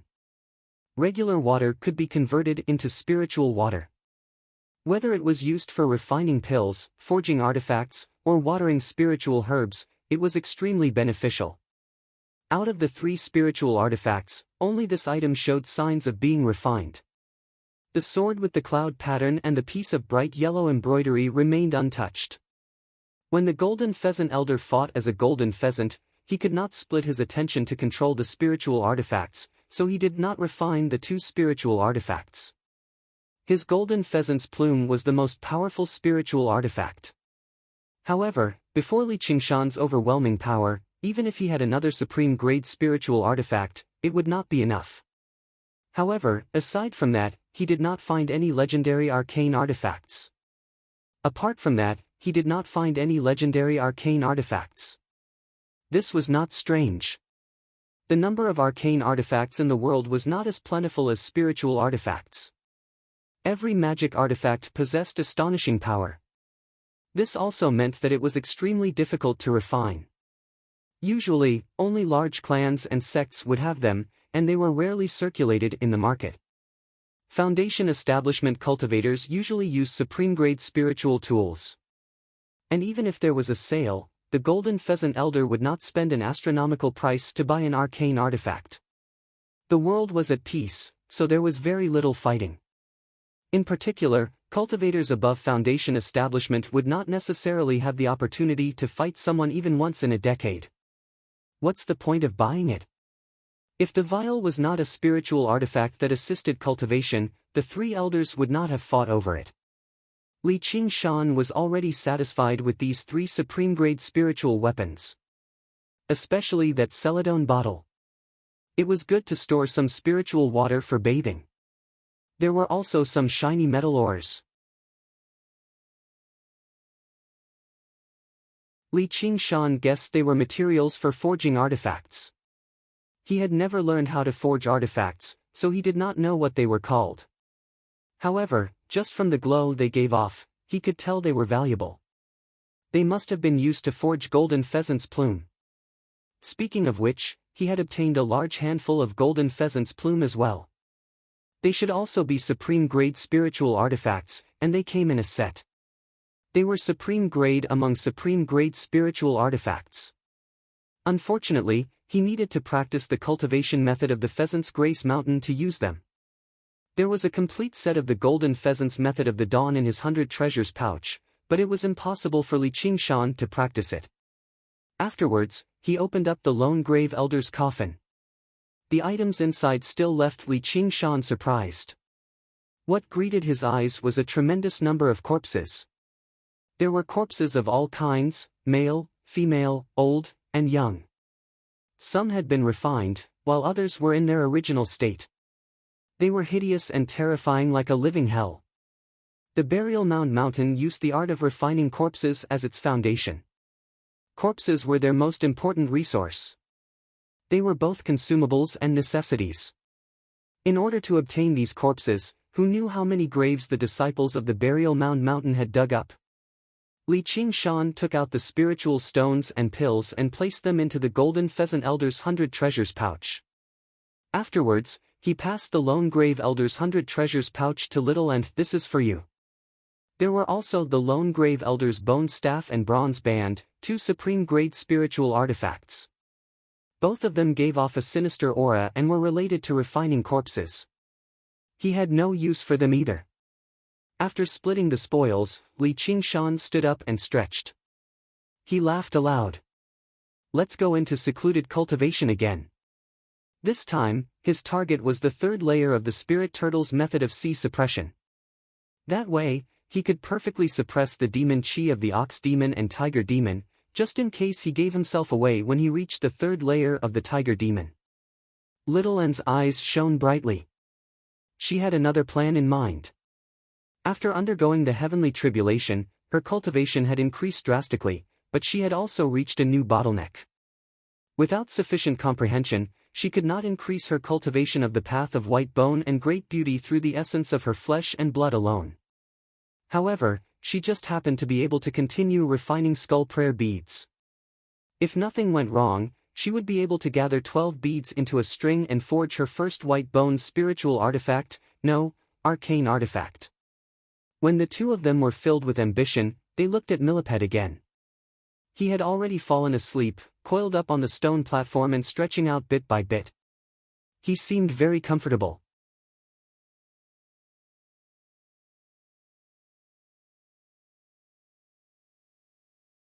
Only after witnessing the unparalleled power tonight did he understand that he was just a slightly larger shrimp in the cultivation world with his meager cultivation. Jiao Fei sighed again. Yu Shuquang agreed with him and sighed with him. What do you think, brother Yu? Let's go together. We can look after each other in Clear River City. Jiao Fei had heard that Yu Zijian was familiar with the Hua family. If there were any changes to the situation, he could ask her to mediate between them. Seeing Jiao Fei, Yu Shuquang suddenly thought of a person. This was the common topic of conversation between the two of them in the past. I can't seek refuge with Zijian, but I can seek refuge with him. That's right. The person Yu Shuquang thought of was Li Qingshan. It was all because of Li Qingshan's assistance that he was able to reach where he was today. He could be regarded as half of Li Qingshan's subordinate. If he sought refuge with Li Qingshan, it would not be embarrassing. He had heard that he was doing quite well in the 100 schools of thought right now. If he knew that the person who had scared him off was Li Qingshan, who knew what his expression would be like? Alright, let's go right now.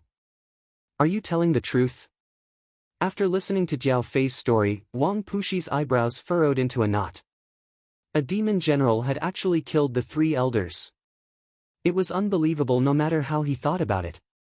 With how crafty the 3 old coots were, even if they could not defeat him, could they not escape? Then he looked at Jiao Fei. There was not a single wound on him. If the demon general was so arrogant and powerful, why would he leave them alive? As a result, he asked another question. It's completely true. If you don't believe me, Commander, there are 2 other junior brothers who came with me. The other seniors and juniors have all seen it too. I believe it will spread before long. Please make a decision soon, Commander. Come with me. Wang Puxi leapt up from his chair. Recently, the conflict between the humans and demons had become more and more intense. It was not just limited to the Clear River City, nor was it limited to the Rui Commandery. Instead, the entire Green Province was filled with the flames of war. However, he had never heard of a demon general killing Foundation establishment cultivators like this, and he had killed 3 of them in a single go. If it was true, then it would be a huge matter. He had to report it to Commander Gu immediately and ask her to make a decision soon. You're tuning into the Passion Pages YouTube channel. We're so grateful for your support, and don't forget to subscribe to join us on this incredible journey through captivating stories. Your generosity through donations truly makes a world of difference, as it's the primary source of revenue that allows me to expand and enhance this channel for you. Thank you from the bottom of my heart for being a part of this adventure.